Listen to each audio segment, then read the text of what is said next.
Go live? Wait, have we already been live? We haven't been live. Let me see. We've not been live, no. Okay, let's see. Yeah. Okay, now it should be live in a second here. And let's see. Any second now. Wow, I give people flack for being late, like, to the streams. Yeah, okay, it's live. Excellent. I give people live for being flack for being late to their streams, but there's a bit of setup to go behind the scenes sometimes. Yes, definitely. Yeah, and even, like, I was here 15 minutes early and I had stuff set up, but then when you guys join, I still have to hook you in because it's not automatic. So if only there was a program, it could be called, like, Stream something or other that would make it, like, really simple to do, but was super corporate or something. That'd be awful. Okay. So, are you there, Walls? I believe so. Okay. Specifically, I am in dev walls. Okay, lives in devs. Didn't she just used to be lives in your walls? Yes, that's why I had to add specifically to clarify. Yeah. Oh, whoops. Everyone thinks it's their walls. Oh, I see, because people didn't realize you were referencing him when you were watching him. Okay, so let's get started here then, I guess. Oh, sorry, were you going to say something? I was just going to say it also gives me a neat opportunity to get off a sinking ship. What, Dev's sinking ship? I mean, his ship still keeps water out, but Yeah. present. But, like, sometimes, I don't know, you want a vacation in such as walls. Oh, I see, you can just switch it up a little. All right. Okay, so how I like to go, which this is not what we're going to do right now, but I just like to have a conversation typically. And this is what Connor and I do on our podcast. We just start talking, and then we actually record the intro at the end, which you can't do live. But yeah, so I don't typically have a big lead into something, but because we've got a bunch of people here, I'll just introduce them, and well, not a bunch, but 4.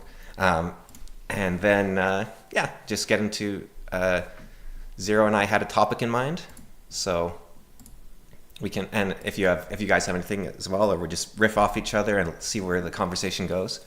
I am dying of plague. Okay, and yeah, I was actually going to ask you at the start if you even wanted to be here or not, Connor, because you got. I have nothing else to do. I'm dying of plague. All right, sounds good. So yeah, so we'll be talking about Descartes. No. I'll be going now, I think. I was driving him crazy the other day. We were at our mom's and I was talking about it, and he was just going mad. So yeah, That doesn't entirely encompass it. He was talking for about 2.5 hours straight. Yeah, I think Zero Fucks noticed last time maybe that I can talk. I have. Yeah, that's good. Good. Keep the air filled.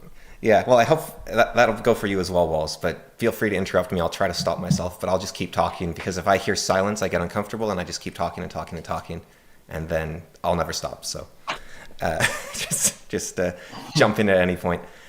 But yeah, so we've got Zero Fucks here, who was here last time. He's a great guest, and very pretty face up there on the screen. And we've got Lives in Devs Walls specifically, who I think his picture will just be the background because he's in the walls, right? So I think that makes sense. And I think so too. Yeah, I've lost track of. Oh wait, you're another guest. That's literally your name in the OBS. I just had to find it. Okay, there we go. Yeah. So you're here. So we had 2 topics in mind that we were thinking would be interesting to talk about. Do you think the second one was more interesting, Zero Fucks, or like that was the one you had a bit more? The second one, which was what, the Groypers, and then what? No, so the Groypers was the first one, but then the second one was the idea of dreams, and then combining that with imagination, and I think like the NPC meme as well. And it's interesting to have Connor here because Connor's very much a believer in the NPCs can't imagine anything camp. So It's better than calling me an NPC. So Walls, where do you stand? Do you know the maybe I can pull it up, but do you know the Apple meme for aphantasia? On whether or not you can visualize one? Yeah. I am familiar. And so where are you on the old scale?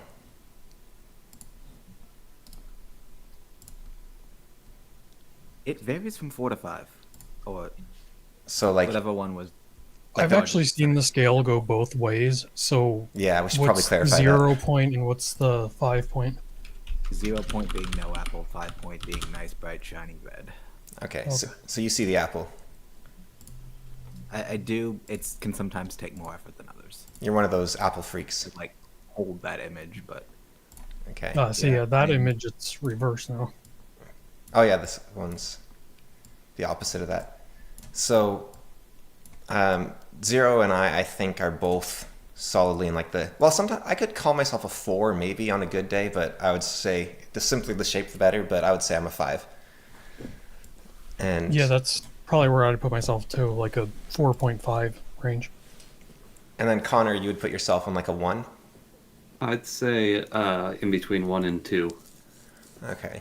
So the first thing I'm kind of, now there's the joke that people that don't have a voice in their head, like an internal dialogue, or people that don't. Do you guys have internal dialogues?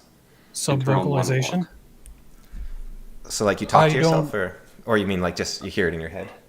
Just for the definition I of the don't- word. Sorry. I don't really sub-vocalize unless I need to think about how I'm going to word something or if I'm writing. But aside from that, I could usually just think almost in pure concept. I don't really hear a narration. Yeah. Yeah, I'm kind of the same there too. Where your mouth moves when your cat meows. Yeah. Oh, that's great. I like it. So, yeah. What about you, Walls? Do you hear voices in your head? I mean, yeah. Where else would you hear them? And Connor, you hear like a narration as well, right? I hear multiple narrations and concepts. Okay, so the first thing I want to sort of get established, if it's just me and Zero Fucks, we'd be kind of stuck here. But I'm curious, do you guys actually see images and do you actually hear voices? Or is it more you have an understanding of the concept of the image and the concept of the sounds?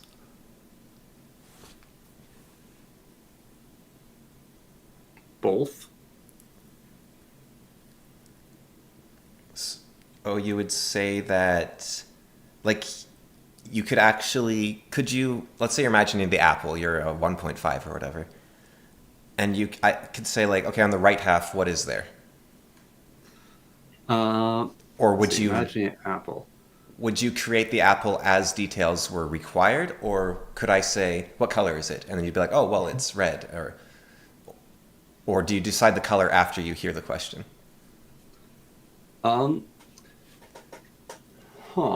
That's an interesting question. Because I was looking at the image earlier, so the apple looked like the image. So Right, so let's do something else then. Imagine a shoe. All right. Okay, now what kind So of shoe it's is a it? black shoe. It's got a white stripe along the bottom. It's got white laces. It's got a little check mark on it. Okay, and what's the A little tread? scuffed. What's the tread look like on the bottom? The tread, it's one of those like spongy shoes, so the tread's like a bunch of little nubblies. Yeah, but what's the pattern on the bottom? Like if you were Sherlock Holmes looking at the pattern to determine who had done the murder. That's what I said. It's a bunch of little nubblies. It's like the wavy lines. Okay. So, and did you have that detail before I asked you the question about the tread? Yes, Okay. And because that's what that shoe looks like. what's the state of the sole? Don't know. Haven't looked. And could you rotate it to look at the sole, or would you be creating the sole? Yes. Okay. Because I kind of have a... Now, your first bit makes me less certain on that, but I kind of have a suspicion that people aren't actually that different, and it's more a difference of how we Well, I perceive think- ourselves. I think it's probably partly that. There might actually be purely aphantasia people who actually cannot see something, and then you just might be describing it differently. It might be a Oh no, I'd be doing... lack of... I'm arguing the other direction, semantics. actually. I'm saying that nobody can see anything, not that everybody can see something. I disagree on that entirely. So Well, I see what you mean. It may be like manifest in our mind the same way, but we sort of, I guess, lack the intermediary language to describe it. It's I guess if that makes any sense. if I could bring up a bit of Descartes without making you go completely crazy, Connor. I read something recently that was interesting where he talks about, and I don't know if either of you guys have read Descartes.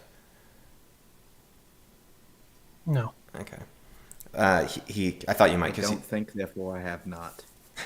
he's he's a mathematics and physics guy, so I thought maybe on that front you might have looked at his stuff. But I mean, you've probably used a Cartesian plane, but he No, I do everything in tensors. Geometric tensors, Einstein only. Yeah, of course. I know the concepts. I haven't like read any, books or anything. Yeah. Well, he has this thing he talks about the difference between understanding and imagination, which I think should be brought into the conversation about aphantasia as a whole, like just worldwide, because it really helps clarify it in some sense, I think. So he said, like, take a triangle, for instance. You can understand a triangle as an object with three sides. And then he said, now imagine a triangle, and you can imagine the triangle and clearly see the three-sided object. And I think, can you imagine, like maybe on a level 4, a triangle, Zero? Yeah, things that are like sort of geometric or graph-like, Yeah. I could sort of see. In fact, I could, in some way, I could kind of even visualize like a fourth physical dimension too, like a fourth spatial dimension. Yeah, and I've said it. It's not quite right, but I've described it as wireframe before, where but another way to look at it is if you're in your place, like you're in your bedroom and it's nighttime, all the lights are out and you have to go and get a drink of water. You can navigate without turning on the lights, and you'll know, okay, there's a table there, and so you don't see the things, but you know of their existence, and you have that frame of mind. So that's kind of how I conceptualize imagination. Yeah, So the next I'm just trying to think how exactly am I registering the things there? Because there's classically they say that there's like 5 senses, but I think if you look into it, there's like more senses beyond that. And oh God, what were they? I think like I sense want to of, say something was related to like spatial reasoning. It's sort of like a sense of like where you're at. right. So that might not even be a sight or anything. It could Yeah, it might Then not whatever it's be. called. Yeah, it might just be like how much energy you expend, you know, to go however many meters in one direction before turning. and maybe your you sense know. of direction has some play in there too, like your sense of north or something, Yeah, and temperature even. Like I imagine, I don't could be. think you do it consciously, but if you like move your hand close to something, there's that reflection of heat a little bit, so you can sort of. It's almost like a magnetic force where you feel that slight push. So Right. there might be some aspect of that, and then your hair, of course, I guess, depending on how crazy your hair is. One of my assistants has a giant afro, and he can actually feel things like when he doesn't bump his head because he feels things all around him when he walks near them. So it's like cat whiskers, I guess, basically. But, so the next part of Descartes' thing, so he said you can understand a triangle and you can also see a triangle, and I think most people can in some capacity see a triangle probably. So then he talks about, now you might have to correct me on this, but I think it's pronounced a kilogon or a kilogon, but it's a 1,000-sided shape. I'm not sure on the pronunciation. Okay, so it's basically, yeah, it's basically a circle if you look at it from afar, but it's a shape with 1,000 sides. So if we imagine a equilateral kilogon, we can understand that very easily, right? Like it's like, okay, a triangle has 3 sides, a kilogon has 1,000 sides. So it's a very simple concept to understand. I'm going to disagree with this premise on 3 parts Okay, because I've had time to think about it. okay. Should I finish the final thought first though before, or do you want? Yep. Yeah, okay. So he says that you can't imagine a kilogon though, because you can imagine an object with many, many sides, but you're not actually, if you then take that object and don't change it and start counting the sides, you're not going to get to 1,000. Or if you can somehow succeed at that, then you're going to, okay, now imagine a 10,000 sided object. And you can still as easily understand that, but you're not going to know a difference between the 1,000 sided and the 10,000 sided object. So that's the end of his argument, basically. And now your 3 objections. Yeah, so the first one is humans cannot actually comprehend large numbers. Right, so you understand big essentially more than 1,000. Yes, there is an upper limit to how much of a number you can observe of anything. I'm going to disagree with you there, but you can keep going to start with. The next on that is that even visually looking at a 1,000-sided object, this kind of ties back into it. Like, I own D100s. Yeah. And when you look at them, you can't comprehend them visually. Yes. Is it a sphere or is it a 100-sided object? You actually can't physically comprehend it looking at it visually. But the concept of... And so you have to conceptualize it because visually you cannot comprehend it. You can only visualize things you can comprehend. And then the third point on this is that visualization, looking at things, takes place in a dream-like state of, if you're trying to read a book in a dream and you look away and you look back, it doesn't stay consistent. If you are in a room and you look around, the dimensions of the room might change. It actually does stay the same for me. I've read that it doesn't, but I can read in dreams. Yeah, well, you might have a unique problem. So I'm curious, can you read in dreams, Zero Fucks? I mean, or can you at least see text given that you can't read? But Yeah, I don't know. I'm trying to think of a time where it even came up. You can Because, read in dreams. Is if you look back at the book, the words will change. They will not stay consistent. all right, for There me, is no such thing as object permanence in dreams. In what's that video game called? With the aliens trying to get off their planet. Oh, oh wait, no, that's a different one. Outer Wilds. Outer Wilds, yes. Okay, well, don't talk about Outer Wilds, though. Come on. That breaks the first rule of Outer Wilds, is talking about Outer Wilds. But it's so good for explaining this concept. No, let's use something else, though. Let's use antechamber. So in antechamber, you can walk up to a wall, and it's a dead end, so you turn around, and then there's a wall directly in front of you, even though you're just walking down a hallway. Yeah. Yes, is quantum. Yeah. So the thing that you observe changes based on when you're not observing it versus observing it. Yeah. And so you're saying dreams are like that. There's another great example, which is the Oasis game, which is online, which is Minecraft, but generated by an AI. And so you dig a hole, and then you walk over, and you turn around, and the hole's gone. But I disagree with that. I would say dreams do have a degree of permanence. And Well, they have a degree of permanence, but it's an inconsistent permanence, much like the imagined object. And that ties into the being able to comprehend things like you. Well, I have a question, actually. In your dream, when you remember seeing text and you're claiming it's permanent, is it a text that exists in the real world that you're able to recall on the spot and put it back? Or is it a custom text for the dream? Are you remembering? It's a custom text for the dream, and it changes if you look away. I'd say for me, it's both. Okay, yeah, good. Well, that's what I'm thinking. If you're claiming that the text is permanent for you, Cameron, then I think, if it's something that's, like a text that you already know, then you're going to like recognize in real it. life or whatever. Yeah, you're just sort of doing more recall, more so than, object permanence, I guess, in a way. I think I need to... probably there you go.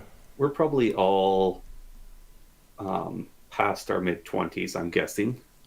Yeah, I think you're the youngest person here. So, Yes. Yeah. Yeah. So how many of you dream about your cell phone? A lot of the time, actually, I have a lot of nightmares that are cell phone related. You Again, don't I count, don't Cameron. recall any specific examples. Why don't I count? I have so many dreams about trying to use a cell phone's touchscreen. Because that's the anxiety of you. You dream about your... No, it's like the annoyance of using a touchscreen. I keep pressing the wrong button, like the wrong letter, and then I have to delete backspace and then type. You dream of your anxiety. It's like super frustrating. Yeah. As I said, you dream about your anxieties. I don't think I get that anxious when I use touchscreens in real life. I mean, I don't like them. I disagree. I don't like them, but I don't think it's that bad normally. Okay. Let's see. What about you, Walls? Do not think I've ever dreamed of a cell phone. All right. And Connor, do you dream of cell phones? Are you getting to a point there where Not at all. you don't dream about cell phones? No. Yeah. I have noticed a lot of books that even take place in the modern era tend not to have cell phones in them. And I think that's partly because they're like an extension of ourselves and you don't tend to mention like your hands or your feet like in an extension That's exactly what I was thinking about it. But I think How much it's become an extension of our own body. yeah. Like it almost seems like maybe that's why it's not coming up in the dream for me at least because No, younger people You do know. dream about phones. yeah, I'm sure there probably is some, but even for me, like in my dreams, I don't really consider my own like body that much unless it plays some important like role in the dream. Yeah, and sometimes you don't even have one exactly. Like it's just you're floating about or Yeah, something. yeah, you're just like a camera in a 3D rendering of the world. Yeah. Dear God. Why is Fluffy on the screen? I'm getting Walls a thing. So in theory, this should move every time he talks now. Come on, Walls, we got to test this. Okay. Oh, okay, well, it hops. Close enough. Yeah. There we go. All right. I was just looking for PNGs I had on my computer, and so that's what I had. Oh, the more we know about I you, want a this, bucket. I this did. explains your NPC behavior. You know why I have this photo. You've seen the original picture, haven't you? I did a My Little Pony roguelike playthrough. So I gave this pink thing like a sword and a shield and put it in a dungeon for my thumbnail for the video. Yeah, So that's why I have it. sure. No, I learned a lot of stuff about My Little Pony when I played that I didn't want to know because I didn't realize that there's My Little Pony and then there's the sort of fan-in around it, which is quite different from My Little Pony. So That sounds like a terrifying bit of lore. yeah, well, they have a lot of characters who they see them use a power in the shows, and then they take that to the natural extension of what you could do with it. Like, there's a character who's like this all-powerful prankster, and then they make them like this perverted, like evil god, basically, in the fanon. So it's that sort of Discord. thing. I don't think their name was Discord. It was like The all-powerful Trankster god is named Discord. I thought it was He's like a Chimera. But they have like this fan name, which is like, I don't know.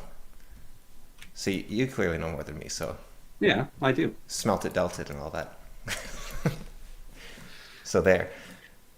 Oh, and well, I think you know by now, Walls, but Connor's my brother, so that's the the connection there. Right. So going back to the imagination, so you were saying that no phones are in dreams for a lot of people, but younger people it is in dreams. Yep. We had the idea that maybe it's because it's an extension of you, but I also have the secondary idea of a lot of books don't have cell phones either, and I think it's kind of an aspect of humanity that isn't important to us in the sense that a phone's ideally, the ideal of a phone is that it augments your life, but it isn't actually the thing that makes you living your life. So it's similar to going to the bathroom or driving a car, maybe like that, where you don't talk about them, but they're part of the life that allows things to continue. But you want to be doing A the other large things. amount of my dreams consist of going to the bathroom and driving cars. That is a good point. At So the same time? Sometimes. And it's not going to the bathroom. If that happens, then it's bad. It's having to go to the bathroom that a lot of my dreams consist of. right. So okay, so where are you getting with the not imagining phones in relation to the text? What I'm getting at is there's some things you can conceptualize and some things you cannot conceptualize. And there's things that permeate your mind and things that don't. And that people don't conceptualize or have a permeation of thousand-sized objects. Right. So it's kind of ridiculous equivocation. No, I think you're conflating like what was the word you used? You used conceptualize. So I think understanding can be separate from what you're calling conceptualize. I think Descartes would have called imagine. So people can't actually imagine a thousand-sided object like you say, or even text for the most part, because it's very complicated. But you can understand the concept of a thousand-sided You object. can imagine text very slowly. It takes a long time. Like some things are harder to imagine in your mind than others. Like it takes time to build things. Sometimes it's not instant. So my where I was going with it, I think like me and Zero Fox, we maybe have a much higher understanding than most people, but maybe not as good imagination. Like in the Descartes terms, like I think we're both fairly creative people, from what I've seen of his work. So, I and try. yeah, and so would you say that you think you have a higher, maybe like first order understanding versus, like you can understand a concept but not necessarily visualize it or something like that? For me, Yeah. yeah, I sort of think of things in concept, and I guess this is sort of, earlier when we are trying to draw the similarities of how we think, but just maybe lacking the ways to describe it. I think, when it comes to trying to visualize the details, it's almost at like a as needed basis or something. So I could sort of fill in more details per se, not necessarily visually. Yeah, but It's not something that's really there or that tangible or wasting, I guess, RAM in my head you can call the until function.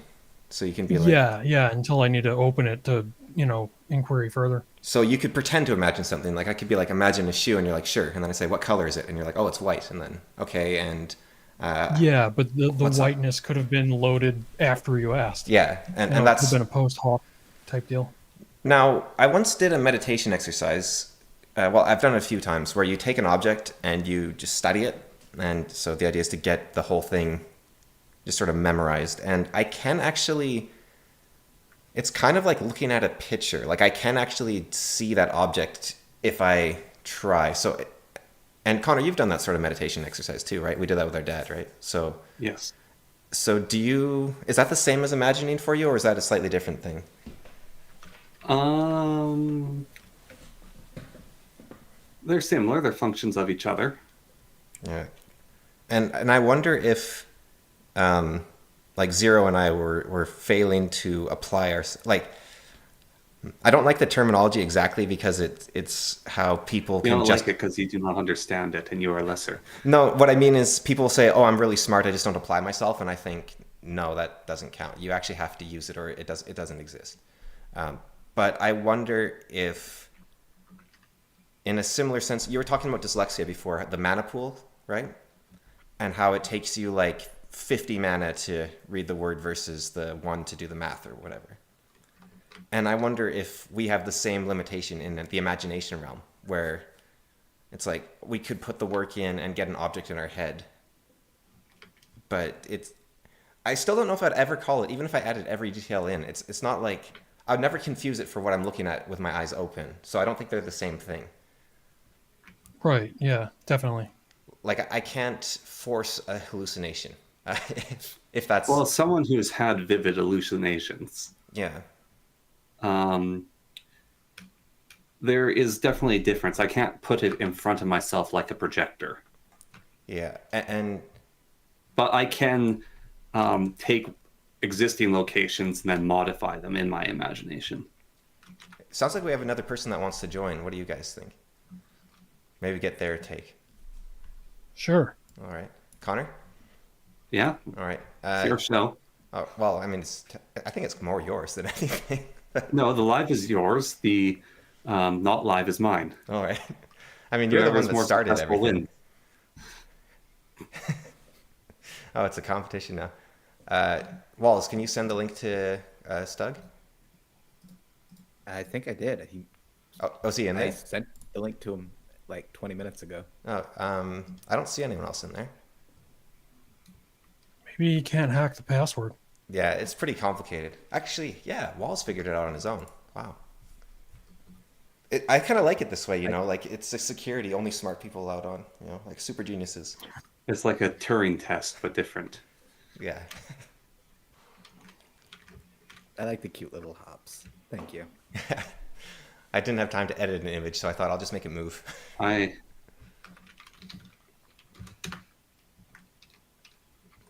Yes? Sorry. I'm doing something very confusing where I'm playing on a Minecraft server with proximity chat, and so people are talking at me. Oh. Yeah. Okay. So what's your take on, you know, doing other things while talking with people? I think it's incredibly rude. What do you think? Oh wait, is Stug's audio not coming through?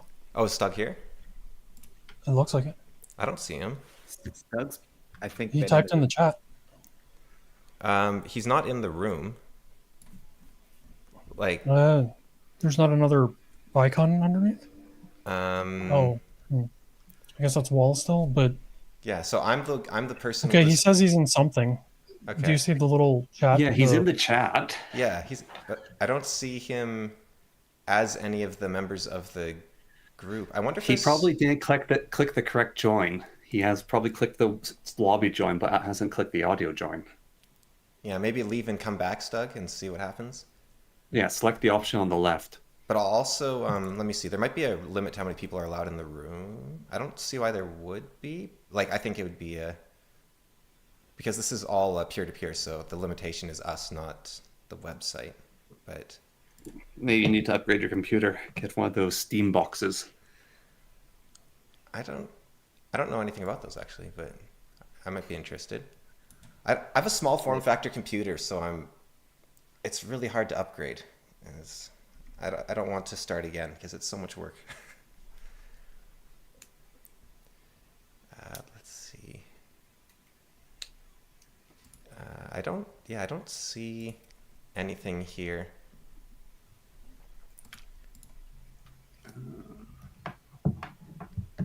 Let's see. On the top right, we have 5 little chain links, 5 little ears, and 5 little eyes.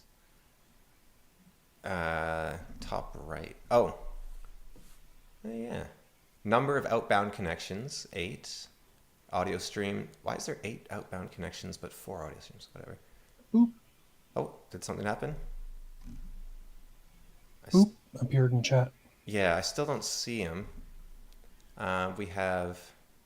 We have 4 inbound, 5... Like, he's not streaming to us on Outbound. that thing up there, right? It's... Cause No, if you click on it, you can get the statistics, and he's not on our inbound. He's only on the outbound. Right. He's existing in the wrong room in Stream Ninja. I wonder... Or maybe there's a limit to the number of people in the stream for some strange reason, but you think that would show up somewhere? Maybe I have to give him the link. Do I have a... Okay, I can send him the link. Let me see if that does it. Maybe you got the wrong link. Okay, where is Stug? Someone floated the theory that phones don't show up in dreams because they have just essentially become an extension of ourselves, much like hands or feet. Yeah. Yes. So if that's the case, why are phones appearing more in the dreams of the younger generation than millennials and older? Well, I think that pretty much disproves the idea that they're an extension then. Or that's the reason that they don't appear. Or at least suggest something very different. I don't know. I mean, if we did stuff, I don't know, maybe if there's some activity that everybody did, like with their kneecap or whatever, I think kneecaps would be appearing in dreams more often. But because the phone is, the vessel that so many activities go through, the fact that it comes up in dreams has a higher chance of happening, I imagine. Apparently, it's not even young people have them in their dreams. It's a very small amount of people have phones in their dreams. The creator of Video Ninja says there's no limit, but he recommends 10 before it gets unstable, so...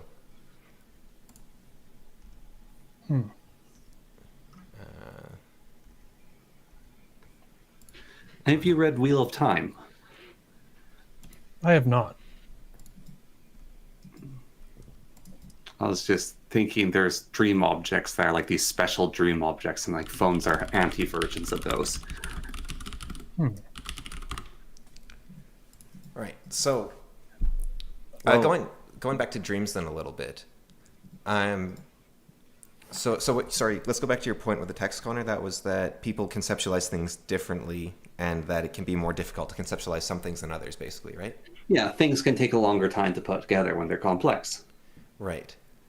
So, but they don't seem to be quite linked because I think, like it is interesting with the aphantasia thing. People say NPC as if so. Why I brought up the Descartes was because I think that shows that you can understand something without imagining it. And yeah. So a computer can understand something. or like a Chinese. Well, the Chinese room was like the opposite, actually. I don't think a computer can understand something, actually. I think a computer is more similar to the Chinese room thought experiment, which, if you don't know it, is essentially. Yeah, that's what I would say. We have too. a fifth source. Oh, we have. Okay. All right. Let me just run down the Chinese room thought experiment first. So basically, you have a person who doesn't speak Chinese at all, and they're in a room. I can hear you. Okay, we can hear him, but you're not heard on the stream right now, so quiet while I think. no, you're good. So, Chinese room, but glad you joined. So, Chinese room, you have a guy in there, English speaker. He's got a bunch of Chinese to English translation books, but they're in. I think it depends how you frame it, but they could be in like a bunch of different languages, and he knows every language but Chinese, or it could just be an English book, but he's not paying attention. And he's given text that asks question in Chinese. He translates it back. He never understands what the text says, but he's able to fully. I'm butchering it. Do you have a better one, Zero? No, I think you're on the right track. Yeah. So Basically, they're not necessarily understanding Chinese; they're just following instructions of how to reconstruct it. Basically, yeah, They've got to look up table of symbols to yeah. yeah. what's in outputs. And so he's doing the input and output, but he's never actually learning Chinese or understanding Chinese. Yeah. And I think computers are similar to that versus understanding. I think you can actually. So the question with LLMs, I think, might be, did they build understanding in order? Because I think understanding might be cheaper computationally than a whole You're bunch begging the question. You're begging the question. What is understanding yeah. in general? Well, from what it sounds like to me, what you're describing with this Chinese room is that sounds like what you're doing when you're trying to imagine things. So you're not actually comprehending or imagining them. You're just putting in inputs. Well, no, because I can say, okay, apple, so round, stem, red or green, or sometimes yellow. Like I can take the concept of an apple and I can expand out upon it. I don't have to be limited to only the input. Well, those are just a bunch of takes. What is the apple feeling? But even then, I can come up with a feeling like it's feeling cool, crisp. Like I mean, that's similar to its texture maybe, but it's feeling angry because it's an apple instead of like a rock or something, you know. But I can still expound upon the apple without. Whereas the computer, you say, "What is an apple feeling?" You know, like, in sorry, I only Freerun- have a limited thing, a set that I can draw from, but I have an infinite You know, in set. Freerun, demons speak our language so they can predate on us, but they actually don't understand the meaning of the words. Yeah, so they're similar to the Chinese room, actually, idea in terms of their speech. Like, in terms of being an animal, they're probably a sentient animal, but they don't actually understand language in the sense that they're... Okay, you guys continue. I'm going to add Stug. All right. The thing they were saying about counting, like I don't know, like the sides of a shape or whatever. I think I remember seeing before that like fish could like count to like 7. So I think, and 1, 2, 3, 4, 5, 6, 7, and then a lot. Like it just Yes. sort of conceptualizes it as a lot. When Yes. it bundles it into a lot, do humans have a similar thing, but we have different classes of a lot? Like Yes. a lot that would be, 50 to, 80, and then a lot that would be like 1,000, different, I guess, orders of magnitude, a lot. You exist now, Stug, by the way, so you can add in if you want. Oh, now you're echoey, though. Yeah. Yeah, very echoey. All right. It's like having twice the Stug. Now you have 3. Okay, let's see. I don't hear an echo. Oh, maybe... you have the Oh, stream on as well, Cam? may let me. No, I don't hear echo from you either, Stug. It's just Cameron. Okay, I'm going to. Strange. Well, it's not too bad, so I don't care. But All right, so let me get these orbiters straight. We've got a what? Station Add-in orbiter. We've got a dev orbiter. What orbiter are you, Stug?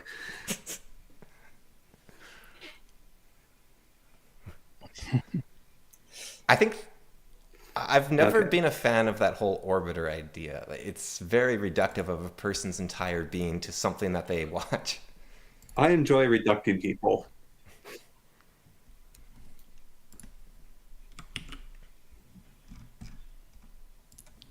Oh, sure, there can be people that are orbiters. There can be people who do orbit, but I wouldn't want to reduce everyone to that, right? That's I like reducing and Imagine making your categorizing whole things. identity around a streamer. That'd be ridiculous.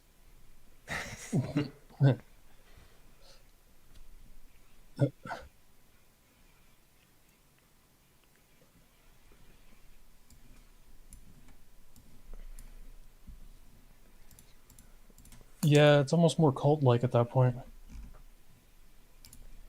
But I think the way I see Orbiter is not so much a fan, it's more someone that is using them for their own, what's the term? Like improving their own image, basically, or making them more popular. Platforming. Yeah, like making themselves a larger thing. Okay, is there enough of a difference between those two images to even notice? Oh wait, I haven't added it to Stug's sound yet, so we wouldn't know. Give me audio source is. Oh, I know what I did wrong with Stug. Okay, that's fine. I forgot to Look, because I have not had interactions with any of you besides Zero and Cameron, I need to put you in a little box so I can judge you unfairly. Okay. I got like Zero Fucks. Well, I don't know where Zero. I don't really remember when Zero Fucks joined it, but I started off with this Stug persona as a Sitchin Atom viewer.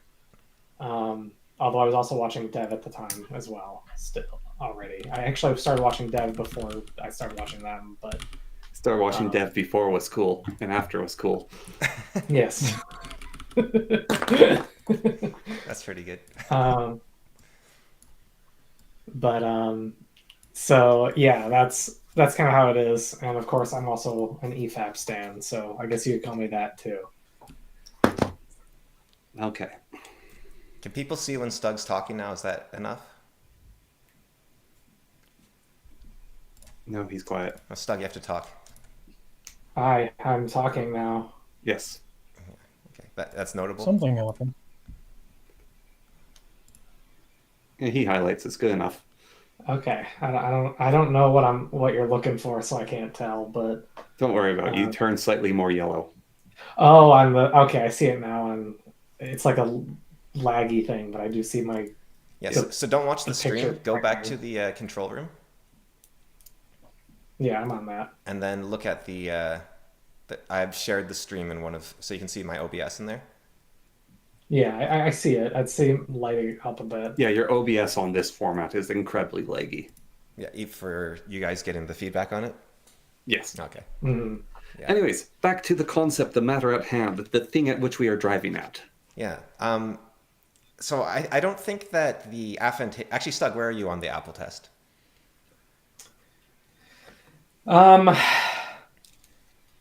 I think it's hard to say. I feel like I've gotten to one once or twice in my life, but mostly it's like a 3 at best.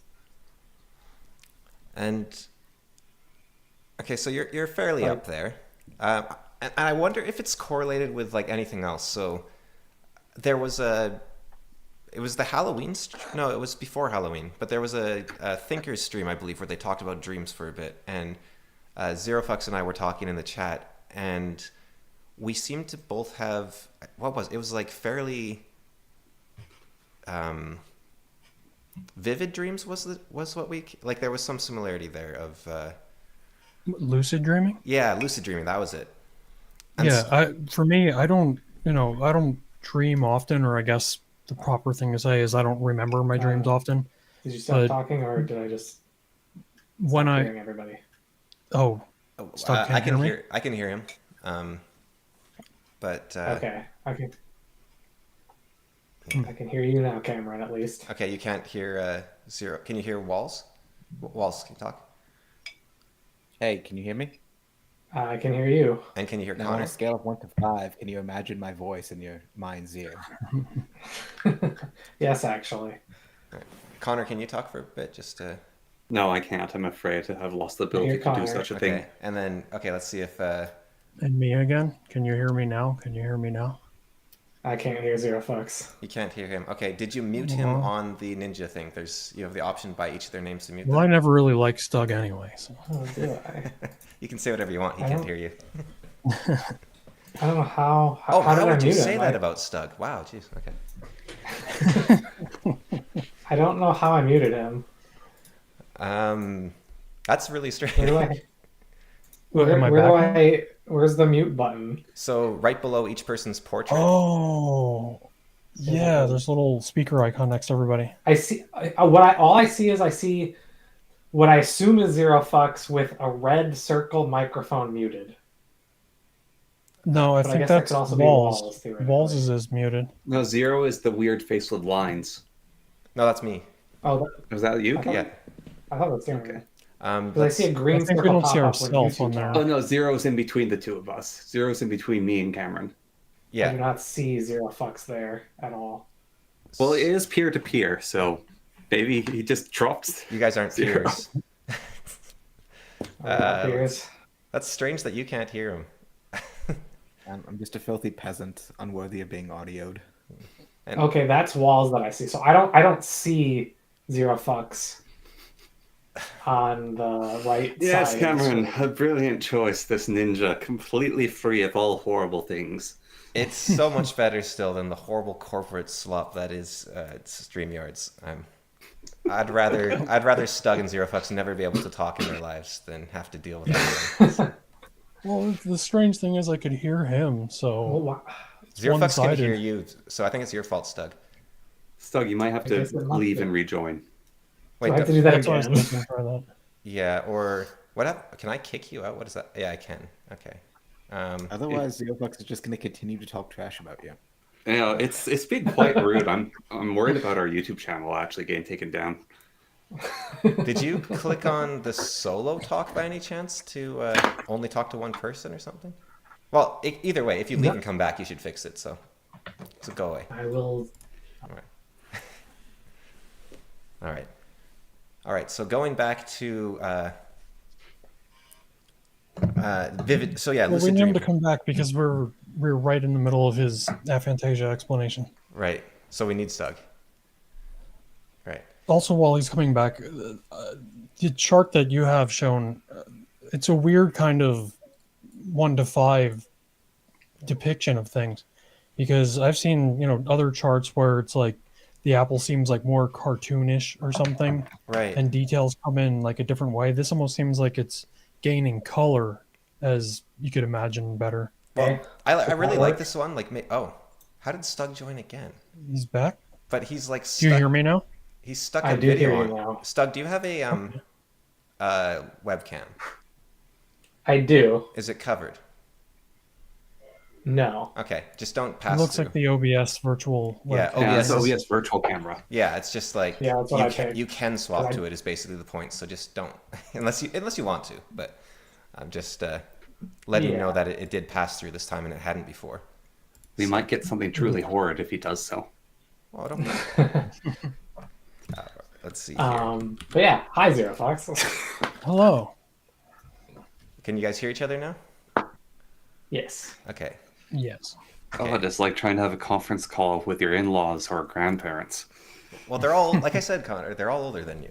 You got to treat these That old. could be Can you fun hear me stream- now? No, you're muted still. No, take the It lens could off be a your fun stream webcam. concept where everyone can only hear one other person, and you have to sort of communicate in like a rock paper scissors sort of You situation. have to pass it on to the other person. Yeah. I'm I philosopher. don't watch any of the congressional hearings over That would be quite fun. over Zoom. during COVID. Oh, yeah. So now Or Stug is whenever a there was like a streamer, court which is- hearing over Zoom. I'm a cat. I'm somehow stuck as a cat. Yeah, exactly. I do just want to point I out that am a Stug is streamer. a streamer, so he should be ashamed of having all these problems. Yeah, I'm an incompetent streamer. I never said I was a good one.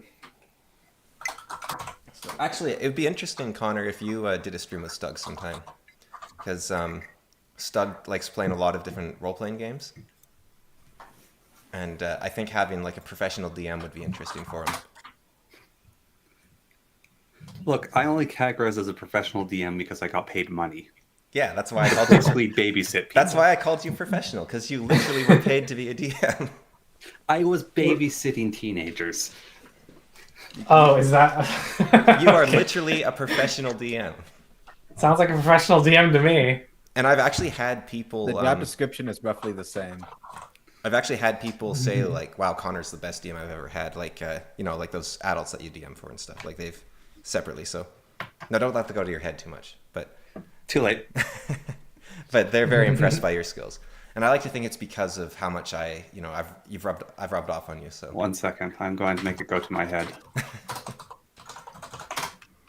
I don't think you live stream to the thing anymore, so I don't think you can do anything. I think I just replaced your image with my own. Did you? Yeah. Ah, Oh, did you go into, nominations. did you try to change your picture I was trying to make it larger. or? Oh. So, where were we? We were talking about Stug's aphantasia definitions. Or he's running down the freeway? Going through a tunnel. There is a furnace right outside my office. And Ah. It's very loud. All right, so So I- tell us about aphantasia. Aphantasia is the thing where you see colors, yes? No, that's We synesthesia. literally have aphantasia test Yeah, on the Jinx. screen. Wow, Which one's- we joke about Oh, the right, hive mind aphantasia sometimes, is but like- that was like in sync zero effects. It's getting creepy a little bit. Oh, okay. Right. Anyway. Well, yeah, what about it? What was the question? Okay, never mind. All right, so And it was all for naught. all right, so going back Can you to picture things that you're actually seeing? No, I was. What was the question? where are you on this Apple test? Oh, I said. Didn't I say already? Yes, he did. Yeah, let's Sometimes, Uh, but usually a 3. yeah. And then yeah, like I very occasion, like I can, if I focus hard, get a pretty clear picture of a single object. And is that but, object that like, you most see, of the is that object you see a what would the term be? Is the object you see something that is similar to reality, or is it more of a conceptual understanding of the object's properties? Oh no, it's like I visually see it. Like Okay. it's an object in reality that I'm like visually seeing. And so you could like augmented reality style put it into what you're actually looking at. Yeah, like if I'm focusing hard, focusing on thinking about an object, I can imagine and see it in my brain. Like and sometimes it almost like it's like I don't see with my eyes anymore. I'm just seeing with my like brain. so can you actually see it with your eyes, or is it more like a second monitor that you can glance over to? I guess I would describe it as the second one. It's like a second monitor that I can glance over to. Okay. And okay, so Zerofux and I, when we dream, we tend to lucid dream. Zerofux, you say you don't you don't remember the dreams that often. Yeah. But I'm But curious. usually when I do dream, I have somewhat of a decent control over it. So I'm curious about you, like Apple havers, if you guys lucid dream. I have lucid dreamed a few times. In the recent like years, it's been a very long time since I've been able to like consistently dream at night. The last lucid-ish dream I remember having is I was trying really hard to use the Force, and eventually I managed to do it, and I lifted up a house. That's the last one I remember. Nice. And Walls, do you lucid dream? I don't think I have ever lucid dreamed. Well, that's not quite true. That happened twice, and immediately just got weirded out and wanted to wake up. And Connor, I don't actually know about you. Do you? Depends on how much sleep I'm getting. Yeah, that's typical for me too. If I'm like super exhausted, I lucid dream constantly. Is it the I same? tend to mostly. Sorry, go ahead. I was just curious if it was the same for Connor or the opposite way around. The more sleep I get, the more likely I am to lucid dream. Okay, so it is the opposite. And Stug, you were saying something? I was gonna add on, like the only times I really remember the dreams are, or at least I wouldn't even say I remember it, but I recognize I have dreams usually when I like go back to sleep for only like 15 to 30 minutes after waking up That's when you remember. for the main pulse. Yeah. So it's like, and I can never really hold on to the memory at this point. So that doesn't quite seem to be the dividing line of, although I guess Zero and I have a more consistent level of lucid dreaming maybe, but it doesn't seem... Perhaps, but I guess in some respect, I guess I'm more like Stug in that I don't really remember my dreams long term. Actually, Yeah. you know, because if it's not anything that deeply speaks to me or whatever, you know, there's a few dreams I could even recall at this point. So, you know, there might be dreams that I'll remember, you know, enough to make it into the day to be able to talk about. But, you know, like at this point right now, looking back, I can't necessarily think of, you know, many dreams to even bring up. But do you think, is that more of a, like dreams fade super fast, right? So if you were to write them down when you woke up, do you think you'd have like way more? Well, I mean, yeah, I guess that's sort of the distinction. I guess if you could sort of classify them as like a long-term and a short-term memory or something Yeah. of dreams, like, yeah, I could remember them, you know, after I wake up. So if I were to write them down or whatever, you know, obviously I'd be able to read it now. But yeah, I think So the dreams are nothing's there, it's really just they're worth. not sticking. Yeah, yeah, Yeah. Because I would say I have a lot of dreams that I remember when I wake, but then if I don't put the effort in, then they vanish. right. Because it is a weird, like, I don't think long-term and short-term memory is enough to describe that very strange, like, you guys probably all know the term grok, right? Like, to fully understand a concept so much so that you kind of embody it, like, the just sort of pure, like, full understanding Brock, of is it. this true? And dreams are kind of like that, I think, when you first wake. It's like you understand them as if you were this literary critic, this movie critic, this like philosopher, and like there's so much depth and detail to them that feels transcendental. And then it fades so easily and so quickly. It's baffling. Yeah, yeah.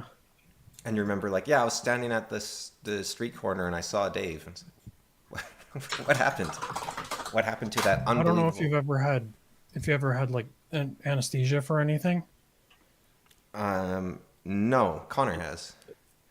because Yes. coming back from anesthesia, there's, you know, even though I'm like in control of myself, there's certain things that I know don't make memories. Like I've I've done it enough times to be able to recognize that there's like a pattern there that you know, I know certain aspects of it, even though I feel fully in control. I know the memory making apparatus of my brain is not going to be making the memory Yeah. enough to even be able to call it out when, you know, in the midst of it.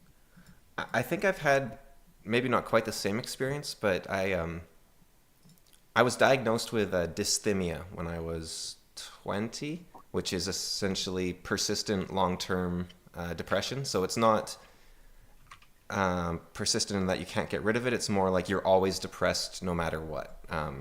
So because I think depression has a lot more variance typically, but dysthymia is it's like low-level constant sort of thing. And that period, I actually recovered somehow, which is, I think it was sugar related, but anyways, I had chronic fatigue at the time as well. And I couldn't exactly conceptualize time properly. Like things happened 5 years ago and they happened the day before, and it was like the order of which was more recent wasn't really like I could rationally think it through, right? But it was everything collapsed to a single point. So it was like, oh yeah, I saw that person yesterday, and I went to the Christmas play 3 years ago, and they happened at the same time in the dream time in the past, and everything in between just didn't exist. And Right. it actually took a few years for my memory to return after I recovered, sort of. Like, it was sort of like there was this 5 to 10 year gap in my mind of experiences. And people be like, oh yeah, we've been friends for 10 years. And it's like, I don't know you. Who are you? Like, it wasn't like I forgot them. It's just like, I don't know anything about you, because sure, we've talked, but like, I haven't spent any time with you in my conception. So I don't know if that's similar to the anesthesia, where it's just sort of like things all collapse to a single point. I don't know. It's almost more like patchy and cloudy than that for me. Have you ever had a... Oh, sorry. Am I correct in remembering that those who lucid dream frequently was almost inverse from those apple havers? That's what we were theorizing, but we're not sure now. Well, I've also heard like those with a good photographic memory, like the ones on high achieving, have difficulty in summarizing problems, and Because they get all the information rather than the important parts. right, and they have trouble like summarizing and articulating the concepts because they can't process it as a whole. They just have a bunch of pictures, and I'm wondering if that's... It seems related as to like which part of your brain has access to what information. Yeah, that'd be interesting if you have like the idea of, if you're completely understanding focused, you can maybe explain things versus... So, okay, so here's the new one. Can Zero and I explain things better than you apple havers? I don't know. Can you? I don't think so. I For mean, me, anyway. On our Maybe podcast... if Oh, sorry, go on. I was just gonna say maybe if I thought things out, I could, but I don't know. Sometimes I find myself, writing something out and then thinking, "Oh, this is way too long," and wanting to like cut it down and stuff. But That said, your Twitter is kind of dedicated to Did I die? combining concepts so that people can understand their hypocrisy, right? Like that, I think that is explaining things, because you understand, like, to point out hypocrisy, you actually have to understand multiple points of an issue rather than just your single Right. facet. So I do think you are grasping something more complex than... I'm trying to think of the converse example. Sometimes I'll I send think you... there's like all The converse would be just like parroting back the Yeah. information, understanding. Yeah, so you could do very well in school, just like, oh yeah, well, this Napoleon in 1815 was defeated at Waterloo, but it's like, yeah, but what does that mean, and how does that relate to another battle somewhere else? right. It's a Chinese room type thing again. Yeah, like I've adapted this habit, not hobbit. I've adopted a Adapted hobbit. a hobbit. Congratulations! License. I've adapted this habit of sending What about a second hobbit? yeah, sending Zeros these pictures of Wix chat when they completely fail to compare one idea to another, and so they will argue for racial segregation in order to own the left-wing Nazis. And all I have to do is Wait, say are they arguing this from a left wing or a right wing perspective? a left-wing perspective, like they'll say that you need to make sure that you treat races according to their culture, and that everyone's different, and you can't just treat everyone the same, because that's racist, because then you're all assuming they're the straight white like nuclear family, that sort of Okay. thing.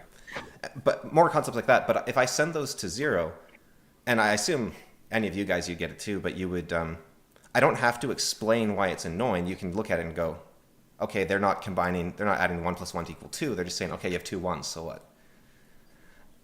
So I think that is, and there is different levels of that understanding. Like,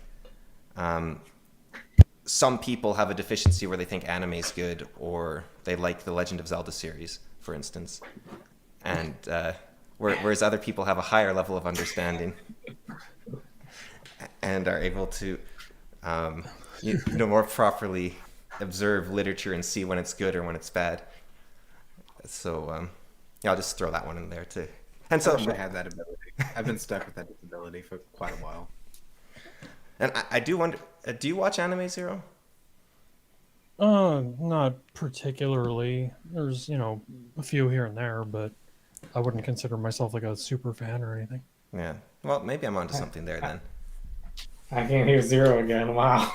Also, I don't even see the Discord or the OBS thing. I just I'm out see four again? of us. You seem like I don't think anything's changed here. I wonder why. I dropped for a second and then it loaded itself back up. I don't know. Okay. But But why would it be him specifically? That's really weird. Do either of you do any funny like port forwarding stuff or something to exclude certain states from your... I don't know. I think my computer just isn't a fan of some of these streaming things because I was on a different channel like a week and a half ago. Was it a week and a half ago? Something like that. And they were using something, and I kept dropping every at random intervals. So I don't know. I'll just try leaving and coming back again. All right, sounds good. Sometimes there's the strangest bugs for stuff. Like there was a famous one where you couldn't send email more than 500 kilometers, I think it was, or 500 miles or something like that. And then there was a printer company that had an issue for ages, which was you couldn't print on a Tuesday. And so sometimes there's just the weirdest tech problems that the solution is just mind-boggling to figure out. What ended up causing that bug? The Tuesday one was I'll just say this one quickly, Connor. There was to the day it was print, so it would give an information string for when it printed. So it'd be like, this was printed 2/34, the third week of 2025, and then it would give a little 2 or 3 letter code for the day. So it'd be like TSY or something like that. And the printer also had a code it used, which was something like do not print, and that was also TSY. So it would just send it through to that and be like, oh, don't print, and then nothing. It was something along that line. That's me butchering it, but that's the quick explanation. Yeah, you can't. Might be fixed now, but you used to not be able to name files con. Oh yeah. No, I don't think you can, because that's one of the restricted. Windows specific file names. Yeah. But yeah, also just And playing you would around run with into cheat that, engine. too. What's that? Well, just playing around with cheat engine. It's like, oh, cheat engine. You just use cheat engine to cheat the game, and you basically have to do mysticism to search for the variables you want to modify. Because you have to guess what the developer used. Basically, Yeah. what you do is so you have 100 hit points, and so you say, okay, look for the number 100, and it looks for the number 100, and it gives you 500 results. And then you take damage, and you say, okay, look for a variable that was 100 that decreased by 7 damage, or 7, and so look for 93. That's I had a Game Shark, and that's sort of what you're doing. It's basically how to use a debugger. It's the old version. Yeah. It's the old man version. Yeah. I think cheat engine is pretty old. No, the Game Shark was a device you'd plug into your GameCube, right? Or was that into your? This 64? was Nintendo 64. Yeah, the 64. there was one on Nintendo 64. There was one on the PlayStation. There was one for the Game Boy. There's one for a bunch of PlayStation different one things. and the Game Boy one. Yeah. I think the only one that I really did any actual, sharking on was the Nintendo 64 one, though. Mhm. Yeah. And then But a it lot was of the exact same emulators. idea, though. You just look for the values and change them. But Yeah, you find the area in memory. It tracks all the areas in memory. If you're searching for 100, like you said, you'd track all the areas that's 100. It'll keep track of that. And then you go back to the game or whatever, and you lose some health. And then if you knew how much health you lost, like if it's an actual number, it's easy because you could just see of the ones that you were tracking now, which one changed to that number. But if it doesn't tell you a number, you could just do sort of like a less than greater than kind of game. Like you knew your health went down, so you go in and you tell it of the ones that I'm tracking, which one is less. and then all the ones that aren't less you get rid of. So you're tracking a smaller and smaller list, until you find the right memory address. Yeah, the difference with a cheat engine is then you select that number and you modify it to 2000. So actually, when I was explaining, maybe poorly, but the idea of the Tuesday doesn't print on Tuesday bug to walls there, I think that was actually a great example of understanding versus imagination. And I think it's also what I think Zero and I have talked about this a bit before. Why when people like or dislike Trump, I think it's related because I didn't say anything to walls that was factually true. Like I was taking an approximation of the bug and creating a story to describe that approximation to him as best as I understood it. But of course, I didn't understand the bug fully myself. So I was transmitting the understanding rather than the the epistemological truth of the matter, I guess, or something like that. I don't know what the term would be. So you were lying. No, I wasn't lying. I was but the problem is that I wasn't telling the I don't want to say objective, but I wasn't saying You're giving an approximation of the reality then as opposed to the actual reality. You weren't giving a direct quote. But I wasn't even teaching giving a man to fish. Yeah. Arguably all knowledge to varying degrees. Yeah, Yeah. but I wasn't even Pattern giving definition. I wasn't even giving like an approximation of reality really. I was giving the same understanding through a different means. So another example I guess would be like diagrams of Example. atoms, right? Like we show like a nucleus getting surrounded by electrons. And if you zoomed in really far, you wouldn't see that, right? But it tells you what's going on. You have these nucleuses which are attracting electrons that are bound to them. And so the understanding is correct even if the image is nothing even related. Right. And so Yeah, like the scales of the Rutherford model of atoms, it's just way off. But, if you drew it to scale on a paper, it's like a football field away or whatever.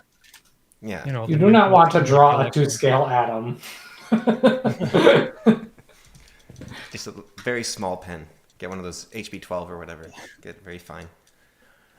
I mean, arguably, you could just draw the electron cloud whatever size you want, and then just say that the nucleus is too small to see, and that's fine. To go to a larger scale, it's the same thing with any pictures of space, basically, are artist interpretations. Yeah. But I think with Right. the artist interpretations, they're at least their best guess of what is real, whereas I wasn't even exactly like I wasn't trying to get anything wrong, but it was more this is the concept behind the idea rather than the idea itself. So and I think when Trump speaks, he'll say like we'll have 100 million jobs, and people say okay, let's see 100 million jobs, and of course he adds like 20,000 and he calls it a victory, and people are like what is that? And so well no, he wasn't actually saying we'll add 100 million jobs. He was giving the direction of his goals. And Right. That's, like what Ryan He's is sort of giving saying. He's vibes. like directional. yeah. Well, sorry, what was that, Stug? I said he's just giving the vibe he wants. But it's not Yeah. quite. It's vibe-based communication, though. It's not just. But Yeah, that's what I mean. Yeah, it's understanding-based communication rather than literalist communication.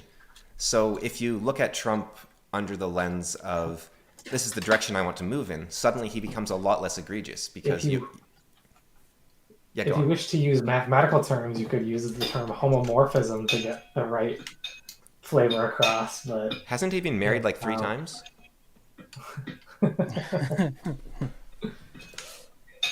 That's a bad joke. He's heteromorphic. Yeah. heteromorphic.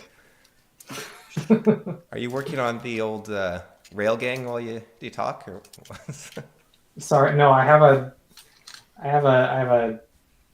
one of those. I don't know. Is it a tumbler? I don't know. It's one of those metal insulated cuppy things, I have one too. and I've got a Just bunch put of them. But I was trying to get it back on, but the straw was not going around up through the hole, so I had to keep fidgeting. When you sit in a room next to this man, he has designated fidget toys you're allowed to play with and ones you are not. with me? Yeah. No, I'm. Yes. I don't actually mind it. Fidget toy. he likes like clamps. That's his. He always is fiddling around with the clamp and then throwing it across the room.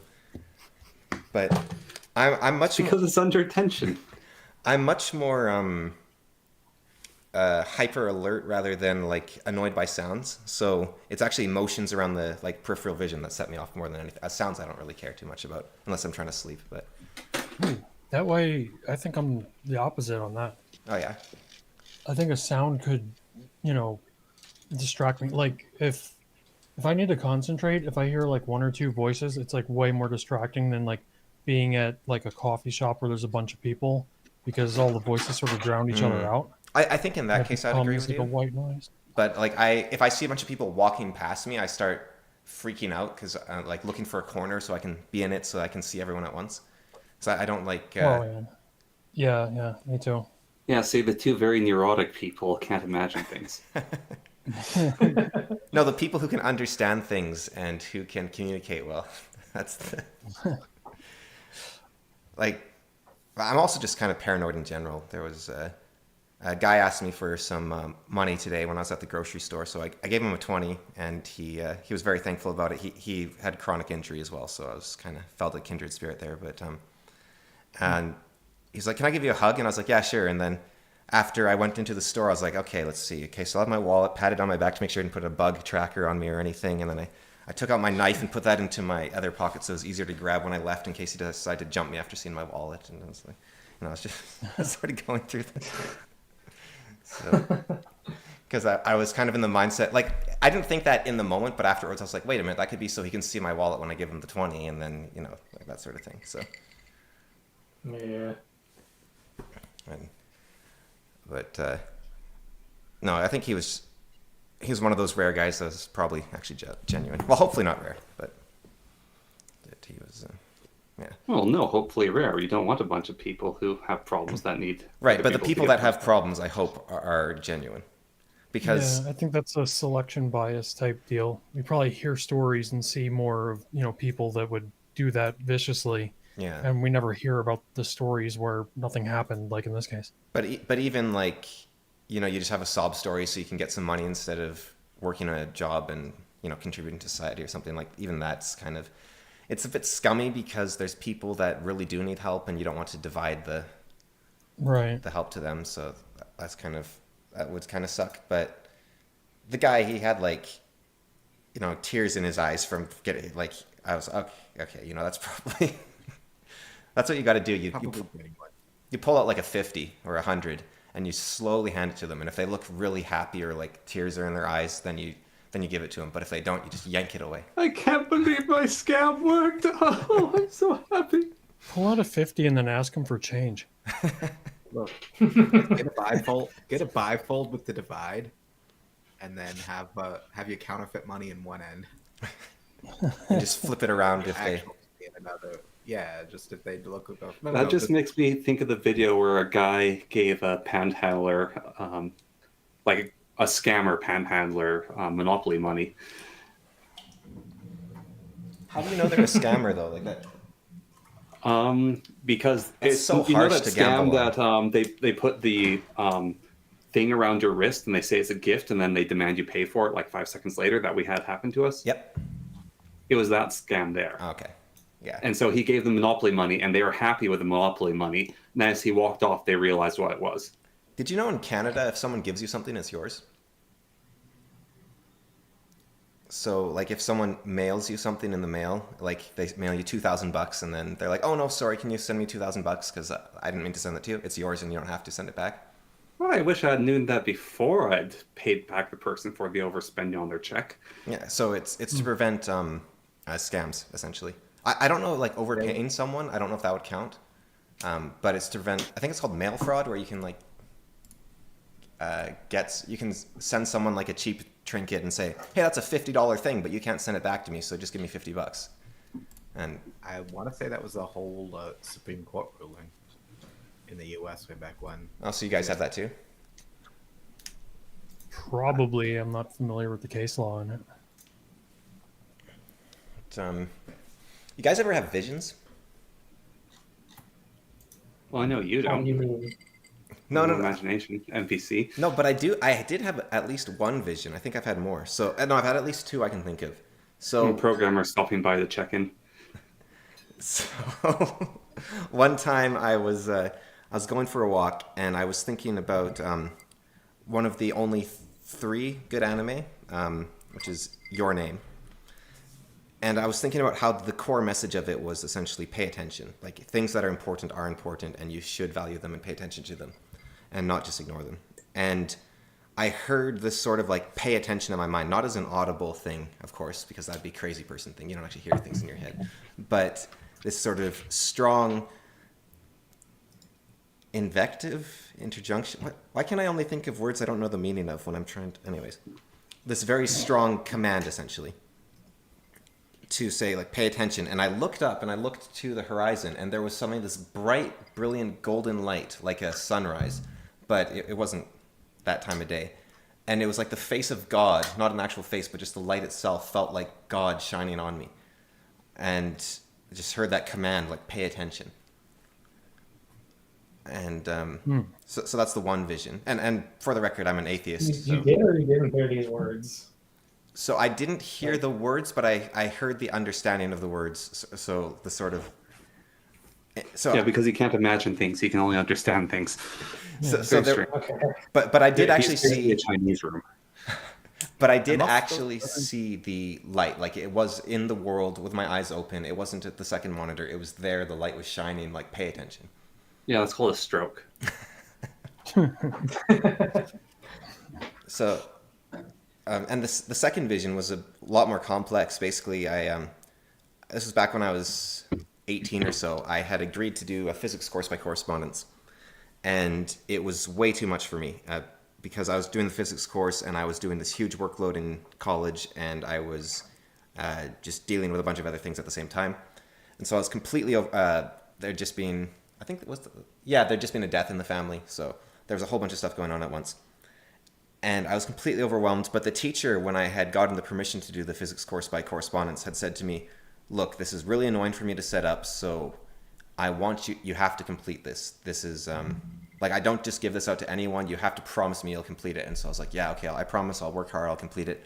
And I just couldn't do it. And so I was just in this daze of this fugue of sadness, to keep using words that are too big for me, and walking down the road. And I was just crying because I was overwhelmed by so many things going on at once. And I fell down into the snow. And then I had this vision of, I was walking along a cliff and I could see it, like it was me doing it. But I think I could see myself, not quite from the outside, but there was this feeling of understanding the whole situation. And a saber-toothed tiger latched onto my leg, like bit my leg, and was hanging off the side of the cliff and pulling me down into the ravine. And so I punched and fought at the saber-toothed tiger, and the struggling with the saber-toothed tiger caused me to fall into the ravine. And so I couldn't fight against the saber-toothed tiger. And then the scene reset, and I was hanging onto the ravine with the saber-toothed tiger on my leg. And so I thought, okay, I'll just let the saber-toothed tiger, go to town on my leg, and I'll just try to help myself, not fight against it, just try to help myself. So I tried to pull myself up out of the ravine, and the tiger just kept attacking me until I lost strength and I fell into the ravine. And then the scene reset, and I was hanging onto the ravine, and I said to the tiger, I'm sorry, I can't do it, I can't save both of us. And the tiger looked at me and it said, I understand. And the act of opening its mouth caused it to let go of my leg, of course, and so it fell into the ravine, and I was able to pull myself up, and it was saved. And I realized, okay, I need to tell the teacher, look, I really wanted to do this, but I can't do this. And so that's what I did. And so that was the other vision I had, the major vision I had. So this wasn't a dream or anything? No, I was awake. Interesting. I was in extreme distress. Like, you wouldn't think for such a little thing, but I took the promise very seriously. And, I was young. I understand. Totally understand that part, yeah. Yeah, I get that. I'm just saying that's interesting because it almost made me think, if that's something more dreamlike, it's interesting that you have something like save states or something. Well, and I thought it was really interesting that it was a very directed message as well. Like, it was like, okay, here's what you do. Yeah. Is this so clarify something. Did you see all this visually, like in your brain? Or did it just sort of, or were you saying you just sort of understood that all of this happened No, I was seeing it. conceptually? I was seeing it. He's Okay. having wacko wild hallucinations. So you were at 0 on the aphantasia test. Probably more like a 1 because it wasn't quite like there was still this sense of like omniscience almost like you can have in a dream. So it was like I don't look back in my memories and think this is a thing my day was interrupted by. It's more like this was happening while I was kneeling in the snow. But it took up all my senses while it was happening.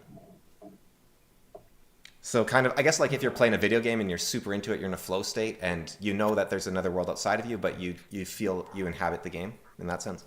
Yeah. Yeah. Hmm. Yeah, I think that'd be the best description, but actually definitely is just like I was playing a very vivid video game. But so you guys haven't had visions? Never Nothing once. like that. I've had hallucinations, Not- but I think not- that's a little different. Not to that Yeah. degree. I was talking to a guy who's lifelong schizo, and he was saying that all his hallucinations were 2D. Is that the same for you? No. Okay. Because he said once he recognized the trick, he was able to stop responding to the hallucinations. He was able to go, okay, that one's fake, and so on. Yeah, no, it's hard for me to tell again. I guess it's sort of trying to do aphantasia type recall on it. I think no, though. I think there's a third dimension to it. Yeah. So his whole life is Who Framed Roger Rabbit. Well, only the fake parts. Well, I guess, yeah, Roger Rabbit's the mix, isn't it? Yeah. But, yeah, since he said he had it from age of 8, that would actually be... I feel like schizo's become like this derogatory term, but I think that is actually the term. Well, maybe it's schizotypal is what you had, Connor, or similar. Like you weren't diagnosed, but your symptoms lined up with schizotypal, which is like stress related, basically. Yeah. But his seemed to be like he said they flare up when they're stressed, but he's just lifelong since he was 8. So don't know what that was about. And then what about? So you've had. This is actually interesting, Zero. So you've had hallucinations, yet you can't imagine things. Yeah, it's more like distortions of motion or like distortions of vision. So do you think if you were like a 2 on the aphantasia scale, you would be able to see like more with the... Maybe, because I don't know. To the extent that I've hallucinated, it's sort of just been a distortion of what's actually there. Yeah. That's interesting, actually. So, oh, sorry, go on. Oh, I was saying, I'm wondering if it's another one of those inverse things. The more vivid, like, involuntary visions you get, the less you're able to consciously control it. So maybe the guy I was talking to was like a 4, and so he's like, whatever, it's just 2D. Yeah, something like that. Just, we all seem to have the ability to generate these things on some level. It's just where within our psyche does it lie? Life so rarely works on an even trait, unfortunately. Yeah, like there's always messiness in there. Do you think It's not going to be one side's I didn't say it was heavier, an the even other trait, lighter. but it lies somewhere on like, and it's not a direct slider, but yeah, you have a general idea of more where like a someone is. pattern of settings, I guess. Do you have Zero, do you have reason to like be sure you were hallucinating versus I don't know, like ghosts or phenomena, Demons. like I don't know, like solar flares, like just random whatever? Well, I try to reason through why things happen or whatever. So, I know hallucinations are something that could happen, and I'm not necessarily that religious either. So, Yeah. I don't really mark it off to anything of the religious realm. But So I just find that a funny thing. It's instead of saying, "Oh, you saw a ghost. Don't you think it might have been a hallucination?" It's like, "Oh, you hallucinated. Do you think it might have been ghosts?" Well, I don't think there's a reason. So, for the record, Connor knows this, but you guys don't. I'm an atheist. I don't really. I'm like Descartes before he finished his thought experiment, where I don't really believe anything. So I'm like, and not as in I don't like I'm a nihilist, not that, but in the sense that anything could be a deception, anything could be untrue. So I think, for example, the laws of physics could just be a coincidental observation, or it could be locally based on our current environment, something like that.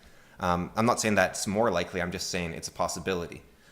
And so Right. I think something like ghosts or extra dimensions or demons or whatever, like whatever you call them, they don't have to be supernatural or mystical or religious, but they could be a phenomenon that does exist that is getting described in some way through those terms. And so maybe there's not a Nor difference do between I a hallucination and a ghost, but nor do I describe or nor do I ascribe like a 0% probability to them. I mean, it's like you're saying, everything could have just coincidentally fell in line, like the laws of physics or whatever, the way we know them. There might be something beyond that that allows for such things, but yeah. And as I you know, think, uh, oh, sorry, yeah, go. no, that's Okay. about it. Well, 'cause as I theorized, and then I think Hawkins later stole from me, but is this idea that probability is actually just the same as the flow of time. So we go from less likely to more likely. So you could, you could theoretically. Now this isn't the part that he stole from me, but I think if you were lucky enough, you could reverse time. Which I'm sure Well, Stug is that's like internally the screaming right concept now. of entropy. You could I theoretically mean, mix, coffee and cream so that it separates them again. That's one possible arrangement, but it's just highly unlikely to go back to that arrangement. Someone I meaned. okay, I think I'm back. Hmm? Okay. We can hear you. Weigh in. You can hear you very quietly, like I think I'm back. Well, that's because I'm whispering. Okay. But... Now you're um, like a physicsy guy, right? I am a physicist, Yeah. specifically quantum physicist. So I shouldn't be talking to you because you'll just ruin all my theories I've ever had. But I mean, the thing about the going forward in time with like the entry, I think I don't really know what Hawkins's quote is with regards to going backwards in time. I'm guessing it has to do with entropy based on things. But the problem with that is thermodynamics is just statistical mechanics, but simplified. yeah, but And if statistical mechanics is just pretend physics. and if you like, I don't think Hawkins mentioned going back in time, at least in the little I've read, but he mentioned more that the arrow of time is the movement towards the more probable. Which is a fine description, but was he? Do you know if he was like making that in the context or like his understanding of that, or I think that was related to entropy, yeah, but yeah, okay, because that would make sense in the context of entropy because thermodynamics is, like I said, it's fundamentally just statistical mechanics. yeah, But and the I think reason why it's more of a it's skill thing issue with is bad it's luck. it's the thing is though, it's like a fine. Thermodynamics is famously in physics an incomplete theory. Yeah, Like what Einstein thought quantum mechanics was. Like it wasn't really real. It's not really a real thing. Thermodynamics is kind of just fake physics that we do because it works. okay, so we're in agreement. Um, Good. That's most of physics in my mind. I mean, arguably, all of physics is just the best thing we've found so far that describes reality as well as we can. Yeah, it's one of the soft sciences, to be fair, so we can't be too harsh on it. For sure, yeah. we got to be a little lenient for those physicists. Like, I find even math a it's little not bit of a soft mathematics. science. But the question, if you're going to worry about time, I would argue you have to start thinking more appropriately about things like general relativity or quantum mechanics / quantum field theory to actually start thinking about what the physical nature of time actually is. Because thermodynamics, I don't think, is really going to get you anywhere. Like it's a fine bit of intuition, I suppose, for describing the forward movement of time, but it's not going to get you the real essence the So way that quantum or general relativity might be able to hint at for you. so the bucket of lava I used to cool my room isn't locally going backwards in time. Did you successfully cool your room with the lava? Yeah, I just let all the heat go into it, and Yeah. and so that wouldn't be a local time travel. Is your I would roommate argue like no. Laplace's demon or something? Is my room which, sir? You, Is that your would be roommate Maxwell's Laplace's demon. demon? Yeah, exactly.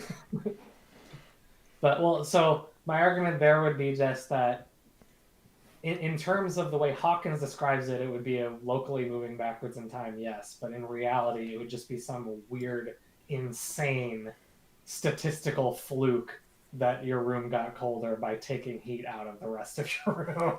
Right. And it could also be like In- if there was like say a fifth dimension that holds up the universe with the 3 dimensions in time. So, or wait, I don't know why there's 5 instead of 4. Anyway, yeah, sorry, a fifth dimension, yeah. And Earth is like on the peak of that mountain.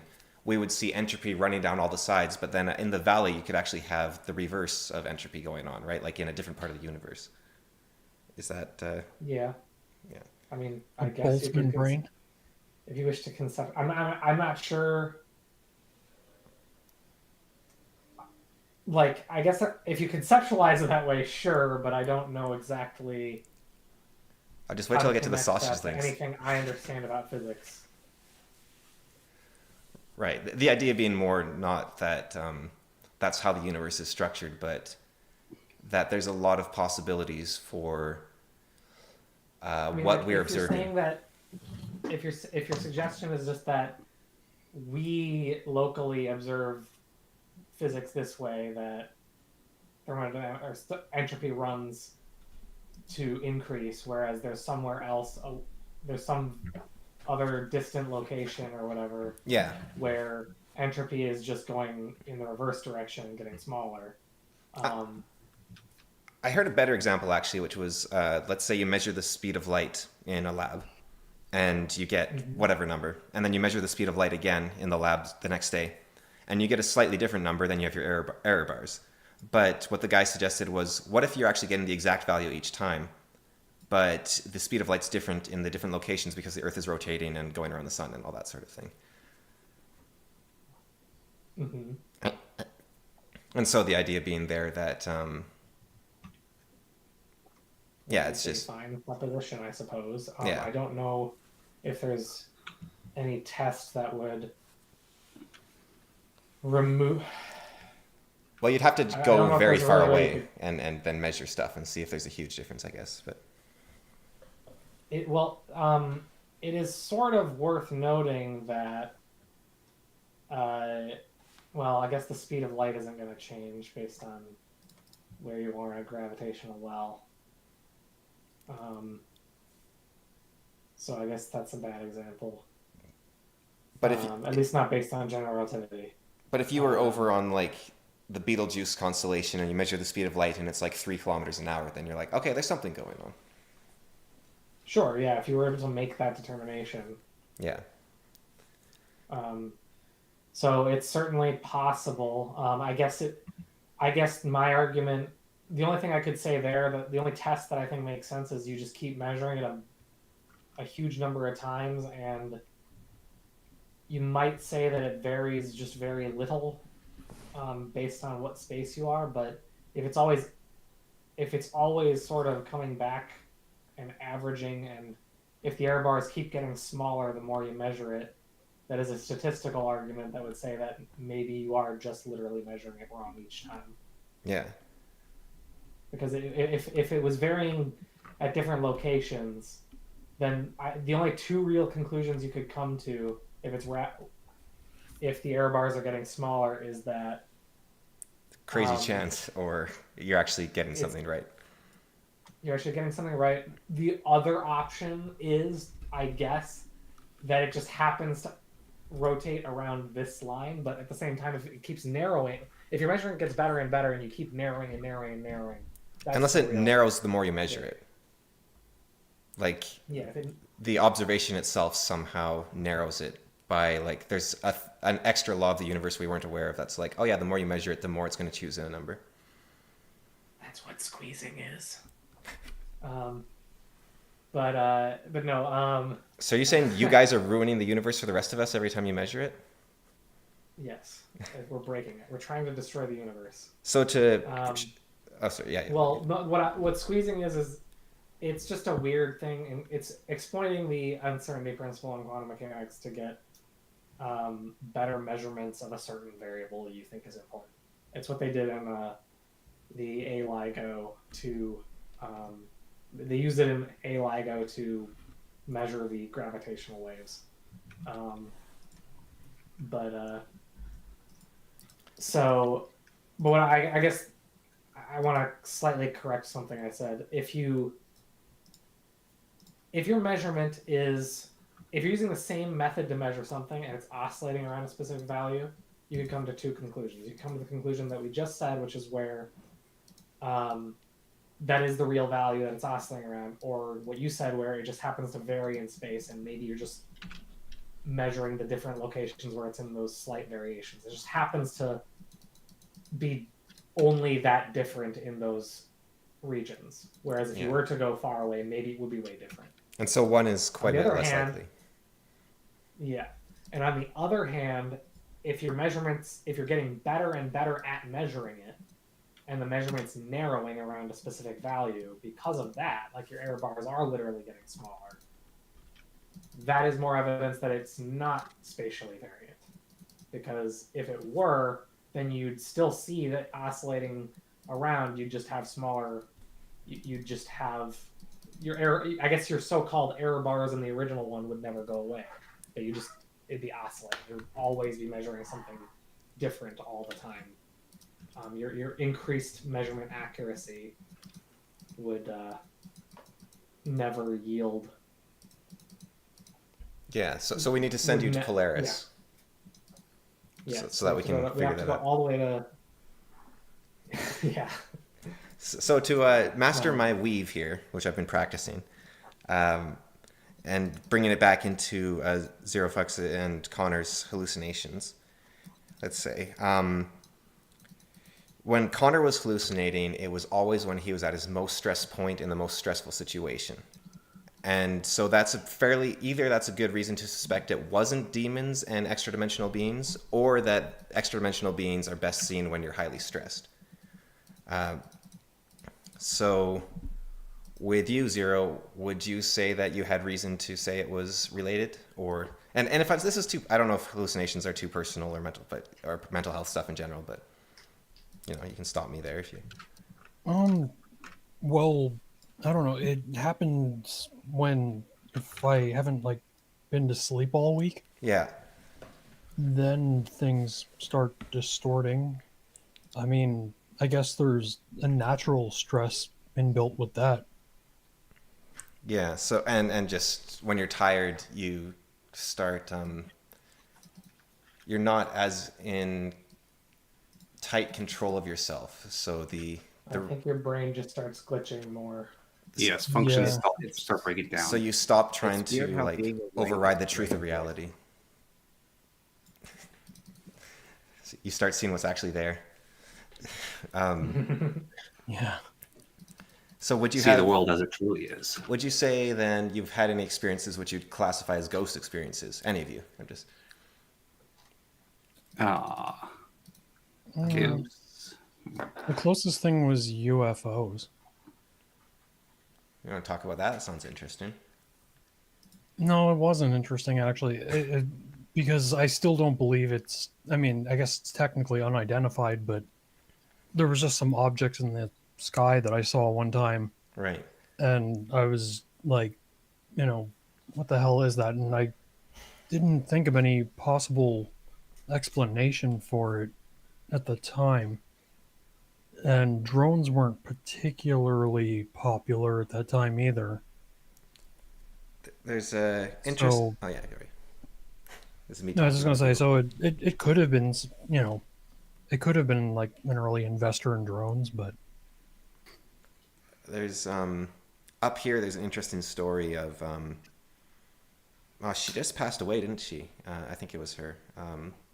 It was our first. I think it was her. Maybe I shouldn't say then. Like it's she's a public person, but I might be getting the wrong public person, so that would just be putting out hearsay basically. But anyways, in the 70s up here, there was a woman who observed UFOs and took pictures of them.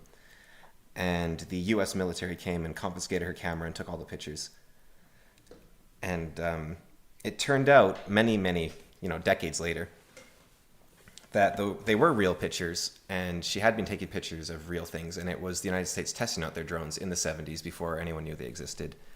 And they had decided to fly them over a completely unoccupied area, like the Yukon where there's no people, so they could test them safely. And like these prototypes or whatever they were. And she had taken pictures of them. So I think, like on the UFO front, there is very good reason to say like there's stuff there that's even very human made for sure. That's just a lot of obfuscation thrown around it, so that there's because you got to keep that stuff secret for other countries and whatnot, of course. yeah, even what was it about like a year ago? Weren't they noticing like a bunch of drones like by New Jersey or something? Yeah, there was that I don't know what the Not resolution just of that was. New Jersey, every major military installation. Yeah, yeah, and that's basically I what was it was. I think as soon as like Trump took office, they just said, yeah, it was this. It was just we're before testing that, stuff. just like sometime after the election, prior to him getting into office. And it's weird because one of his things was, yeah, we're going to investigate and release that like the first 2 weeks, and then silence on the issue. I actually saw one of Yep. those. I was driving like on the highway near a military base, and like one flew directly over my head, completely silent. Wow. Mm. I would say about like not that far up. So it was a fixed wing. I would say roughly 20 feet wingspan across, just flying silently over over a semi-major highway. Did that ever get resolved? Like, I didn't ever hear the end of that whole kerfuffle. There was also the UFO that was shot down in the Yukon. In the Chinese weather balloon. well, they never found it. So, or they say they never found it at least. Oh, people saw the wreckage. Like you can't stop Yukoners from poking it. Well, I don't think they could find the wreckage. Like, I think, No, people did. did they? Because I was It's actually a balloon. I It was was like balloon fragments. I was in that area recently, and I didn't remember it until just now. I should have actually that would have been interesting. Yeah. It's a long Yeah, ways no, away I- from here, but it's that'd be interesting. Yeah, I know one of the guys who spotted it. Oh, that's cool. And they think it's Yeah. just a weather balloon or something? It was more than just a weather balloon, but it was a balloon. Right. So some sort of like steerable balloon, maybe. Yeah. Yeah. Yeah. So What was that, like the Chinese weather balloon type deal Yes. or whatever? yeah. yeah. So we had I was flying over the Yukon, and then I think it was both the American and the Canadian Air Force sent planes to shoot it down, and I think the Americans got there first. Wasn't there more than one? Yes, there was more than one, I'm not remembering. The but only details one much was shot anymore, down. But No. My UFO possible drone was I was at the gym looking out the window, and I saw orb moving through the air and doing things that no child's freed balloon should be able to do, or any drone I've ever seen be able to do while looking like a perfect orb. I was assaulted by a bunch of balloons the other day. I forgot to tell anyone this. I was looking out it was like late at night, like 11 at night, and I was looking out my window, and I saw like a bunch of figures dart past, like birds sort of thing, but they were moving, like you said, like no creature should be able to move. And I was like, what on earth? I must have just seen something. Then I looked, and they were still dancing around. It looked like there was like this almost faces like dancing up and down in front of my window, but not scary because that sounds very scary. But it was just like these sort of indistinct like blobs, and I was like, there's something on my balcony or something. So I went outside, and my balcony was full of balloons. like 2 or 3 big balloons just like on the balcony, and another 2 blew off as I was looking. So I kidnapped the balloons. They're in my place now, but I don't know where they came from. China. No, this Scamming thing, like Iceland. calling the thing I saw balloon is inaccurate. It was a flying orb. Right.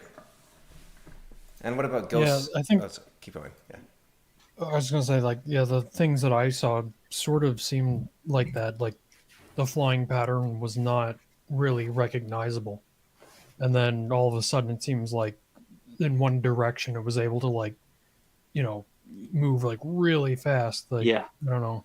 yeah, it just zips off Yeah. at an oblique angle. Actually, like it just goes zoop and it's gone. Yep. So I've kind of had a UFO experience, but I think it was just an airplane. Like I thought it was a UFO, and then I thought it was an airplane. I saw this glowing orange ball floating in the sky, and I didn't have my glasses on. I was hiding in a shed for the night because there was people that snored very loudly in my place. So I was trying to sleep in a shed. Oh, it was walls, of course. That was the problem. But I do have that habit. yeah, but If you hear a scraping noise, it's probably me. Don't worry. well, that's more comforting actually, because it used to be when I was growing up, like I'd hear like scrabbling of like the dog banging into stuff or whatever, and it's okay, fine. But I moved into a place there's no animals here, and I still hear those noises. So now, now I don't know what makes those noises.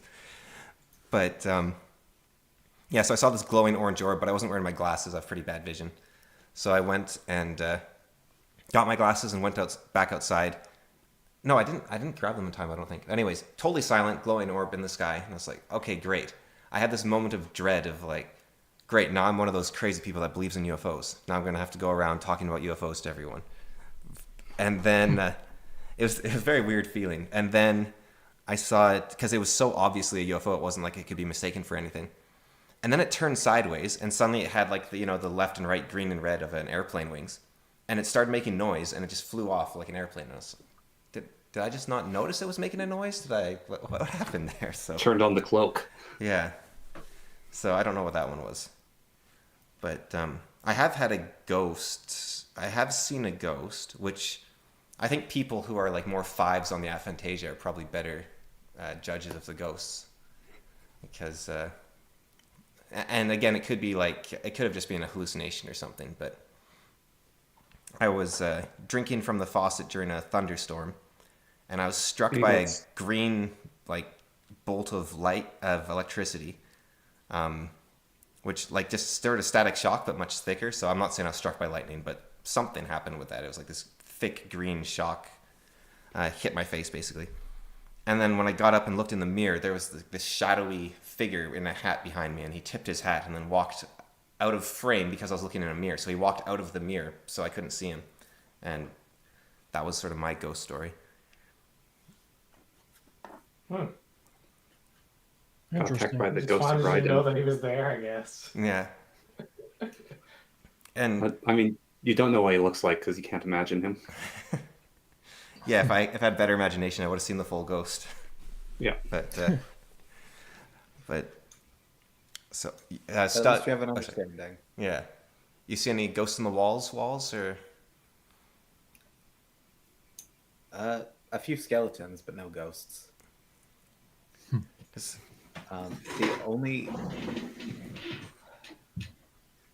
The only real ghost experience I've had was when I was 8, I think.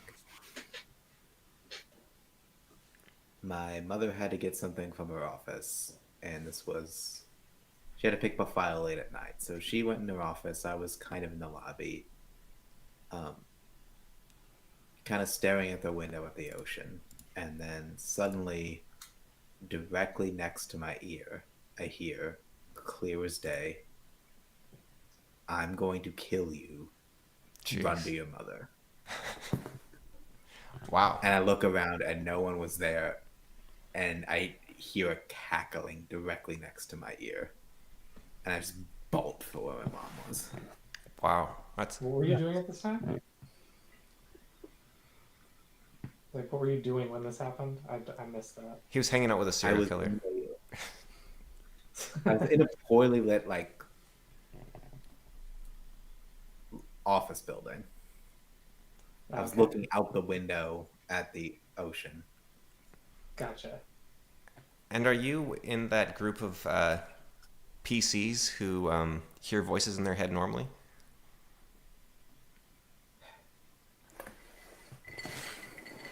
You mean like here's their own voice when they think? Yeah, like have an internal monologue and that sort of thing?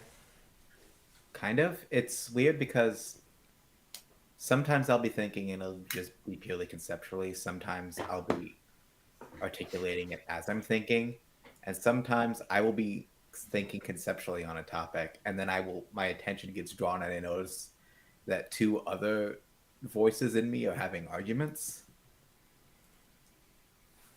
And Connor, you're saying that makes I people don't less crazy. always notice, and I don't always notice it until I start sub-vocalizing some of them. Or even No. vocalizing some of I them. never said less crazy. I said it makes people more real.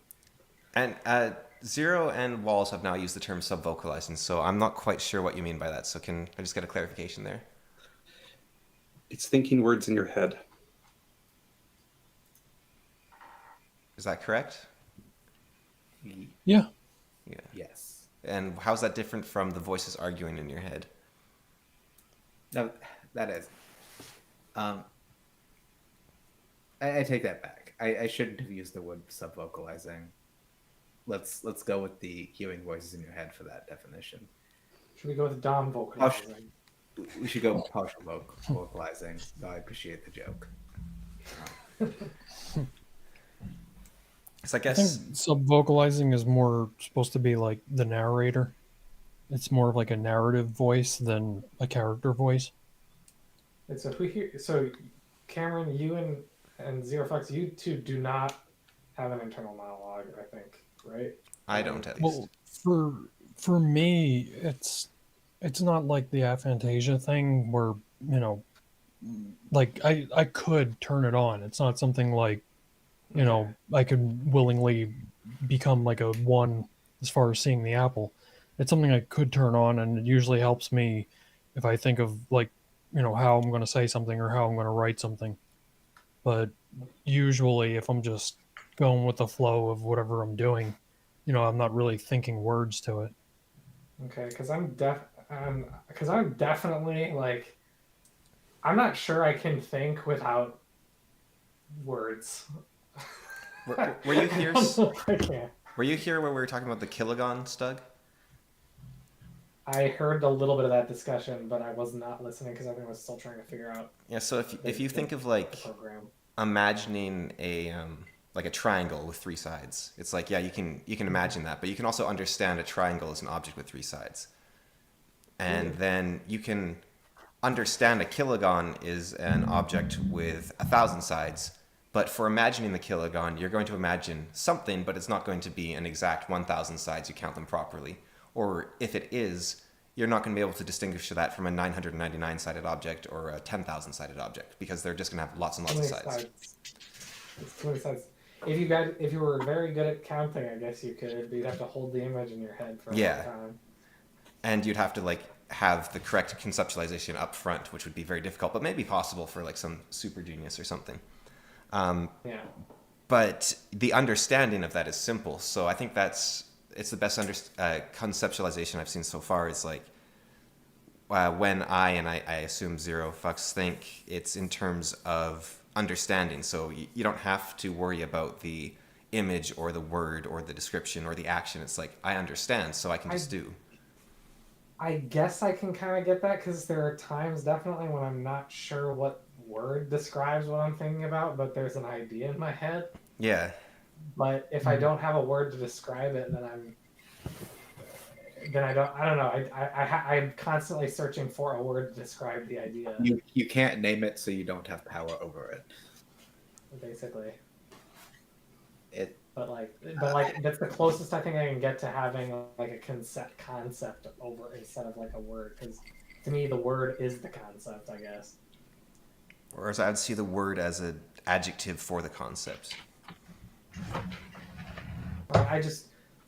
For me, it's just that there is a concept and the word describes the concept, and so it's just a mapping. Like Yeah. If we're talking again, if I like to use math language to explain my thinking a lot, and it's like the word is just a representation of the. I guess that's not strictly math language, but they use it all the time. But yeah, so the word is just a representation of the concept. But the concept And comes first, right? technically, yeah, Yeah. So you could just think in concepts, theoretically, at least. possibly, but yeah, it's just How could you I come up can't with I something can't like new? I can't think through. Sorry, what? I was just wondering, how would you come up with something new? It almost seems, in a way, it almost seems constraining. Well, the thing is, I have adjacent concepts to any new concept, so I don't necessarily. You can build anything with any number of building blocks as long as like a new idea is just a branch off of an old idea. In funny case, like I don't know if there's a human alive, whether you think in concepts or not, that is not going to be able to create a new idea off of literally nothing. There's just this thing that they think about that is based off of nothing they've ever learned, thought, or experienced before in any sense of the word. It's like you're Yeah. always branching it off. So What about I understand it's that, really constraining. Now, like I said, the oh shit, I had a thought earlier that I kind of lost, but the if you have a new idea that is just a bit too different from things you know and you don't have a word to describe it, the best you can do is sort of wiggle around it with adjacent language that gets a vibe across. Yeah. Get the Trump style. Yeah. Yeah. And so like that's definitely a thing I've had to do sometimes, and like usually I flounder at that point. Because like I'm just like I don't even know what I'm trying to describe right now. And so I get lost. Language just then becomes a tool to process the concept, Mm-hmm. which I would argue is what the visions are doing. So I guess it's possible, yeah, these visions you experience or whatever, these weird whatever's going on is maybe you accidentally stumbling upon an idea. Yeah, I've had this It's concept just that coalescing. yeah, I've had this concept that ideas are kind of like I've used the idea of whales before, just floating around in like a layered reality, I guess, like the noosphere or something. Mm-hmm. And so then people are just constantly, whenever they think because have you noticed when you have a problem, you're like, I wonder what the solution to that problem is, and you don't really go like step, step, step. You just have the solution appear like suddenly formed, and you're like, oh, that's how that works. Like not a math problem where you Yeah. can actually work down it, but like Oh, back in the day, like in school, I would lose points on like math assignments because my brain would automatically jump a bunch of steps. They want you to like show the steps or whatever, yeah. but sometimes, Dude, I've sorry. become so in contact with like the steps, they're so deeply ingrained, with how I think that I forget to even write them out. But Yeah, no, I definitely have that problem. Well, so this became less of a problem as you got further in because eventually the steps are too complicated for me. But like, I don't know. I feel like, yeah, no, like basically what I'm saying is that was a big thing for me, and my mom basically had to like negotiate with the teachers to tell them, look, he's doing all of this stuff in his head right now. You just need to deal with it, okay? I was never like that with like school or math or anything, but I find, and I'm sure everyone else is like this too, where you might be thinking like, what am I going to say to my boss tomorrow? Like, I don't know how to get through this idea. And then you wake up and you're like, okay, I'll say that. And then you have the answer. And these ideas, like, it's not like you think through every step. It's just this spontaneous solution appears. Or you say, in game design, it comes to me a lot, like where I'm like, okay, how do I mod this game so that like what do I want to happen to this thing so that this thing isn't overpowered and this thing isn't underpowered anymore. And then I'll just be sitting there and I'll be like, of course, if I do this, this thing will be not overpowered and this thing will be buffed at the same time with one action. And so then I implement that into the game. And it's like this spontaneous revelation. Mm-hmm. And I think, so I have this idea of like, you're just constantly shooting harpoons into the air, catching these thought whales and stuffing them into your brain, basically. And that there might be even time periods where, you know, the classic is calculus was invented at basically like 5 years apart by two people on different parts of the world. And so there might be whales that come lower at different times that different people hit at the same time. And so like the vision could be like the whale suffusing you or something, I guess. But Yeah. Or you're getting the single orange cat brain cell. And I think some ideas might be able to arise. Like you're kind of, I don't remember who it was, but there was like the guy that said you can only imagine a mountain made of gold if you both understand gold and mountains. And but I think like an idea like infinity, for example, is so conceptually complicated that I wonder, like it's not related to anything else really, right? Like it's different than a lot. You can't just build it up from like more and more and more and more. It depends. Like I think Infinity is something that is implied by other things, I would argue. I'm gonna let Stug take on the Cantor rant. Okay. Well, where were you going about Garrett Cantor? I want to know what you're thinking about. You go first. I'll explain my thoughts on Garrett Cantor because I love it. But he was where my mathematical knowledge is insufficient because I am a lowly dumbass engineer among godlike mathematicians. Look, infinity is really simple to explain. It's the space between 1 and 2. No, that's an uncountable infinity. There's different kinds of infinities. There's countables and uncountables. I learned from Neil deGrasse Tyson that there are about 5 infinities, and that's it. This is a joke. Well, it's not a joke. He said that, and it's hilarious. The joke is Neil deGrasse Tyson himself is a joke. But Kinda. Well, there's 5 infinities, and you can count them. That's why they're all countable infinities. Well, so here's what I mean by infinity as a thing that's implied by other things. Because I don't think it's... I don't think that numbers are a construct, like a fake thing. They are and they aren't, but they really just are not. Because a quantity of things has to exist in the universe. Like you don't just have... You have a certain number of apples. Like the tree grows a certain number of apples at a given time. There's a quantity of apples. All we did was just say this quantity of apples is called this, like 20 or whatever it is. And so we can understand conceptually the concept, a basic number just by reference to an amount. And so obviously there's 0 because you could have no apples if you want. You could have 1 apple. You could have 2. You could have 3.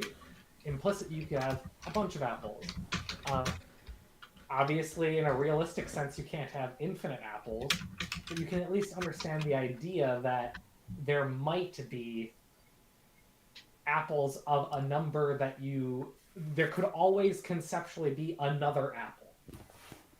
Yeah. Like you could have n apples, but you could also have n plus 1 apples. But then you're just approaching infinity, right? I wouldn't say... Sure, I guess this could be called approaching infinity, but I'm really kind of just using a proof by induction. Because you can... The point is that there's never a number that you can find that is not smaller than another number. And I'm just talking about integers here. I'm not even talking about the other things. So, like, infinity is implied by the fact that you cannot pick a number on the number line that I cannot find a bigger number than. Because all I have to do is add 1 to it. That would imply like Um, infinite growth, I guess, in a sense, but it doesn't imply like the end point of infinity, let's say. well, that's the thing. The problem with infinity is there is not really an endpoint. It doesn't make sense to talk about that because it doesn't exist. Well, so to bring it back to Descartes, actually, sorry, Connor, but Descartes had this conception back in the 1600s. There's this idea of dualism. So uh, heat was an absence of cold, or cold was an absence of heat. They weren't sure. Dark is the absence of light. Evil is the absence of good. And so God was Fun considered. fact on that comment, if I may interrupt, and I Yeah. am sorry, but I have to comment here.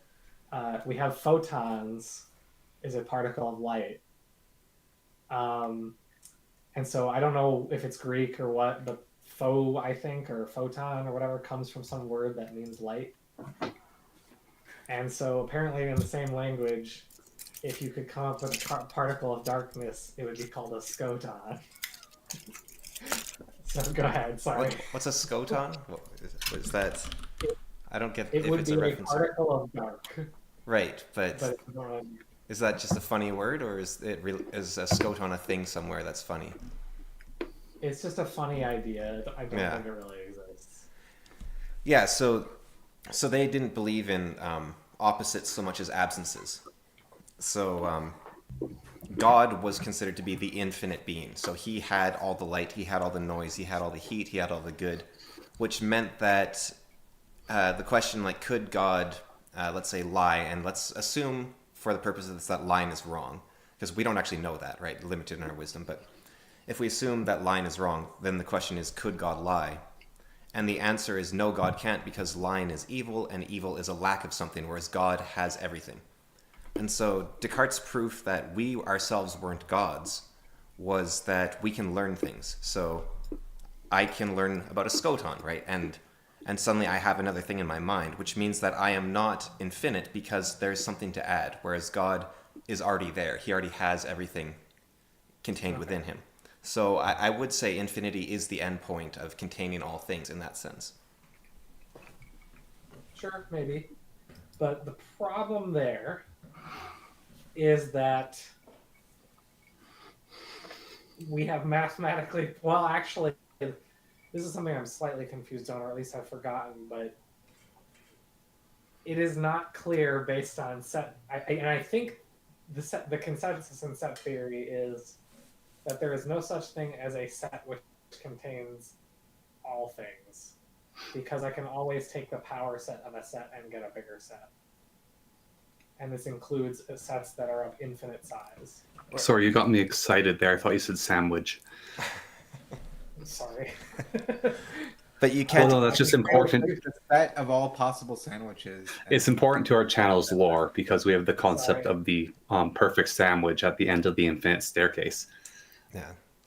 So, which is essentially a representation of God. So, Isn't the sandwich at the end of the infinite staircase Bowser? the idea is that you set your orientation towards God, and even if you can't achieve God, the moving towards Him is what brings you to God. So it's the walking that makes you doing the correct thing, not the reaching the sandwich. Because of course the staircase is infinite, so you'd never get there. But it's the walking on the staircase that's the important thing. Sure, Yeah, and sure, Yeah. but Distract But us. yeah, no. So what I was saying though was that so this is what Gerhard Cantor was doing. He did a lot of proofs of infinite of like the different sides of infinity. He's the one that proved that the set of numbers between 0 and 1 is larger than the set of integers or rational numbers, which are incidentally the same size. But he also proved, okay, so what's bigger than the set of all real numbers or complex numbers? Because those are also the same size. If you take the power set of these, now a power set is a set which contains not only every element of the set, but also every subset of a set. And it's worth noting that a subset of a set also includes the set itself, mathematically defined. But so that's what a power set is. So it's just like an inherently larger thing. And so you can take the power set of an infinite set and you get a bigger set. And then you can do that again and get a bigger set. And so you keep doing that, and you just keep doing that forever. So there is not actually a set which contains all sets. So there are infinite infinities. Basically. Well, let's say at the end of the infinite infinities, then you have God, which is the final infinite, would be like Descartes' thing, I guess. Did you read? So. Have you read Gödel Escher Bach, The Infinite Golden Chain? No. Okay, because one of the... Now, I've heard it derided for its approach to math, but one of the ideas he does talk about is infinite infinities and how somehow at the end of it, they do end, and then you have something appear. So it's sort of like Zeno's paradox in reverse. Like, he gives the example of you ask a genie for a wish that only the final genie can... there's an infinite amount of genies, and only the final genie can give this wish. So you ask the genie, hey, I wish that... you'd make me immortal. And the genie says, I can't do that. Only the infinite genie can do that. I'm only genie number 1. But I'll go talk. I'll pray to genie number 2 to make you immortal. And so the genie then speaks, because he's a genie, he's very powerful. He speaks twice as fast as you did to genie number 2. And then genie number 2 speaks twice as fast to genie number 3, and genie number 3, all the way until you get to the infinite genie, and then he grants the wish. So there's kind of, now I guess you could say that, so it's kind of like this endpoint to the infinity. Okay, I guess that sounds like a thing that would converge. Yeah, so you can, so I wonder if you could see that with like, not you specifically, but just like the royal you,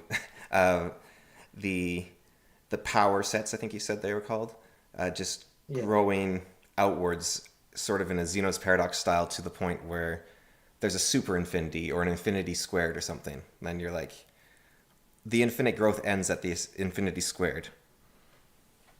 And then that is because even if that isn't a real idea, I think the concept of that idea...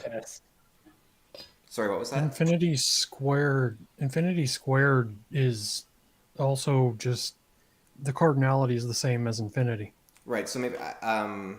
I should say, because there's something called a Cantor pairing function. You could there's a way to count infinity squared. Like if you have an x and a y axis or whatever, and they both go on to infinity, there's a function that you could define that could still count them monotonically. You're right, but I think he was just sort of trying to... Like a super infinity rather than a squared infinity. Yeah. Yeah, he was just trying to get across an idea, not really like make a relation or anything. He's got the Trump language. Right. That's why I made you the yellow guy. Or the orange. Thinking like less mathematical. Aren't you glad you brought me into the chat? Yes. Unironically, yes. Orange. Okay. I'll Anyway. do it again. Wait, what was that? That's why Walls got you on? Is that what you're saying? I said, orange, you glad you Oh, brought I me see. onto the screen. So you think that we don't actually think about... I guess to sum up our thing, you're saying that we don't actually think about infinity, we just think about getting bigger forever.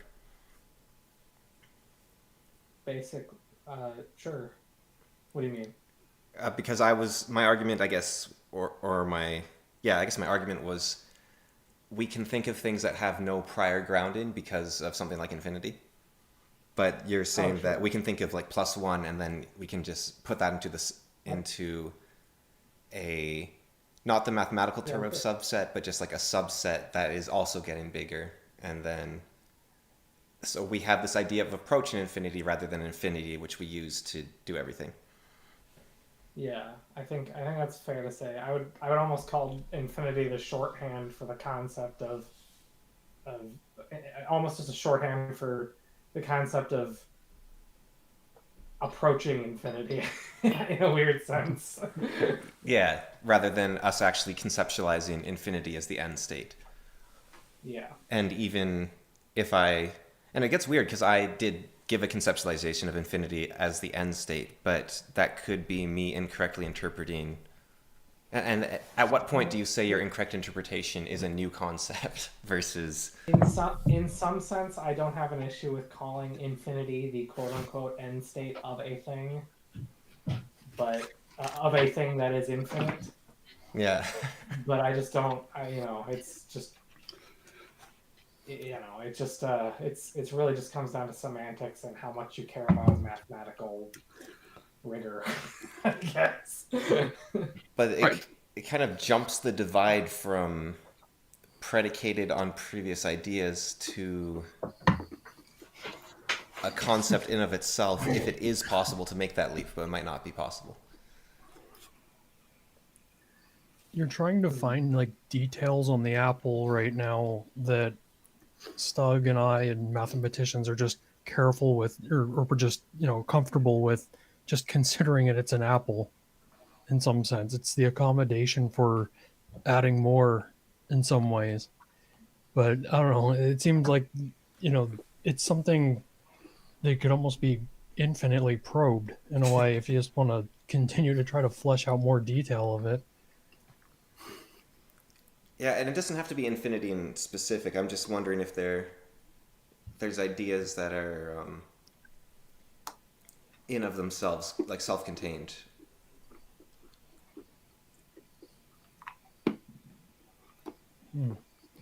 Because we were talking about, like, this was your discussion with Stug, actually, Zero Fucks, where you Oh, I would argue yes, there are ideas that are self-contained, and those are what we call axioms in math.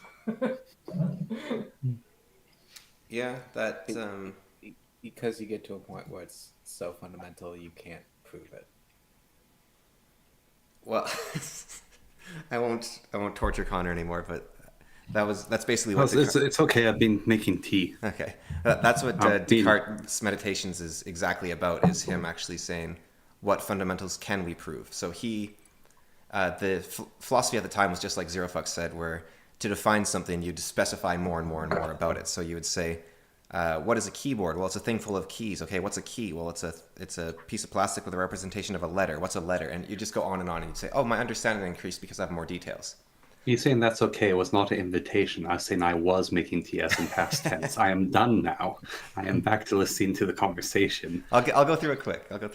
So Descartes didn't believe that was the correct way. You cannot go through things quick. Descartes did not believe. You tried to summarize the Communist Manifesto. It ended up being longer. It than only the took me an manifesto. hour. It takes infinite time. But the whole point is that Descartes didn't You'll think need infinite tea, Connor.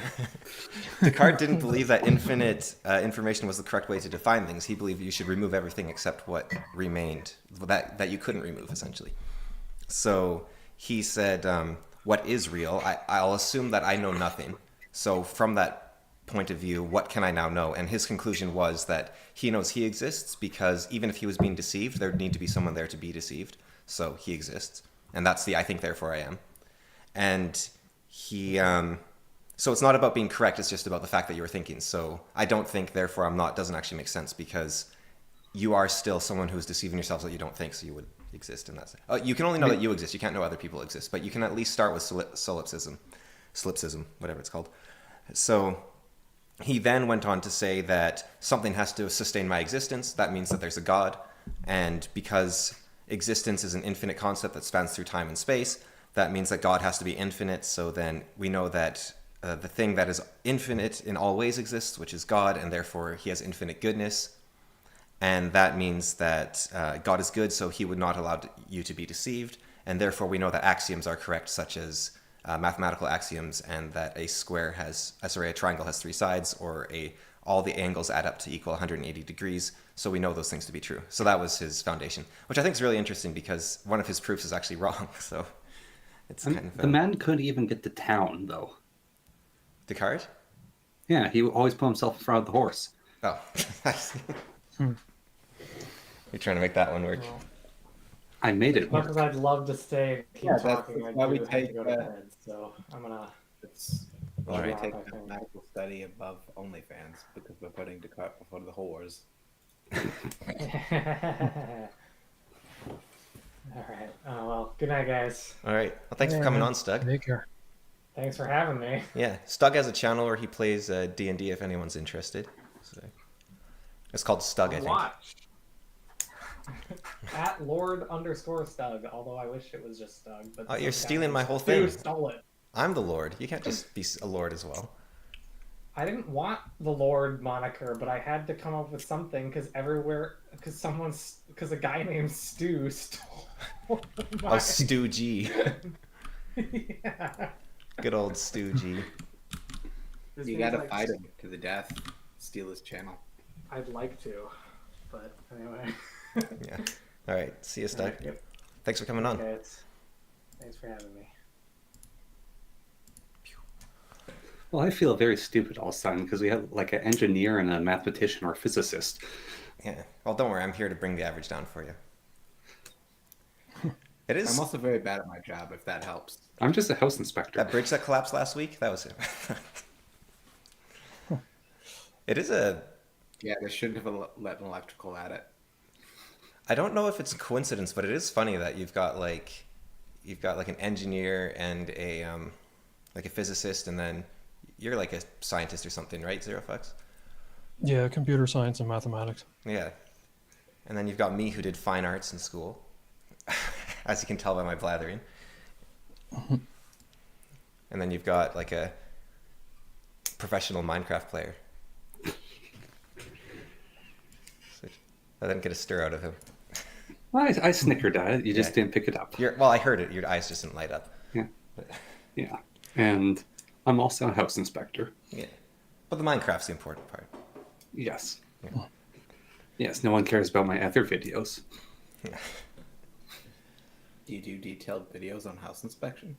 No, Oh. No. it's all video game stuff. House inspecting is boring. Maybe you should like. Well, I guess it would be a lot of privacy violations. But Yeah, there's that too. saying you should like spice it up and like throw that into your channel randomly.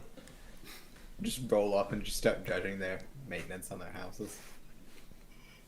All right, so you had a different topic, which I'm just curious. It was about groypers. Yeah, we kind of talked about it already, like you and me, Connor. But and I actually wanted to talk more about dreams potentially. But if you guys want to like leave or switch, then That is a pretty big jump from where we were. Dreams or groypers? Yeah. yeah. Do you dream about groypers? What I You know, that's the thing. We Yeah. don't dream about phones, and we don't dream about groypers. I dreamed about Groyper something phones? very weird the other day. What was it? It was like I can't remember. It was like, you know, like the cashier you meet at the store kind of thing. Like they were just a main character in a dream. Like it was something like that. Have you seen those videos where like they'll have magicians that'll just like carry a plate of glass through like differentiating the two people and then switch out the person? And like there's a decent percentage of people that since it's just like an NPC variation, they will rationalize it like the entirely different looking person is the same person. I haven't seen that specifically, but I've seen Well, of course you haven't seen it. You're an NPC, so you don't know the. I've watched happened. the TV series Toast of London, and sometimes they'll swap out the actors between scenes. So it'll like cut to the actor and he'll be talking, then it'll cut to the person he's talking to, and then it'll come back to him, but it's like a different person, and it's really hard to notice. So and I don't know if it's rationalization so much as like you just don't expect things to change. So well, I guess that is a kind of rationalization, but Well, it's just NPC programming. Don't worry about it. or But they'll do it with just some guy asking directions, so it's not even an actor that you've been paying attention to. But yeah, and then you just switch. Wow, you switch and there's a different person there. Or there was a YouTuber. I don't remember who was doing it, but they was it J-Reg or anyways, he was swapping T-shirts between cuts, and like I didn't notice it. And I looked at the comments, and someone's like, "Hey, I caught you doing that." And it's like, "Whoa, that's weird." So it's, I will use a voice changer or change accents, and people will not notice. like during Videos. videos. Ah. Yeah. You just It's kind like someone will say, partway through, I realized you stopped speaking with a German accent. and I think that is speaking to like the imagination versus understanding thing, where you're actually only paying attention to like, okay, there's a person that wants directions. You don't actually pay it, and maybe they're male or something, but you don't actually think about like, what do they look like? What are they doing? Because you only need as much information as you need. I guess I think I have a problem with the term like imagination versus understanding, Yeah. because I think imagination is somewhat a tool for understanding. Well, So like, what is it? What is it we're actually trying to differentiate here? I guess. so in the Cartesian terms, it would be imagination would be the image in your head, so you would see a triangle, whereas understanding would be I know a triangle has three sides, so it'd be axioms versus the product of the axioms. Okay. Yeah, but of course, imagination in more common sense can also mean like thinking about something or coming up with creative ideas or something like that. So it's probably a bad idea to use it that carelessly. No, probably on the Cartesian plane makes sense because then you can have more of both. Yeah. It's not a zero sum. Wow, that was a weird burp. Or just zero fucks mouth opening with that. Bruh. That was some car out there. Yeah, no, I literally imagined a truck driving out of his mouth with it open there.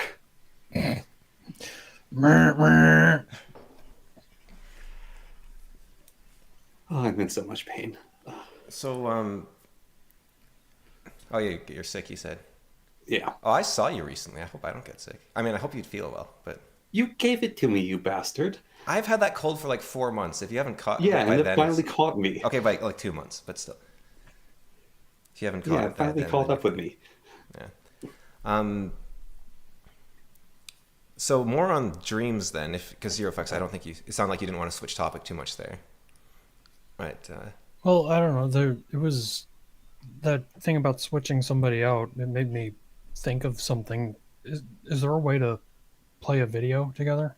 I have no clue. Let's see. We could that watch together thing I've heard about. I don't know how it works at all. Watch together or watchparty.me. I don't know if I. If you play the video on top of all of us, we'll see a very slow, leggy version of it. Yeah, but I won't. Oh, and you won't hear I don't know. it. Sorry, no, you guys won't hear it is the problem. Ah, I dropped the link in the Zero, little you chat can thing. share your screen with us. I don't know if the audience will be able to see it. They won't. I could Oh. make them possible to see it, but I don't know if you want me to do that or not. No, it's no big deal. I dropped the link in chat. It's been around for a while. I've probably seen it before. Not the YouTube chat, the private chat. Oh, is this the gorilla basketball thing? Yeah. Oh yeah. Yeah. Oh, the grill It- experiment. It's related to the switch them out thing. I mean, I've seen it, so and I think so. We could even just talk about it, unless you think there's something you want to point out. We've all seen it. We've all seen Jordan Peterson talking about it. Oh I no, haven't there seen was. Jordan Peterson it. My physics No, I teacher didn't know showed it he to was us. Yeah, I knew it from back in the day. I didn't know Jordan Peterson talked about it. I did psychology in school, so that's. Yeah, our physics teacher asked us to count how many times the basketball bounced. Oh. Yeah. And Ukla in the comments is a architect, so that's another fancy like science thing. Yeah, actually, our physics teacher was kind of cruel because O0 Is it- Kala? it's a physics class, and he actually gave us marks on if we got the amount of bounces right and if we saw the gorilla. Wow. Didn't the like career planning guy also show that video? Yes, and also the psychology teacher did. So do you think it's useful to have up Zero Fucks or? No. I was just. I don't even necessarily think I have much to say about it. It's just fascinating I idea. thought- yeah, that it. What Walls was saying reminded me of it. Yeah, I think it's.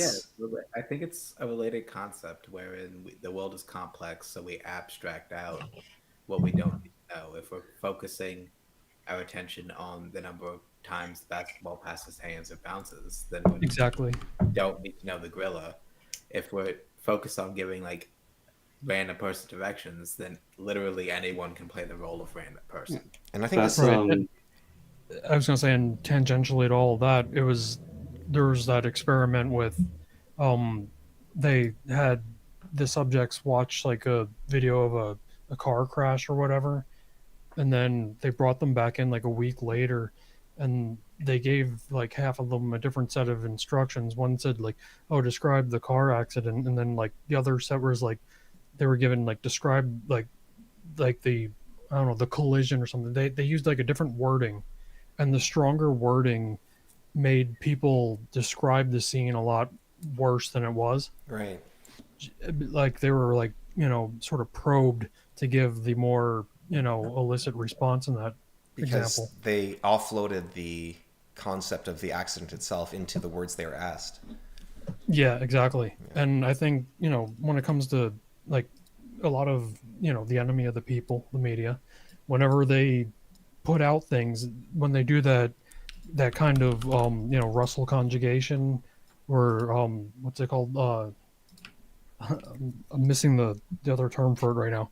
I say it often though, but they're using words specifically to paint the same set of facts in a direction that's more favorable to their ideology.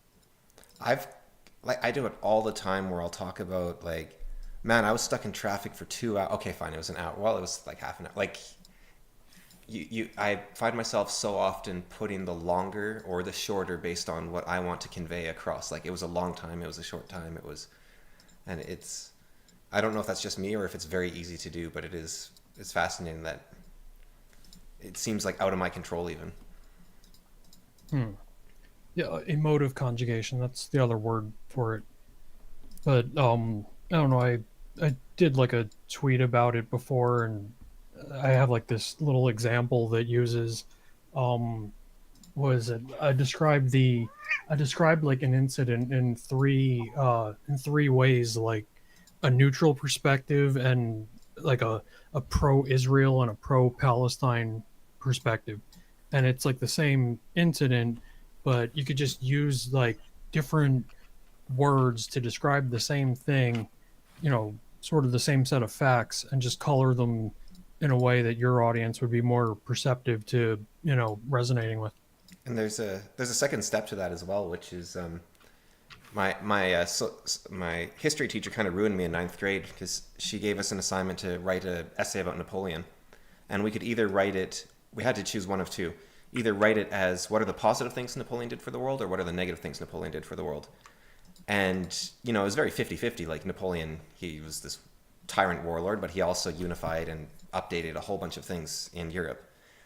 And but when after I wrote the essay about him being good, for years afterwards, I thought like, yeah, balance turns out to him being good. Like what you write actually influences how you think because you wouldn't have written something that wasn't true, right? So you take that sort of so if you convey it which is more in why favor of Palestine, you're going to start being more in favor of Palestine.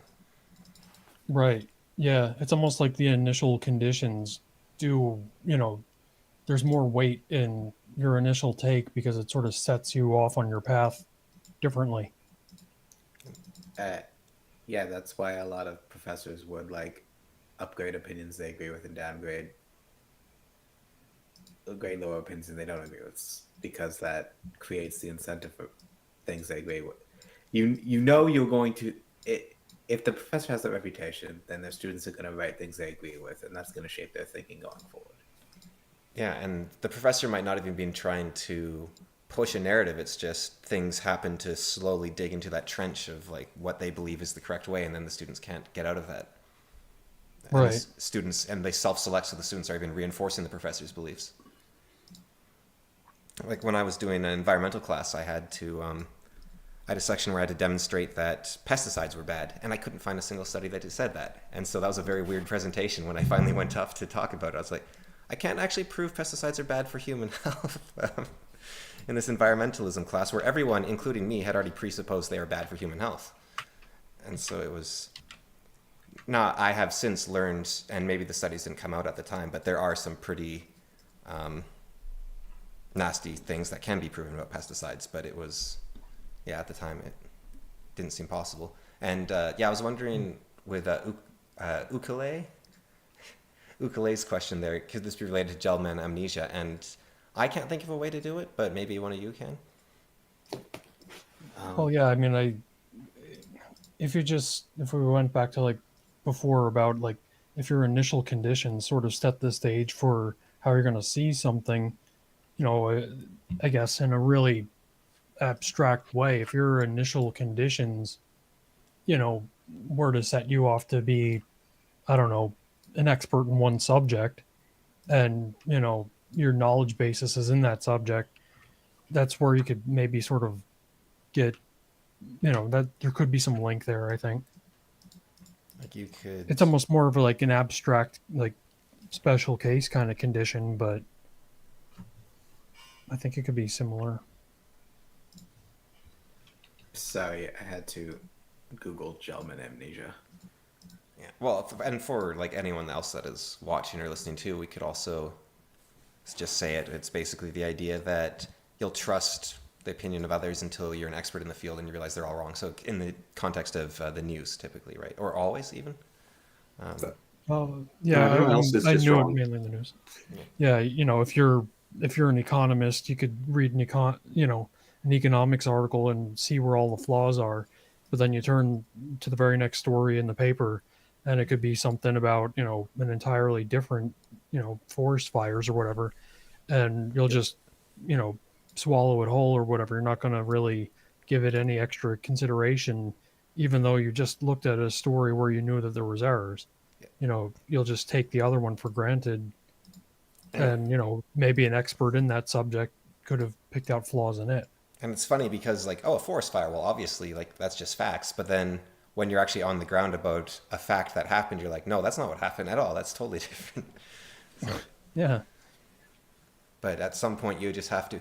Going back actually to, and actually, I guess it is related now that it's sort of coming to my head, with the gorilla experiment, because there is only so much you can know about, which is the link I think for the Gelman amnesia, right? Like you, at some point, to save energy, you say, well, I'm sure that on average, we've got roughly the right idea here that there probably was a forest fire, and I'm not an expert, so it doesn't actually matter where the forest fire was or how big it was. I just know there's a forest fire and I can see the smoke.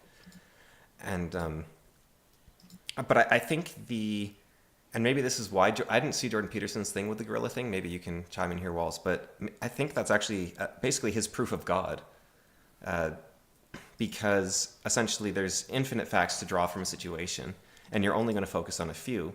So therefore, you should pay attention to the facts you focus on, because those are the ones that matter, and that which matters is what you should orient yourself towards, because that is God. And I think that would be. It was. I don't think it was. It was close enough to that I don't think it's worth arguing. Because and I think there's a bit more to the argument for God than that, but I just think that could, like, irrespective of Jordan Peterson, I think that is actually a pretty good baseline for an argument to God for God, but it's not going to be convincing without the other things. So it's kind of like it's good to preach to the choir with that one, maybe, but Well, not. it's a derivation of just the American pragmatist school generally. There's an infinite amount of things to know. Our epistemology can never be 100% on point. Instead of taking like the existentialists like Derrida, who was the other one, Foucault, like route, and just assuming that the postmodernist route, assuming that because we cannot fundamentally prove, everything is based off of what we cannot prove. So you assume there's no That it's all objectivity. worthless. Right. The pragmatists, like prior to that, just like, well, we can't, but then the solution is not to give up on the idea of truth entirely, but to approximate it as best we can locally. Yeah, and I think my more broad argument would be something along the lines of, like, a nihilist to say that nothing matters or that there is no objective truth requires to have an objective sort of sense of omniscience, because to know that nothing matters, you actually have to know everything. So you can't be 100% sure that nothing matters. And from there, you it's then arrogance and nationalism. yeah, and then from there you have to have like humility to think, okay, maybe something does matter, and how do I decide what matters at that point? And it's, well, whatever grabs your attention is probably what does matter. And in the same manner that you should act as if talking to this microphone is going to someone's ears, even though you might just be talking to an AI or a robot or hallucinating that there is even a microphone. But your life is going to be a lot better if you at least assume that the hunger feelings mean you should eat, and that the noises in your ears mean someone's talking to you. Because it's impossible to get through your life if you're just living in a cloud of vibrating atoms. So you have to make some sort of judgment call on what seems to be the case about things. And I think there is a lot of proofs that there is a thing which you should move towards, which will improve your life and the world around you, which is the higher purpose which you feel called to. And you can call that higher purpose God, and therefore you should act as if God exists in the same way you should act as if your keyboard exists and typing into it will make a sentence. And acting as if God exists will therefore also benefit you. So I think it's something like that. I just Yeah. put quickly. And so oh, sorry, go on. No, go ahead. I was just going to say, so I think, like, I read Maps of Meaning, and so, and there's a lot more depth to it than that, but I think it's actually fairly safe to say Jordan Peterson is basically an atheist who believes in God in the same sense that he believes that he needs to drink water when he feels thirsty.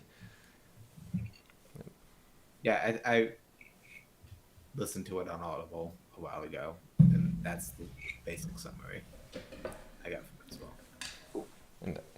And I guess you probably feel the same then when people are debating, like, is he an atheist or a Christian? It's like, he wrote a book on it. You can read it.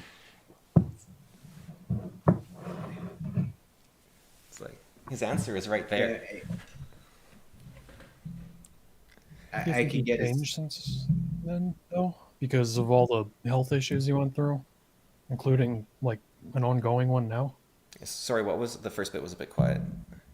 Oh, do you think that he may have moved from that position since then? I mean, it's always possible.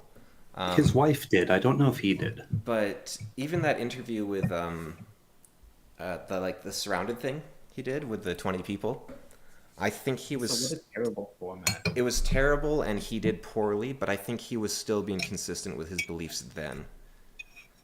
Like, it didn't seem that different from Maps of Meaning when he was refusing to agree to concepts, because it's kind of in the same sense, like, can God create an object so heavy you can't lift it, or can God lie? It's like, you can't really answer the question in a way that makes people understand better. It's always going to make them understand worse.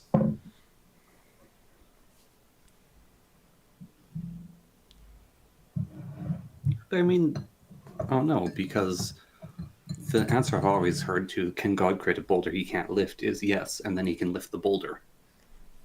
Yeah, and I do think Jordan Peterson wasn't engaging with some fun hypotheticals, which you could do. Like, He was refusing on the grounds that everyone was just kind of there to trap him. yeah, which I think is weak, given, like, you saw the Kathy Newman interview back in the day, right? Yes. Where that was like flawless. Like, he's like a god among men in that moment, basically. And That was also 8 years ago. He's an old man. he's not that old. He's like 60 or something. But He's not that old, but he's, I think, tired. He's Yeah. been like on this same demoralizing grind for years. It's like Yeah. I Man was get put through hell. yeah, I get why Jordan Peterson is the way he is, and I 63 years old. can't begrudge him for it at all. yeah. But it's a shame at the very least, because, like, you know, Abraham Lincoln, like, he was shot very shortly after he won the Civil War, and he became sort of this, like, this figure that was, you know, he's like unimaginably impressive. Like, you just learn, like, as a Canadian learning about him, I was like, holy cow, how can someone be that impressive on every count and be that great on every single part of his life? And I think if he had continued being president, there would have been, and then been, you know, a guy that supported the next candidate or didn't and went on his life, and there would be a whole lot more about him that wasn't like the flawless man, essentially. And Jordan Peterson, with that Kathy Newman interview and everything before that, he was like this untouchable guy. He'd go into the colleges and he knew everything about the subject he was talking about, and you couldn't flap him, you couldn't throw him off his game, and he answered every question easily, like even really unfair questions he easily answered and pivoted around to something else. And if like I don't like the idea, but if he had died with the like when he first got sick for the first time, he would have been this figure where today we would say, I wish we had Jordan Peterson around to help us, but instead he's around and he can't, and it's Right. kind of I tragic. thought that about like Tupac and Biggie or whatever. They're usually considered some like the best rappers ever, but both of them, were shot and killed really young. So you never So really know. they didn't have enough time to make crappier music later. And I think If they die, we can imagine what they could have been. If they live, we have to deal with whatever they end up being. Yeah. And I think that perfection isn't something that humans get to keep. It's like people say, I wish Carlin was around, right? Like especially back in 2015 when cancel culture about jokes was going crazy. It wasn't called cancel culture then, but it was basically you can't joke, everything gets you in trouble. And people are saying, I wish Carlin was around, but again, we don't know, because you see some of his stuff, like the difference between, like, it was Democrats and Republicans or something, and he said a bunch of bad things about the Democrats, but then he said, and the Republicans are evil, or something like that, right? So I don't know where he would have been. He could have been anywhere. Like, life changes you so much. Right. I've seen enough people fall to incentives, to pressure, to idealism, to just straight up misinformation that I don't think it would have made a difference if Colin around. There's no guarantee Colin would have ended up in either crazy camp anyway. Yeah.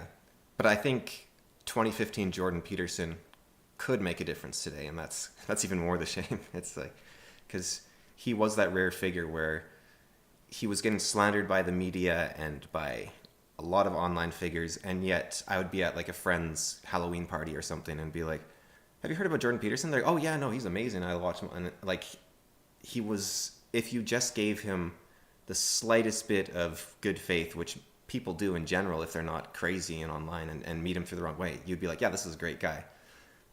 And then that became the Jubilee video, which is I don't think it's like unsafe. I think it started with the suits. Oh, I think this. We were talking on our podcast. It's not out yet, but I was saying I think that the guy that gave him the suits might be like a Russian agent sent to destroy Jordan Peterson's reputation. Yeah, there was who was it? Was it him himself? Somebody I saw did an interview with the guy. Was it Trigonometry? Somebody did an interview with the guy. Oh, the suit maker. Yeah. Oh, because it's like it's such I a wanna cool say the gift to a trigonometry. creative person, like Jordan Peterson, like a sort of open to experience type person, left wing person like Jordan Peterson. It's an amazing gift, but his audience is full of right wingers, and so when the left wingers look at this right winger, they think is a right winger in these suits. He looks deranged. He looks like one of those mega church guys, and. He looks like he doesn't believe his right wing principles, but of course he's not To actually right wingers, he looks like Two-Face. Yeah. Sorry, I interrupted you, Zero, there. Well, I don't know. When you said that, if you just showed somebody that's uninitiated, if you just, got that person, familiar with Jordan Peterson, you said that, people would be like, oh yeah, he seems like a normal guy or whatever. Yeah. Do you think if you apply that sort of framing to something like Trump, do you think Trump's reputation exceeds himself in the same way, so that most people, if not everybody in the world is initiated with Trump at this point, but his reputation is almost loaded into their thought of him so much that even if he like does something good, they can't get out of that framing enough to grant it to him? Well, he's very popular in Japan, and I don't know if Japan fully conceptualizes him or knows what he is. I think he's like in Jordan Peterson's case, I don't think he ever until recently, did it to himself. Like, he was just a guy that was standing up for what he believed in, and the main problem he had was he went against the CBC and university narrative, essentially. And so it's like the media and the universities had to team up to take him down, and they failed over and over again, so they got even more extreme. Whereas Trump, I think, a bit more does it to himself, but I think he wasn't, like, even 2020 and 2020, I don't think Trump was as... It's kind of weird. Like, it feels like the news, maybe this is just my own perception of seeing things, but it feels like the news has kind of given up a bit more on Trump now in this last year, when he's actually doing stuff that's a lot more outside the pale compared to the first 8 years he was really this political figure. People Right. are fatigued, I think, of it. But it's They kind of... are. I don't think the news has let up. I think just there's more fatigue. And it might just be I And don't listen to them anymore because I'm just like, I don't trust a word you say. So Yeah, well, our official propaganda branch in Canada also has Well, they're its own useless. thing going on. Worse than useless, actually. yeah, they're just evil, and they take all our money. Yeah. But It's because we have the institutions have been deliberately sabotaged so that we cannot rely on them at a point when we need them most. Yep. I'm not sure. Dan Carlin, the hardcore history guy, I don't know if you've ever listened to him, but he talked about this, where he said he's not sure if the truth levels have actually changed, and they might have even gotten better with the increased scrutiny. But there used to be a narrative, and people didn't have an alternative to that narrative, and so it unified everyone around that singular narrative. Right. Well, That's the vision that, like, they sort of praise, like, Cronkite or whatever for, like, not getting into, like, all the crap.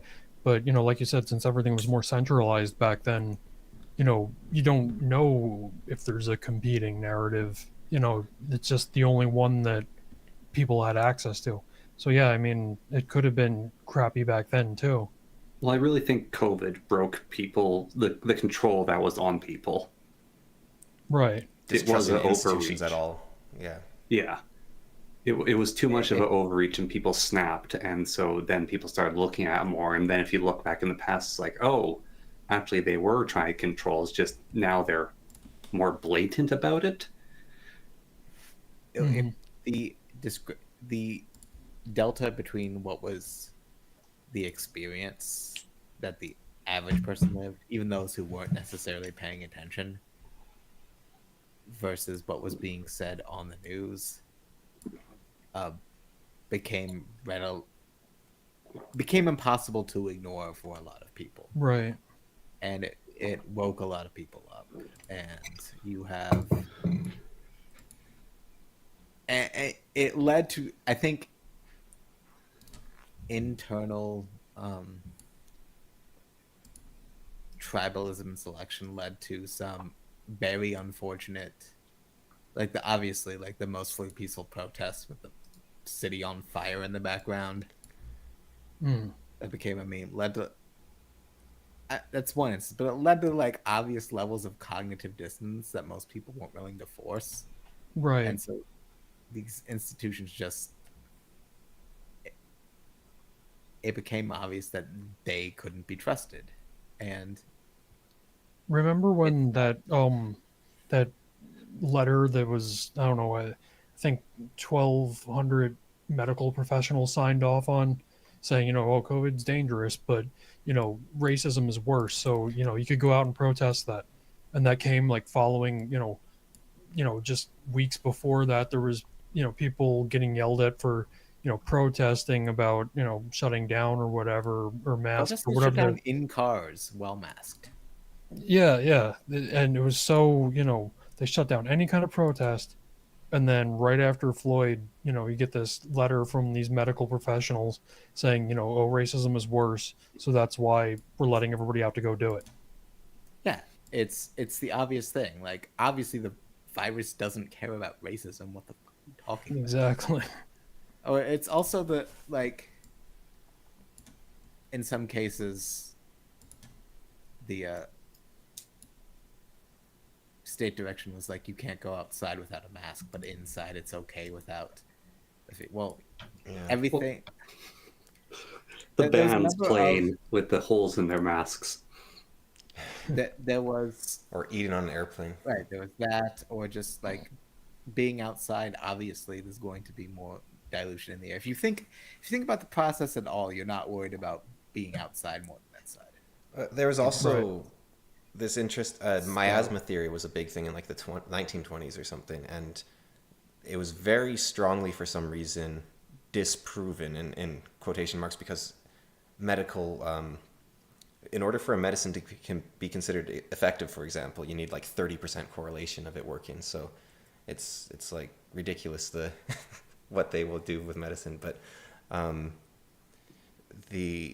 they were so strongly against miasma theory that when people were suggesting, you know, if we're all wearing masks and we're standing in a room together, surely that starts building up no matter what, because the air has to, you know, get out of the mask at some point.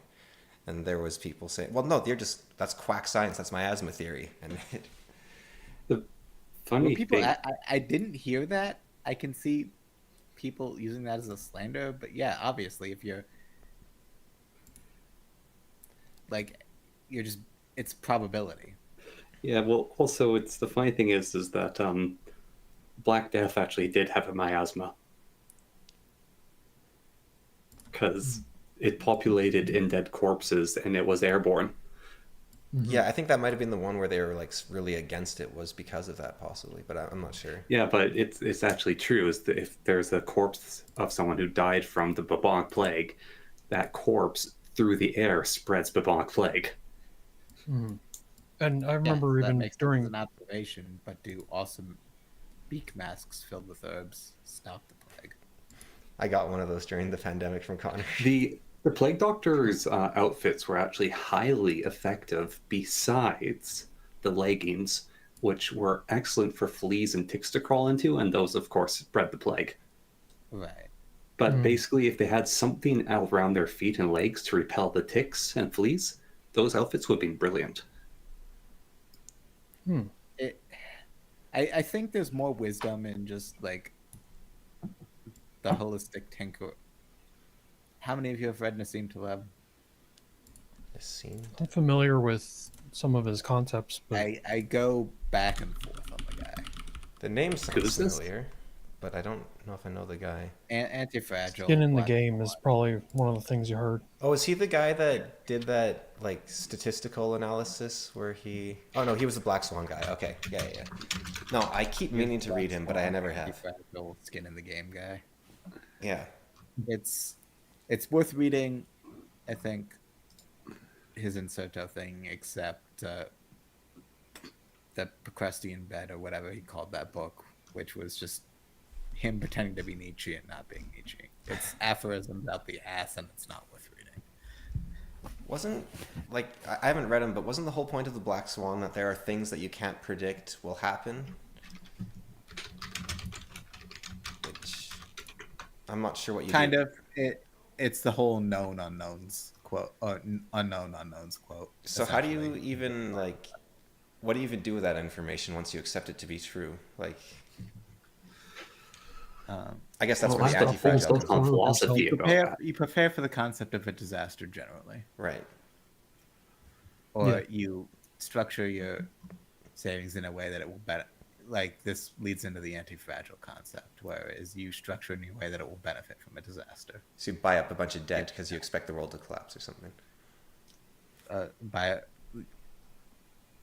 What? No, that's the opposite of what you want to do. No, because if you buy up a bunch of debt and then the economy collapses, the debt's worth nothing, so you can pay it back with like $2 of you effort. acquire a bunch of debt, you don't buy up a bunch of debt. Yeah.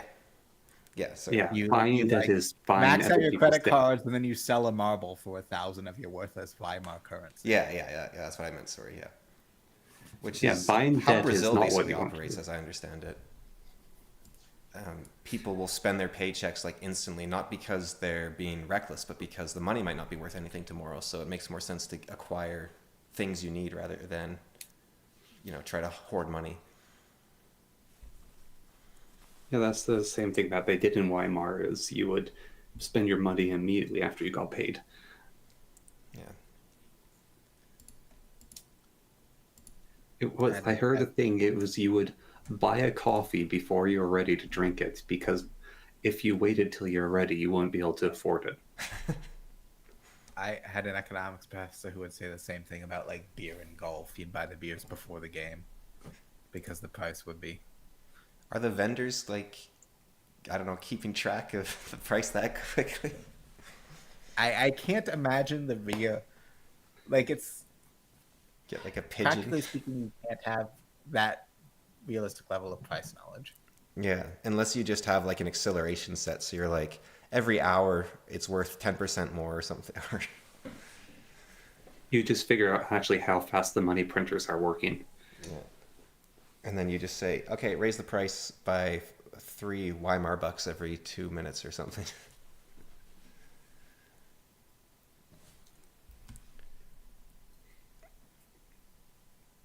What a depressing Turns out the only concept. method- That might be too edgy for you too. Never mind. What was it? I was gonna say the only method of inflation control that we know that works ends up with a bunch of cookies being baked. Ah, that is. No, that's not too edgy for us. Well, it's not. Well, I mean, I think you said the worst thing we ever have with that fighting children thing. That was horrible. Yes. Yes, I did. No, that's easy. Not the way I said it. He said it the. Like, how many children do you think you could fight? It depends. No, I don't even go back to it. Don't say it. You're not allowed. I'm banning you. There's 3 things we're not allowed to talk about now. No weapons. No weapons. Unarmed combat. And you're not wearing steel toes. No, he doesn't Yeah, plan to no, be it- wearing steel. How many children could you fight and mortally wound? I think that episode's out, so you can find the answers. I We believe actually it's in had the that gorilla exact one. question come up. Yeah, it's in one of the 2 gorilla episodes. Yeah. Are they horse-sized children? Just normal sized children. Yeah. So not Americans. No, it was, well, I can give a vague maybe idea of it, but essentially we were talking about fighting an elephant first, and we thought that you'd probably have a better chance against an elephant the harder it was for the elephant to grab you. So if you were like naked and oiled up, you'd have an easier time defeating an elephant because otherwise you wouldn't stand a chance. And then you can extrapolate that to the rest of the conversation. I mean, you still don't have a method of defeating the elephant. You're essentially just trying to tire it out. No, you're biting it. Is this like Diddy's elephant? Yes, basically. The things it can do with that trunk. He has enough lubricant in his property for this scenario to work out. Imagine it just sprays you full of baby oil with that giant ass trunk. Ukule, I'm a coach, and I've also worked at a kids camp, so I've wrestled a lot of kids and fought a lot of kids, but I don't have kids. And I've also, had to deal with kids with weapons because I'm an archery coach, but yeah, I don't know if that's what you meant or if you meant if you cared about them or something. That's a dope skill set, by the way. Wrestling kids? No, I'm assuming we talk about archery. No, it's kind of. Archery and wrestling generally, like Yeah. grappling. I'm not a good wrestler, but kids are, weak and small, so. But that actually did come into our conversation where I was talking about like 5 kids, and I was able to pin them all. I was 17 at the time. They were like 10-ish, but it wasn't easy. And I think they were stronger than me. I was just able to, I was able to put them into pain holds, basically, like bend their wrists backwards and that sort of thing. But if they'd actually been willing to take the pain, I don't think I would have done that. So I could take like 4 bloodlusted kids, I think, maybe, on a good day. When I was on the other end of that, so when I was a kid, I think it was at a family gathering, we had an older cousin, I think it was an older cousin that a bunch of smaller kids were attacking and trying to take down, and he would shake us off, and there's like 7 of us trying to do it.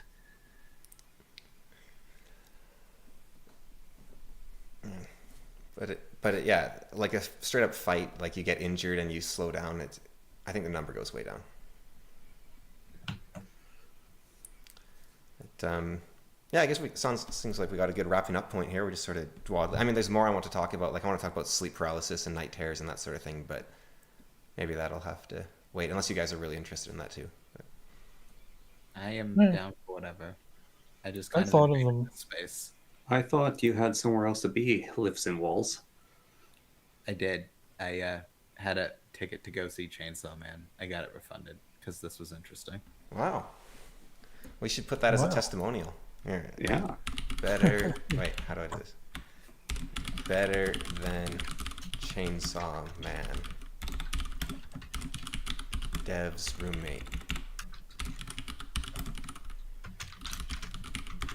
Are they gonna think Dave sent it? No, the other roommate.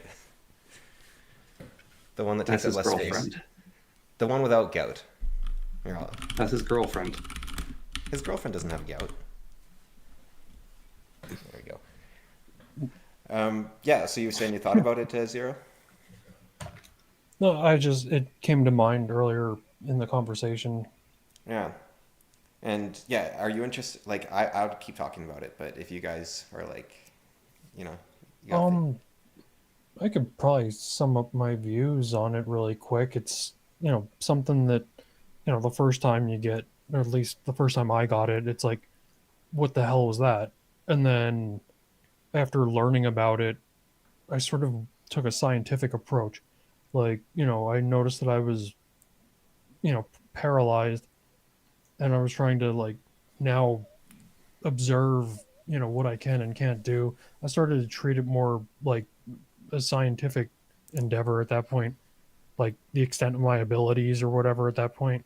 and did you have a form the sleep paralysis took? Like, did you get the demon or just the not being able to move and the fear? The demon, I guess, it's back to the aphantasia thing. It wasn't really like a visual thing, but there was like a sense of a presence. Yeah. So I've had a few different ones. I think I've told you about like one or two of them, but when I was really young, I had like it was clear as day to the point where it's basically just a memory I have. But it was like these robbers opening the window and slipping into my room and like trying to find me, and I hid under the sheets. But I couldn't move, so it was like, I got to get under these sheets. These robbers are coming in through the window, and that's not a window that opens in that room. So it was like, they just like slid it up and like walked in, and I could Yeah, like, that actually was one of mine, actually. I heard somebody outside the window, yeah, and I don't think it was somebody for real, but yeah, I that's don't know. freaky when that happens. When like I just hate stuff outside windows in general. Freaks me out. Yeah. So that was probably the most vivid I've seen in terms of like I could see them. I could see that they were basically the guys from Home Alone. Like you got the tall skinny guy and you got the short fat one, and they went around. The Wet Bandits. Yeah, but it was more like that caricature than those exact people. But it was like this very like I can still recall the memory of it like it happened essentially. But I do get that with dreams where I don't remember if they were real or not. Like when I look back sometimes, I don't know if I dreamed it or if it actually happened. So I'm not sure if that's a difference Right. there with the paralysis or not. Yeah, that's sort of something that I noticed too, that, in my scientific way of looking at it, I guess, it's almost, I don't know, I sort of conceptualize it as like, I knew like the the surroundings. I knew that, the temperature of the room, the lighting and everything. And I took that information with me into sleep. And then I think the paralysis actually happened in sleep. So, whatever I knew of the surroundings at that Right. point, was actually all in the dream end of things. I'm not sure. Like, and I think from what I've read about it, you're not actually dreaming when you have sleep paralysis. I think you are actually Yeah, awake. yeah. I think yeah, it's just the movement part, I guess, whatever it is. I don't know the parts of the brain or whatever that control that, but your movement part is shut off, but your brain is there. And I think, I don't know if there's some sort of like a bleed through or whatever where some of the dream state of DMT mind is, you know, bleeding through to your wakened brain. Yeah. Well, Uh, I I had don't know. when, and maybe you've had this because you vivid dream too, but or lucid dream, sorry. Um, I had this period where I was lucid dreaming like crazy because I just couldn't sleep because snoring people. Hence, I was in the shed from the UFO experience. But I was finding the best way for me to get to sleep was this window would appear in front of my eyes, like in the darkness, like this sort of like computer monitor like thing, but it was more circular. And I would see a vision of like, or vision's maybe the wrong term, but I would see an image of a forest floating in front of my eyes, and I would look at the forest and I'd sort of fly like it was I was controlling a drone camera through the forest, and the window would get bigger and bigger and bigger. But I could still see my room around me, and I was awake. But if I let the window fully encapsulate my vision, I'd fall asleep. And so it sort of gave me a concept of the idea of what a dream was, which seems to be like a dream does it seems as though you can dream when you're awake was kind of what I came away with there. But it kind of called into question what is awake and asleep as well, I guess. Yeah, blurs the line. And you have ever the sleep paralysis walls? Very rarely, once or twice. What ended up happening is just a deep feeling of fear, and the most I got in terms of a demon was a smile at the far end of the room, like a disembodied Cheshire cat smile. That is very creepy. Do you know about the concept of lemurs? Like, I mean, lemurs are named after the Greek demon, because the animal is considered to be similar. But I do not. Please enlighten me. okay, so you'll probably have seen a lot of drawings of them, but the people drawing them don't often even know what they're doing. But they're essentially doorway spirits. So they're these shadowy creatures that are leaning through doorways or peering through them or can't quite cross them, or they're standing in the doorways, and they watch you sleep is often the thing. And it just kind of, Oh, yes. yeah. I didn't know that's. And I find that interesting that tends to be, like you said, the smile across the room. Like there is that sort of at the threshold, and I don't know if yours was at a threshold or just at a wall or something, but there does seem to be this at the threshold aspect to a lot of the sleep Well, the wall paralysis was a I've had. threshold, but yes. Yeah. Well, I guess, yeah, you're in the wall, so that's even weirder. But My sleep paralysis demon is my blanket. like it smothers you or something, or Yes, I'm trapped in endless blankets that no matter how much I thrash, I can't get out. It's like I'm in a tunnel of blankets where I'm trapped in a crack that's full of blankets, and my arms can't move enough to get me out. maybe you shouldn't wrap your blanket around your head when you sleep. Well, the funny thing is that even with the sleep mask, it happens where the blanket will get up and around me Yeah. It's just, because I don't wrap it over my head anymore. and does it actually get around you, or is that just like the sleep paralysis sort of? That's the sleep paralysis. It's actually not around me. It's like Right. lightly drifted on top of me. So it's just this sort of fear thing. And I think I don't know about you guys, I think it's probably the scariest, but not the scariest, but it's up there. It's like top 3 sort of experiences I've had is sleep paralysis. And I guess Yeah, you, I think this sort of blanket smothering type thing happened to me before too. And I ended up also being like, I don't know, I was in a really weird position that it was hard to get out of. I guess I fell asleep and like my arm was like behind my head in a way that it's not really straightforward how to get out of it when I'm feeling smothered like that. I don't know. I felt like I was stuck like that forever until I wasn't. Funny enough, on the scariest thing for me ever in dreams and nightmares was I had a nightmare about being chased through a house by a polar bear. Whoa. And after that nightmare, I developed a phobia of polar bears. Oh no. Like actually seeing videos of polar bears freaks me out now. To be fair, there's a good reason to be scared of them. Yeah, but it's like I never actually had like a overwhelming fear of polar bears before that, but then I had the dream and now I do. they're like one of 2 animals that actively hunt humans, right? Like, Yes. I mean, this, if you got to be afraid of something. Yeah. No, my other fear from dreams is bears, but just like brown bears and grizzlies and black bears, but that's just been around for a while. Have you considered moving Did to like the you, UK?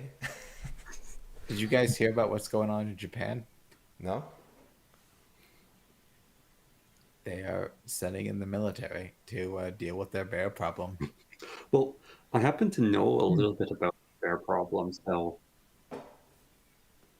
we've I visited Japan, and it was on an exchange program, and we ended up going to a city hall in a prefects, and we were told a story that this is the only city hall in Japan that's had a bear walk in and join a meeting. The bear just walked into City Hall and wandered around, and then went into a meeting room where a few members were having a committee meeting, and then they chased it out. Thank you all for coming today. We're here for that meeting. It was a sun bear, I think, or like one of the smaller Japanese bears. We need to send more bears into our meetings. Kind of spice them up a Sun little. bears are goofy. Well, northern Japan has grizzlies, I do know. But I don't think that solution, like in the States or Canada, would be, well, like, I don't know, ethical even, like, let alone possible. It's kind of, I mean, Japan has a lot of bears too. They have some of the biggest bears on Earth, but Yeah, they have He Who Will Not Be Named. but I think it's, I don't know. Like I went to school for environmentalism, so you know, but Like they do have like problems with like wild hogs and stuff. I think like in Texas and southern states they have that problem. So, I don't know if you've ever seen those helicopter videos of people just shooting a bunch of running hogs. yeah. Those folks have been doing damage. I've heard. It's wild. Yeah. Like, Yeah. Yeah, Yeah, those these I have less causing problems with. That's like Hogs are defending your terrifying. land. Whereas with a bear, it's kind of like, well, they were kind of already there. Like they're just doing their thing. The other terrifying nightmare I had, again, it's weird that you think about, but like nightmares are actually some of the scariest experiences I've had, is the Zodiac killer broke into our house. Ted Cruz? The funny thing is, I actually didn't know anything about the Zodiac killer besides the name. And so he, to me, was literally a person who would do a killing pattern based on your zodiac sign. And so he'd cycle through the months basically finding victims. Oh, so he's coming for yours. Yeah, and he's like this really creepy, charming guy who would basically break into your house and then just like talk with people until he tried to kill you with his knife. Yikes. Yeah. Yeah, I've had a lot of. I was gonna say I don't know much about him either. Yeah, I don't actually know what his name is. I'm going to assume it Aside from wasn't Ted Ted Cruz. He was never found. Wasn't there a guy that they thought was it that they? No, he's the guy that was never found. Because they discovered the reason his uncrackable cipher took so long to, like, I mean, they eventually did break it, but the reason it took so long was because he messed up. So they couldn't actually get the cipher because they were trying to follow a set of rules, but he got like 3 of the letters wrong. So Yeah, I remember that story, but was that him? yeah, I think that was him. Because he's considered, like, I'm kind of anti wanting to learn about serial killers, but I am interested in, like, I guess cryptography. That's not, like, I'm not a expert in it or anything. I just find it fascinating how people break these things. And yeah, I remember learning something along that line at one point. But yeah, I think That's the answer to getting caught. Stop fucking up. yeah. Well, it had saved him, so apparently. I thought he was caught though. I could have sworn he was No, caught. he wasn't caught. What's interesting is Jack the Ripper was caught, but by accident. What? The Jack the Ripper was never caught. What do you mean? Yeah, he was caught. They figured out basically who he was, but he was put in a insane asylum for a completely different reason. I don't think we know who Jack the Ripper was. There's some They're ideas. they've done DNA tests, and it really does point towards a Polish immigrant who basically fits it perfectly. Yeah, but there's a few people. Like there was the husband of one of the women that was murdered was also a very likely suspect. No, but this one's because he was in contact with like all the other women at one point or another. yeah, no, this one though is basically they have the scarf of Oh, what? one What of the did they say? victims, and they took his blood off the scarf because she scratched him, and they checked that blood DNA versus this guy, and it points to him. How much of a percentage of a match did they get after all that time? Yeah, I find that hard to believe you could do a DNA test at all, actually. But I don't know. Yeah, DNA is surprisingly durable. just feel like Okay. I'd be surprised that it'd do anything. But yeah, Well, if they found him, they found him. I'm just operating on the. Here's my hot take. Jack the Ripper's bullshit. Just like in terms of like don't know if it's legend better. versus accomplishment. No, that's the perfect image. Don't. That is horrifying. It's Knowing the Verdish. original, though, it works. But I don't. Jack the Ripper's bullshit. Just he killed what, 15 people? That's fucking child's play. I killed 3. No. Call me when you get to 30 or above. He killed 4. No, it was 3, I think, wasn't it? Is 4. Okay. You killed 4 people. Why the fuck are we even talking about this guy? But the people that have the really high kill counts are like nurses who just smother babies. So it's like, that's not impressive. Right. That's just Yeah, evil. that's scary. And then there's the Well, rumor like, that H.H. Jack Holmes. the Ripper what? but- Killed prostitutes? No, it was 5 He's just on people. Paw Patrol. Who cares? It was 5 victims of Jack the Ripper. Well, it's rising. It's like it's going to Yeah. infinity, just like Stug said. It's one higher every time we hear it. Yeah, so was weird. Like, Yeah, with Jack the fear, Ripper killed 6 people. Shut up. It's weird with fear that for me, it's like reflecting on scary things in my life. A huge amount of it actually comes from nightmares. And like the stuff in your life that should be scary, like actually seeing a bear, I find typically isn't. Like, No, like almost drowning. That's pretty scary. yeah. Is it because adrenaline is kicked in at that point? I wonder. Adrenaline kicks in during the dreams. Like you wake up and you're full of adrenaline. But it might be processed differently, or like because it's real, right? So it's real and then it's over, maybe. Like that I think relief. the dreams are real too. It's the Seneca quote. We suffer more in imagination than reality. Yeah. I would think dreams are. All right, this is my crazy hot take. I think dreams are looking into parallel realities. I think that would be tragic. I've had Yeah. like have you had if you have a really bad period of your life, I don't know if it's I haven't looked into this if this is widespread or not, but my dreams seem to get more and more positive the worse my life is, to the point where I don't want to do anything but dream. And if those were other realities, then those are realities you're not participating in. Yeah, it's cosmic balance. Here's my hot take. Dreams are perpendicular realities. It's like going off They, sideways. they intersect at the point of the dream, and then you go on to do something 90 degrees from what you're currently doing. Like instead of an archery coach, you are a ballet theorist. Yeah. Of course, the guy who lives in walls talks about perpendicular. I actually had a dream once that I was like going for a walk with someone and they're like, hey, what's that on the ground? Oh, that's a feldspar. It's different from the whatever pyrite because of these striations on the thing. And they're like, what? It's like, yeah, I love rocks, like geology. That's my passion. And then I woke up and I was like, geology. I want to be a geologist. That's what I'm going to do with my life. I'm going to become a geologist. And then, like 10 minutes go by, I'm like, what? Why was I thinking that? Yeah, I know you had your visions, Cameron, which were waking, but has anyone had like a profound dream that yeah. actually impacted their life or changed it in some way? Yes. Actually related to that vision. Martin Luther King. Yeah, he definitely did.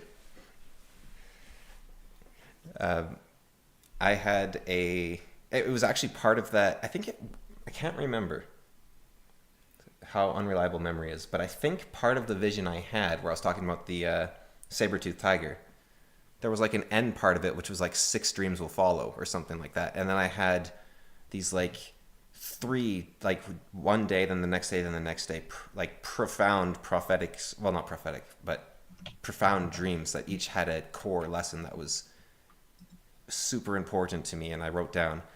And then, You're an atheist. well, like, I don't know if I'm convincing other atheists with that. So if they're not believing, then why should I?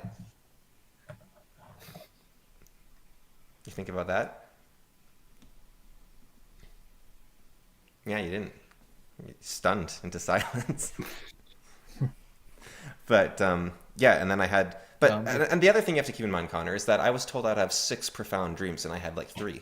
So Maybe there's still to follow. maybe. But they were Or about. maybe the angel realized they're wasted on you. Well, I didn't live up to one of them because they were basically like, "You need to do this," and I don't know if it was the last one. If it was the last one I didn't live up to, that would be called. I should find my dream journal and like, because that would be something. If it was in that order, actually. But yeah, I have had at least 3 like profound visionary dreams, and I've also had a dream. I was having a sleepover with a friend of mine, and he described his dream first, so I know he wasn't deceiving me because he was a very deceptive sort of guy. But I had the exact same dream, and we interacted in that dream. So, I mean, that's not prophetic on that, but that does make me think dreams might have more to them, or there's actually a very limited subset which dreams can pull from based on your surroundings or something. But That made me think of like simulation theory or whatever. Do you to the extent that you accept a simulation theory, would you think it's like a simulation that we're all tied into, or do you think it's a simulation just for you and everybody else is an NPC? Well, it's a simulation for me and potentially lives in walls, but you two are NPCs. because we don't have the apple. I think, I don't know. What I would like is if it was everyone. What I think it's harder to say because I have definitely run into people who have said things that have been so far outside my bounds of knowledge that and so useful to me that it's like if I could come up with that by myself, I should have done that for myself. And so the fact that, and I mean, that could be the simulation just giving me a kick or something, but then at least me and the simulation would be real people in that case. And then you run into people who say, "It sure is cloudy today," and then they walk off funny. But I mean, this isn't like a dream. This is a simulation. So, if they say something profound, that would be by dint of the simulation itself, not because you couldn't think of it. But if like, let's say Jordan Peterson gives you a proof of God that's sufficient for you, it's like, how can a person be connected to God and not be real? Well, what is the simulation in the simulation theory? I don't know if they lay out strict bounds for it. I don't think. I mean, maybe they have, but I don't know. I think it was a long time ago. Joe Rogan had somebody on, and they sort of maybe brushed up against the question of it being a multiplayer simulation, or if we're simply just a brain in a vat, and all the simulation is just it's a one-player game. Everybody else is just an NPC essentially. They're not Like real everyone other has their own people. simulation. Yeah, or there might not be everyone. There might just be you. This whole thing is for Right. you, and we're all just here to, entertain you. So we're all in Joe Rogan's simulation. Or to teach Yeah, well, you. we're all here to listen to his podcast. That's the ultimate purpose of life. But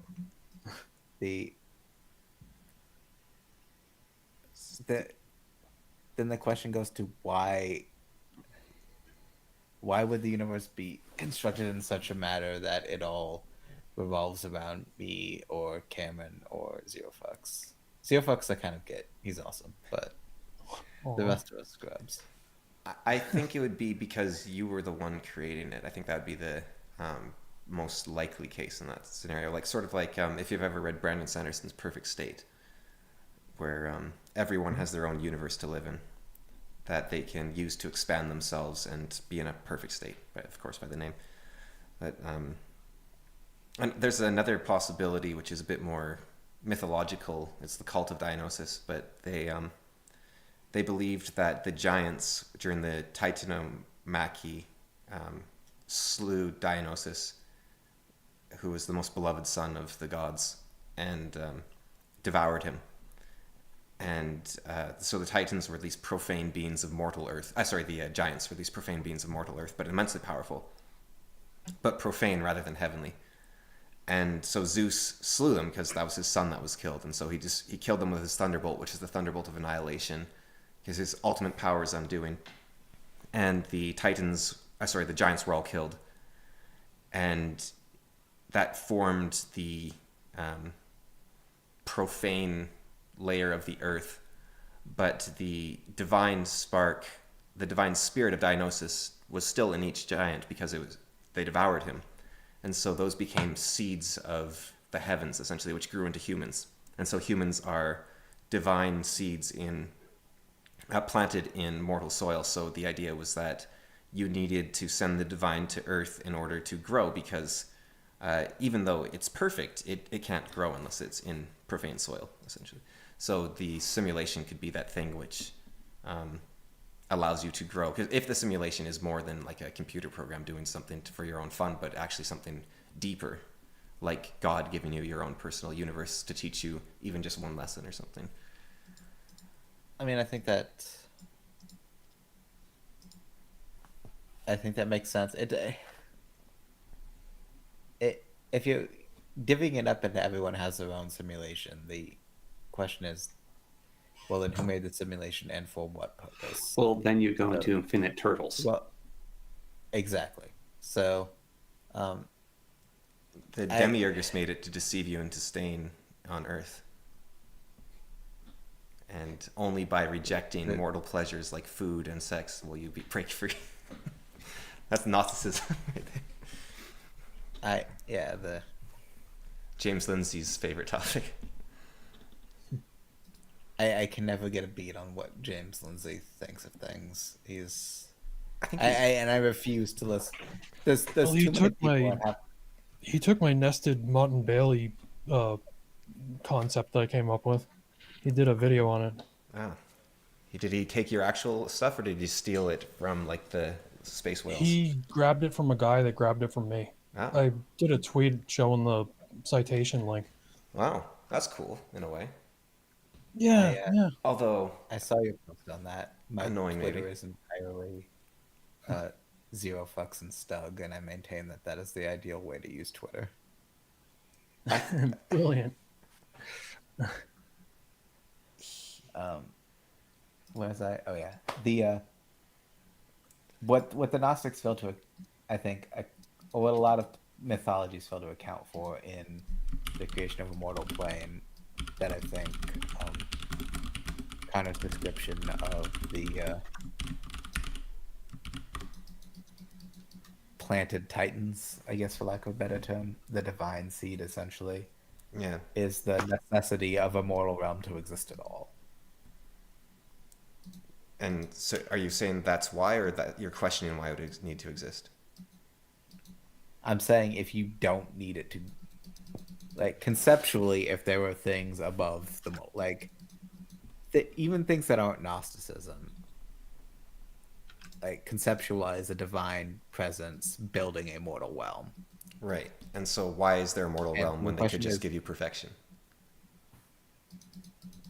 Or at least a divine realm. Like, why bother with this mortal shit at all?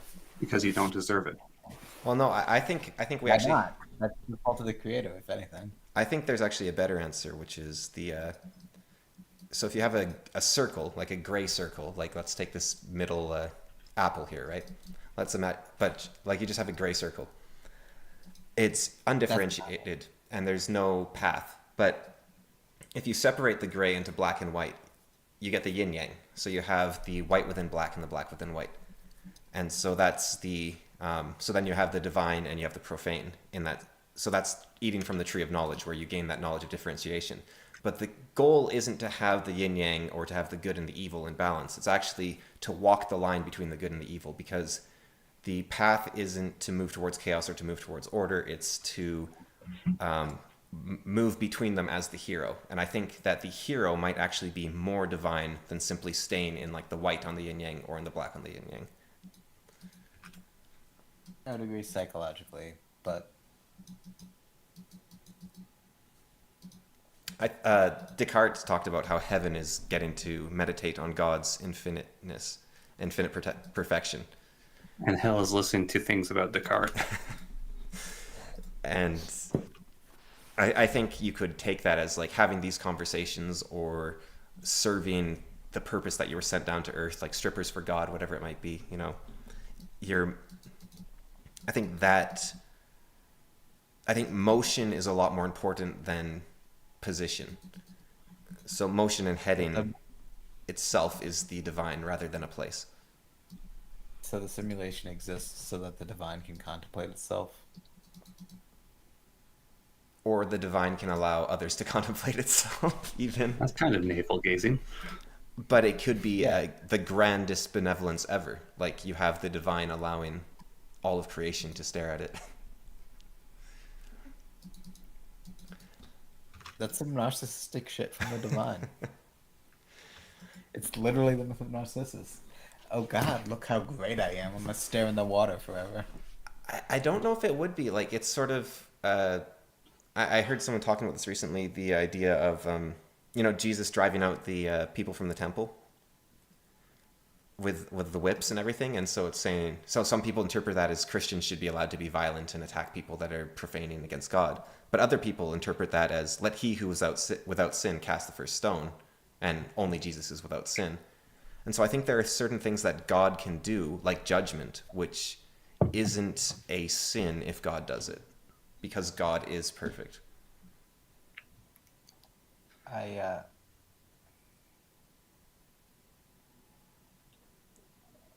always interpreted that as a notion not to commercialize the sacred. And that maybe some violent inaction was inherently just in pursuit of that differentiation. Yeah, and so there are the two interpretations there. It's also like not a sword, it's a whip. I said whip. That's an important distinction. Yes. Zero, You you're the did most that, qualified to talk about chasing Like money the exchangers. quote I hear to justify violence is like sell your cloak and buy a sword. Yeah, that's the one Connor uses too. And yet there he is with the fucking cloak around his skull. Yeah, he didn't listen, did he? If you can shoot lightning bolts, you don't need a sword. I guess that's fair. Are you, where are you on the deism spectrum? Me? Walls. I don't know. I'm familiar with the concept. I just mean like, are you like agnostic, atheist, theocratic? No, when I don't know. So agnostic. He doesn't know if he's agnostic. Uncommitted agnostic. I used to be unsure, but when I was, how's that? I used to be agnostic, now I'm not sure. No, there's a rock star line, which is, I used to be indecisive. Now I'm not so sure. That's how it goes. I think you said you were atheist, right, Zero Fucks? Or agnostic, maybe? I think the two aren't, mutually exclusive. Yeah. I think one is a question about what you know, one is a question about what you think. Oh, we got a right jubilee here. One theocrat, three agnostic atheists. Because Gnosticism is about knowledge, I think most people would admit that, they don't know for sure. I mean, maybe the really devout people would try to convince others and themselves that they do know for sure. But, I don't think we have the ability to know. Atheism is more about, what you think. I disagree with you there. If you go to churches and you're around really Christian people, they are not agnostic at all. They are very much believing. It can be scary at times, actually. at how Yeah, powerful their belief is, how overwhelming it is. yeah, yeah. I mean, I don't know. I fa- It's beginning to like hint upon like what does knowledge mean? Maybe they set their threshold for what you know constitutes knowledge. oh, you cut out there. Oh, Where I get cut out? you said they Once set they their heard what threshold for what they constitute constitutes knowledge. knowledge. Yeah, that was basically it. Like they, Right. if they believe it in their heart or whatever, it's what is knowledge anyway? I mean, just generally, like what is knowledge? I mean, is it knowledge if the thing that we know is wrong? Is it still knowledge?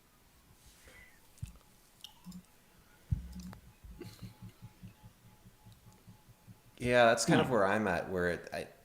That's a better way to describe, and much more diplomatic than what I've tried to describe as self-delusion. um, because I don't mean it in that incredibly negative way, but it's like you can believe something incredibly strongly for the moment, but that doesn't mean you have a greater belief than me. It might just mean that you're willing to say that, hey, this book is a book, right? Or something like that. Mm. Because I think it gets especially weird with like when you choose a denomination like Christianity, and then you look at the history of the religion, and there's a history to the religion, which I would feel like it should spring fully formed if there was if it was a yeah, I don't know. It was sort of like earlier in the conversation about hallucinating demons or whatever, and how like I said that there's nothing really I would ascribe like a 0% probability to or 100%. Yeah. Like aside from what is tautological, you can't really ascribe those numbers to things because there's just so much information to you know delve through, so much facts that humanity as a collective doesn't even understand. There's just so much out there that we might not have the ability to ground something down as knowledge. So I sort of welcome an uncertainty, and that's why I think unless you could say 0 or 100 to some degree, everybody is somewhat agnostic. There's certain aspects of something that isn't fully fleshed out, I would imagine. Yeah, and I've seen those people that are the most fanatic be the ones that break first too, so it's kind of hard to say what they're feeling there. Well, I don't even think that being theocratic or a theist is about 100%. Well, that's interesting. So you would leave room for the non-existence of God, but you have faith that I like don't think you leave room for the non existence of God. You leave room for not knowing what God is. okay. And would that qualify as agnosticism then? Mm, Or I don't, agnosticism light? not even agnosticism light. I think it's just, There's a God, but you don't know his nature. there's a God, but you can't know his nature. If I don't quite know how to answer the question. I've been trying to think it through for a few weeks, but let's say God died tomorrow, somehow, and if God is just a concept of the highest good, then let's say that concept is gone. Like there was an objective concept, there was a platonic ideal of goodness, and it's removed from the universe.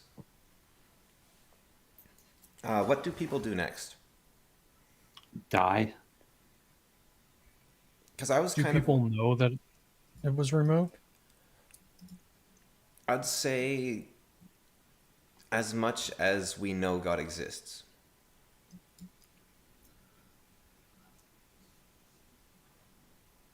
Because I think everything would continue on the same. I disagree. I don't think we can exist without God. Well, I don't either, but I think we would create him. and so we would All right. continue to have God. Is that like filling the God-shaped hole kind of thing? Yeah.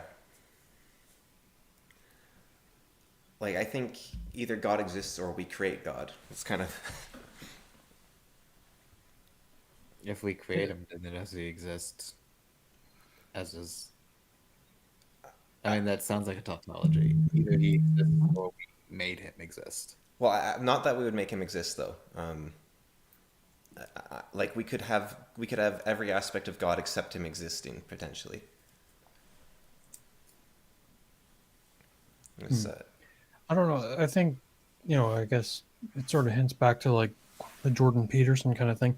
I think, a little more than my liking, he sort of frames things in the religious, like maybe too often. And, it's sort That of, heavy Jungian. yeah, I sort of think maybe that is that kind of what you're hitting upon about how we would create God if he weren't. like in terms of Jordan Peterson saying we should follow what God is even if he's not there, sort of, or Yeah, kinda. I think so, yeah. Like, and I'm not saying you're creating a being that has any power, but the concept itself might be enough to be God, even without the aspect of existing. Can I pose a slightly related question? Yeah.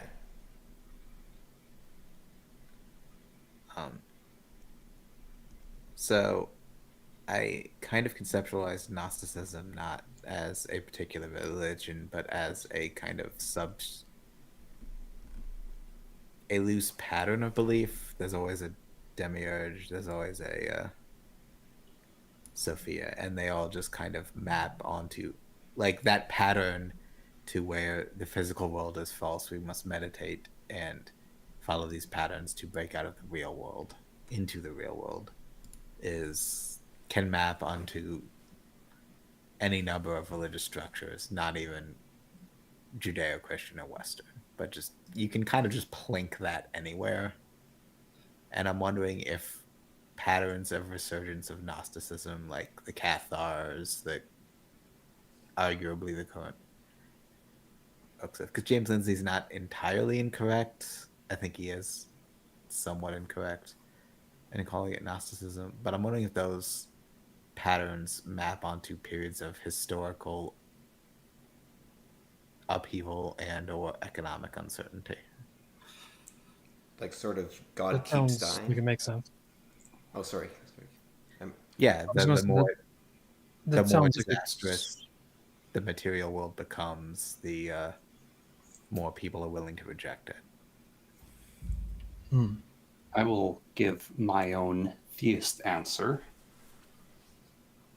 which is the shape of God is burned into people's souls. And so it will be there no matter what.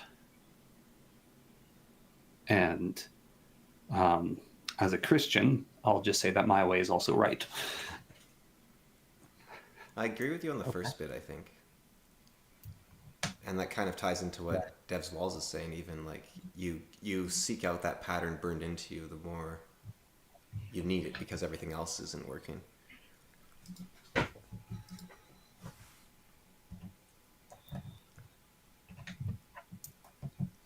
But Yeah, I think there's something to that, and it's sort of like the God-shaped hole thing, and the reason why some people are saying modern society is sort of falling apart.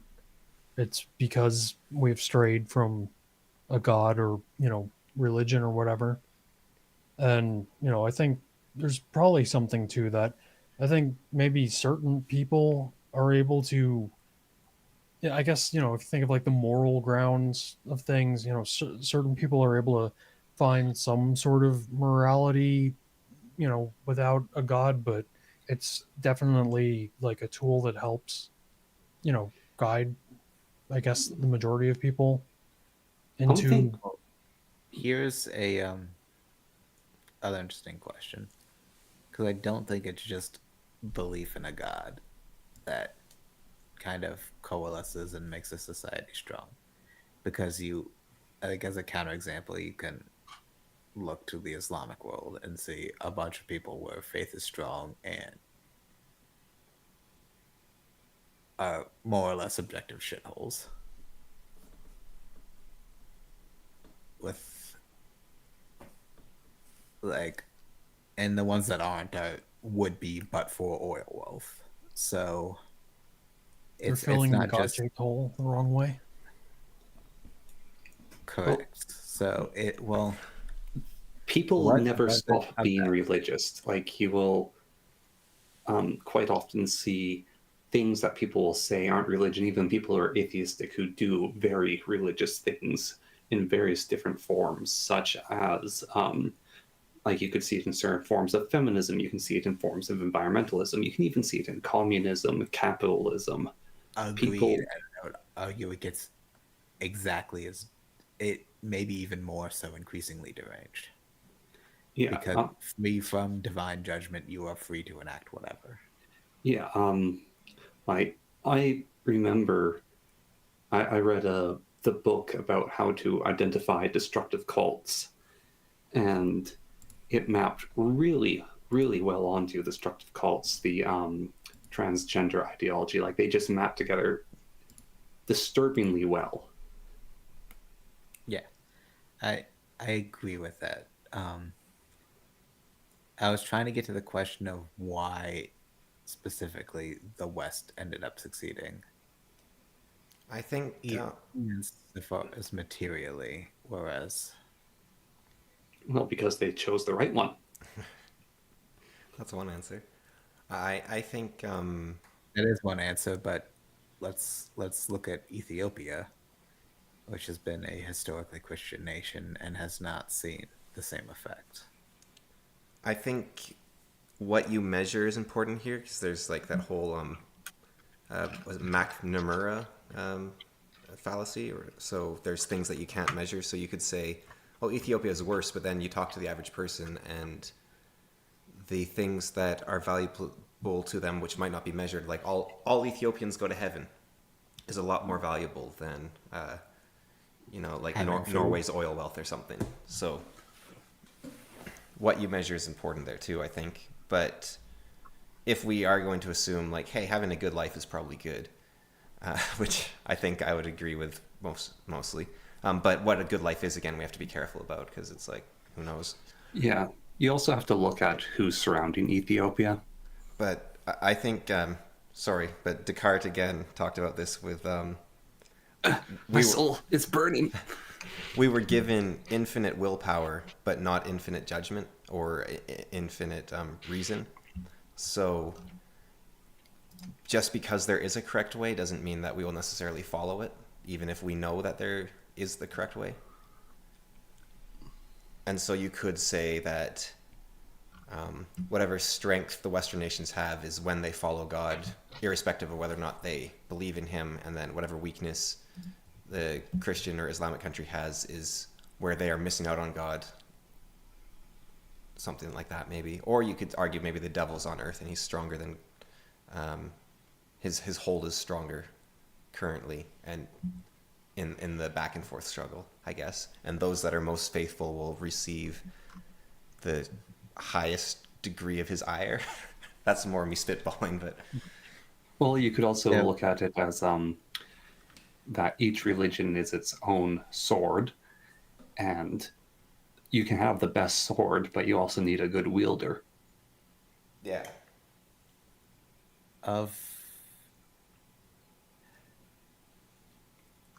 There was a thinker who's I forget what the fuck this book was. I read a synopsis. I put it on a list. BMO, right? Which I promptly lost. It was not BMO. I just pop in to talk about his feet to harass him because He's the best thinker.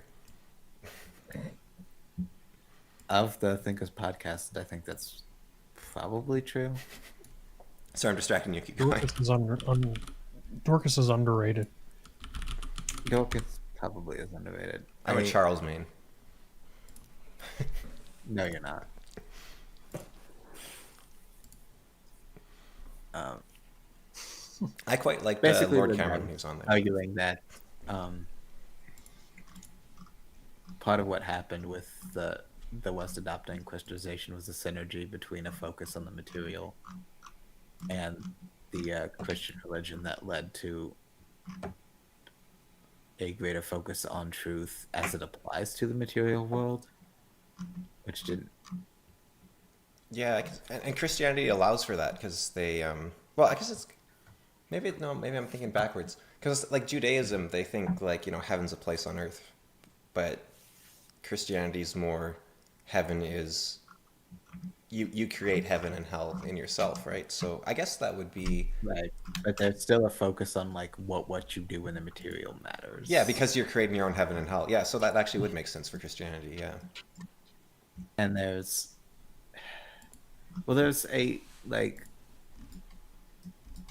correct me if I'm wrong, I think there's a prohibition on Islam and certain aspects on music and creating images. You can't use Like certain types of instruments in Islam, I think. And I think the images is not directly part of it. It's one of the subjects. It's a tricky one, but yeah. Or like, there are other Abrahamic religions that are like, Judaism also has a prohibition on creating like images of God. Christianity just kind of ignored that and will make Well, them all. So in Islam, it's the not using music and the images is quite literally like the Puritans from Christianity. Is there's different groups within the various Yeah. different I just religions. before you go on with that, it's just like, and you know this better than me, Connor, but Yeah. I just think of Salman Rushdie sometimes, and I Yeah, like no, not to talk too much about Islam sometimes. Yeah, that is one of our rules. Is Like I do like because it is a very popular religion. It has a lot of interesting ideas, so I do like to talk about it. But it's a tricky one to talk about fully sometimes. I think, yeah, which is maybe my own cowardice, but it's Yeah, well, I started reading the Quran and I wanted to talk about it, and then I got scared and decided not to. it's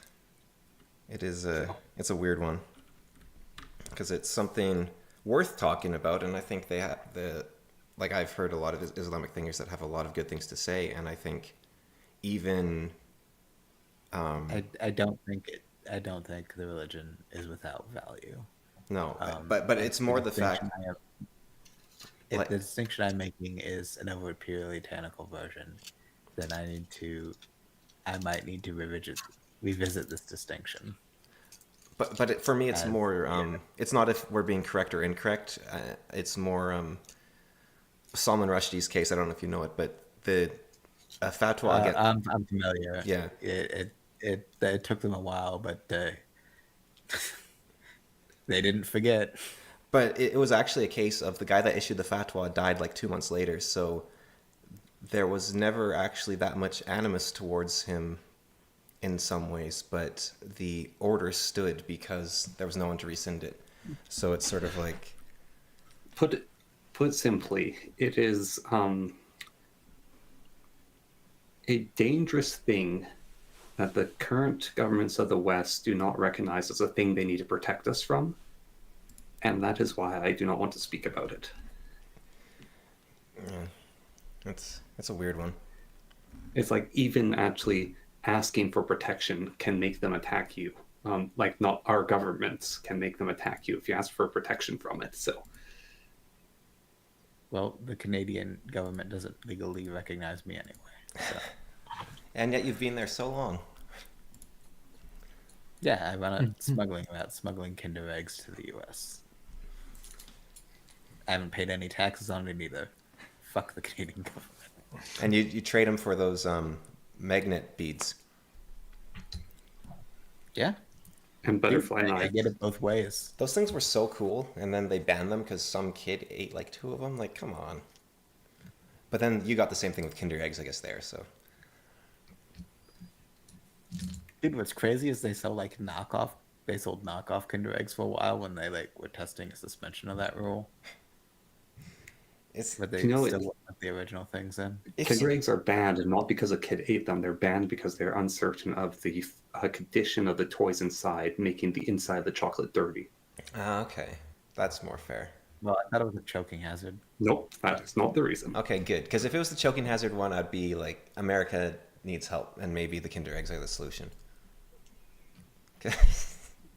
Is the Why FDA don't does we not ban recognize things from Natural India? selection.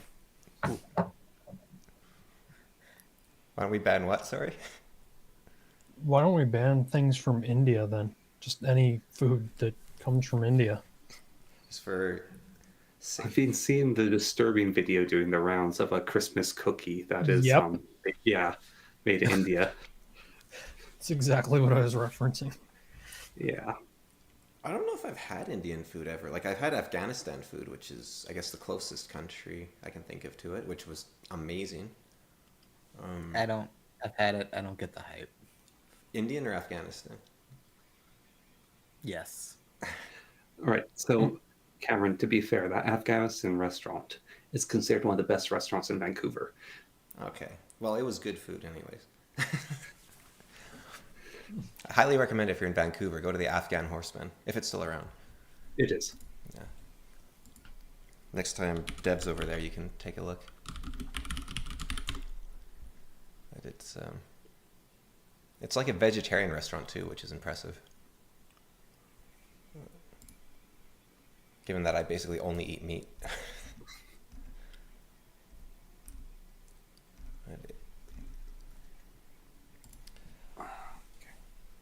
I think it's crazy. You guys are like an hour behind now. Well, I don't know where Dev.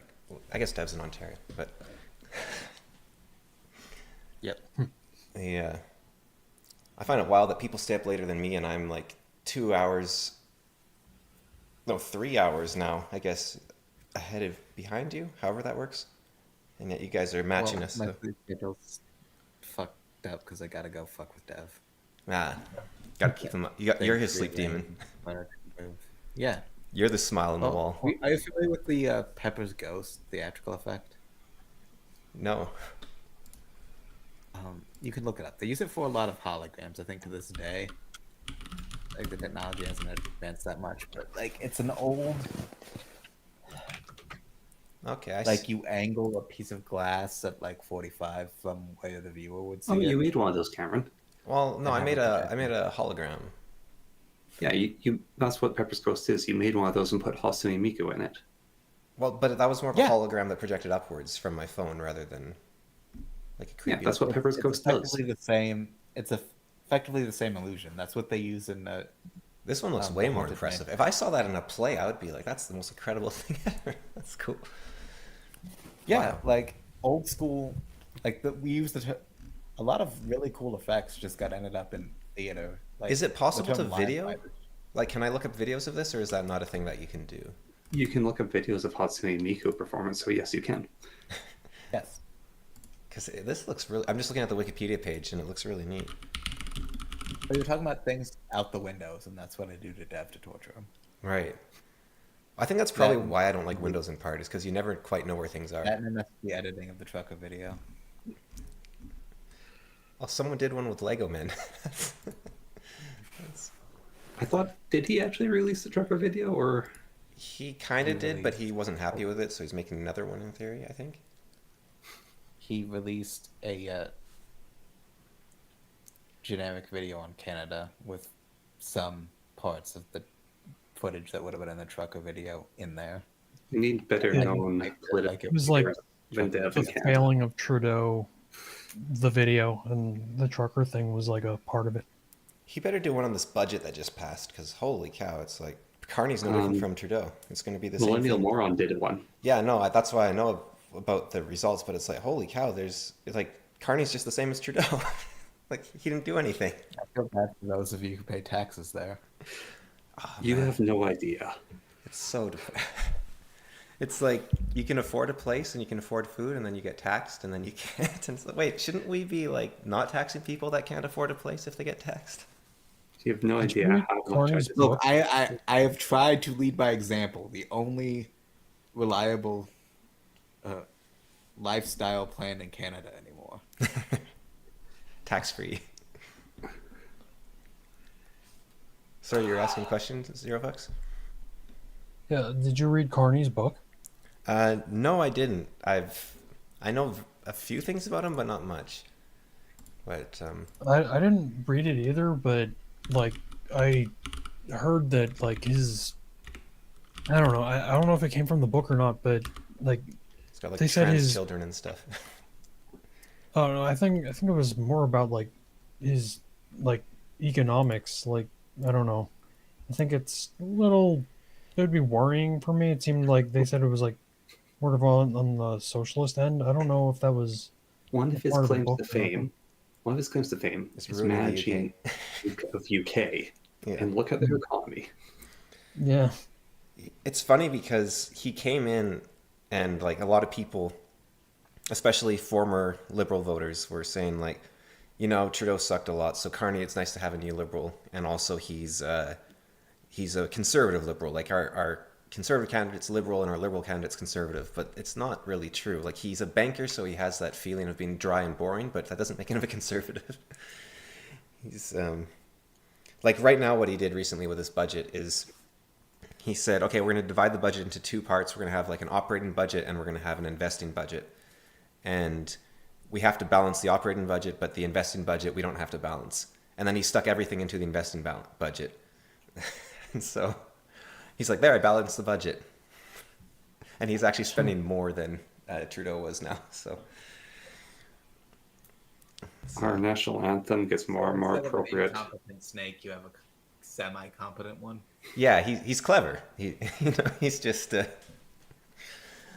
and the thing about Trudeau, I don't know what happened. There might be like we have like 5 families or something in Canada that control a lot of Canada, like in Ontario and or maybe it's more the what are they called? The Maritimes. There's like the Irving family, which owns like everything. The Laurentians.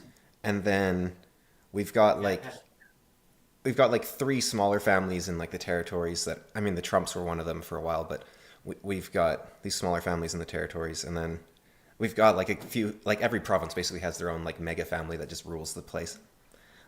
And I kind of wonder if they tell the prime minister what to do, because Trudeau back in like 2010 or 2008 even was decrying a lot of the stuff the government was starting to do with immigration and with their budget and with overspending. And when he came into power, he then did everything he said would happen if people didn't change. So he totally did an about face, which is, I don't know, it's a little weird. That happened to the UK as well, so maybe the royalty are doing something.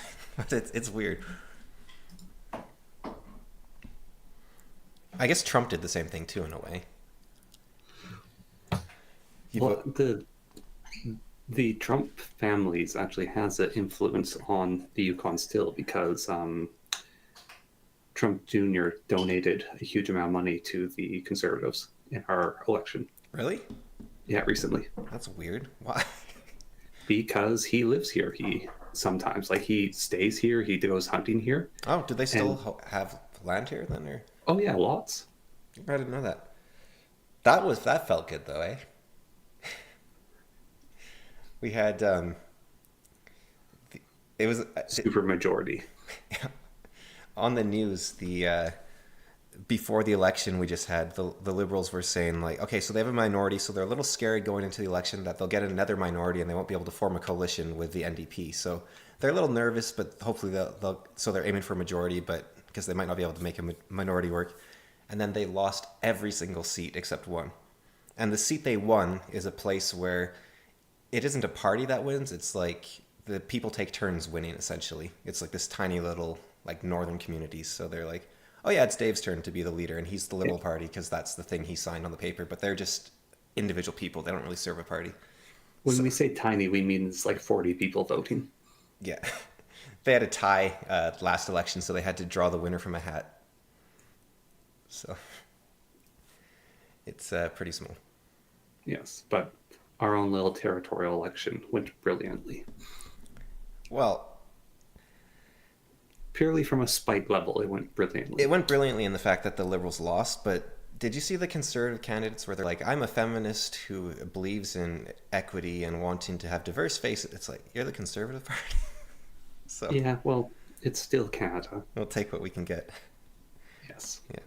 All right. Well, I think we can wrap it up there. I've got to, well, it's like time for my bedtime basically, dude. And I haven't eaten supper yet, so. That was fun. I love talking Same. about dreams. I love talking about dreams and ghosts and everything so much. I got more to talk about even, but it's like, got to end somewhere. So. All right. So, yeah, do we have Walls and Zero Fucks there so we can... Just one thing on your concerns, though, Ken, Yeah. on the Yukon is, I know you don't use X, but there's a guy called Yukon Strong on X, or Twitter, who is actually conservative, Yeah. and he has the ear of Curry Dixon. Well, the problem is with the Yukon conservatives and the liberals and everyone is they're all like, oh, we're going to make mining a thing, and we're going to, like, the conservatives right now, they want to link up the power grid with the South, and they're going to destroy our power grid. Like, that's, so I'm not happy with any of them. I hope that, now the nice thing about here, and about the guy who won in general, is like, I kind of know him. Like, I don't think I could go up to him, but the fact that I kind of know him means that there's other people that do know him and be like, hey, I'm a little concerned about this, and he'll listen, because he is like just a guy that you can talk to in the street. So Yes. hopefully someone will knock some sense into these people trying to sell our country to the mining companies, but it hasn't happened yet. And that's not an environmentalist thing. That's they're not giving us any of the money in return. I don't care if they strip mine everything. I would just like, some of that money that they make from it. Oh, I do care if they strip mine everything, but, I don't. you monster. Right. All right. So thanks for coming on, Zero Fucks. That was fun. Yes, thank you for inviting me. It was, thanks for putting up with whatever I was with the... Yeah, and was do interesting we thank topic. Dev's Walls for weaseling his way in? Yeah. That was fun. No, I've seen, like, I've talked to him in comments before, and he does have a lot of similar interests as me, and you, I guess, which I think is interesting. So I wanted to have him on at some point, so it was nice to have him on. And thank yous to Stug for stopping by and giving us a quantum physics lecture. And I've had arguments with him before, so it's fun to have one in person. Well, not in person, but closer in person. I didn't get to join the camping orgy, so I didn't. Which is what I assumed happened, right, Walls? More or less. Yeah. Okay. So, yeah. I don't remember. I was just so drunk. And tent walls are really thin. Oh, and thank you, Ukulele, for listening. Yeah. And it was nice having your. I love talking with like people that like. I would rather we had like 2 viewers and each viewer left like 50 comments on each video than like 1,000 viewers or 1,000,000 viewers. So I like having people comment and bounce off and talk. So that's cool. All right. Let's see. I'll stop.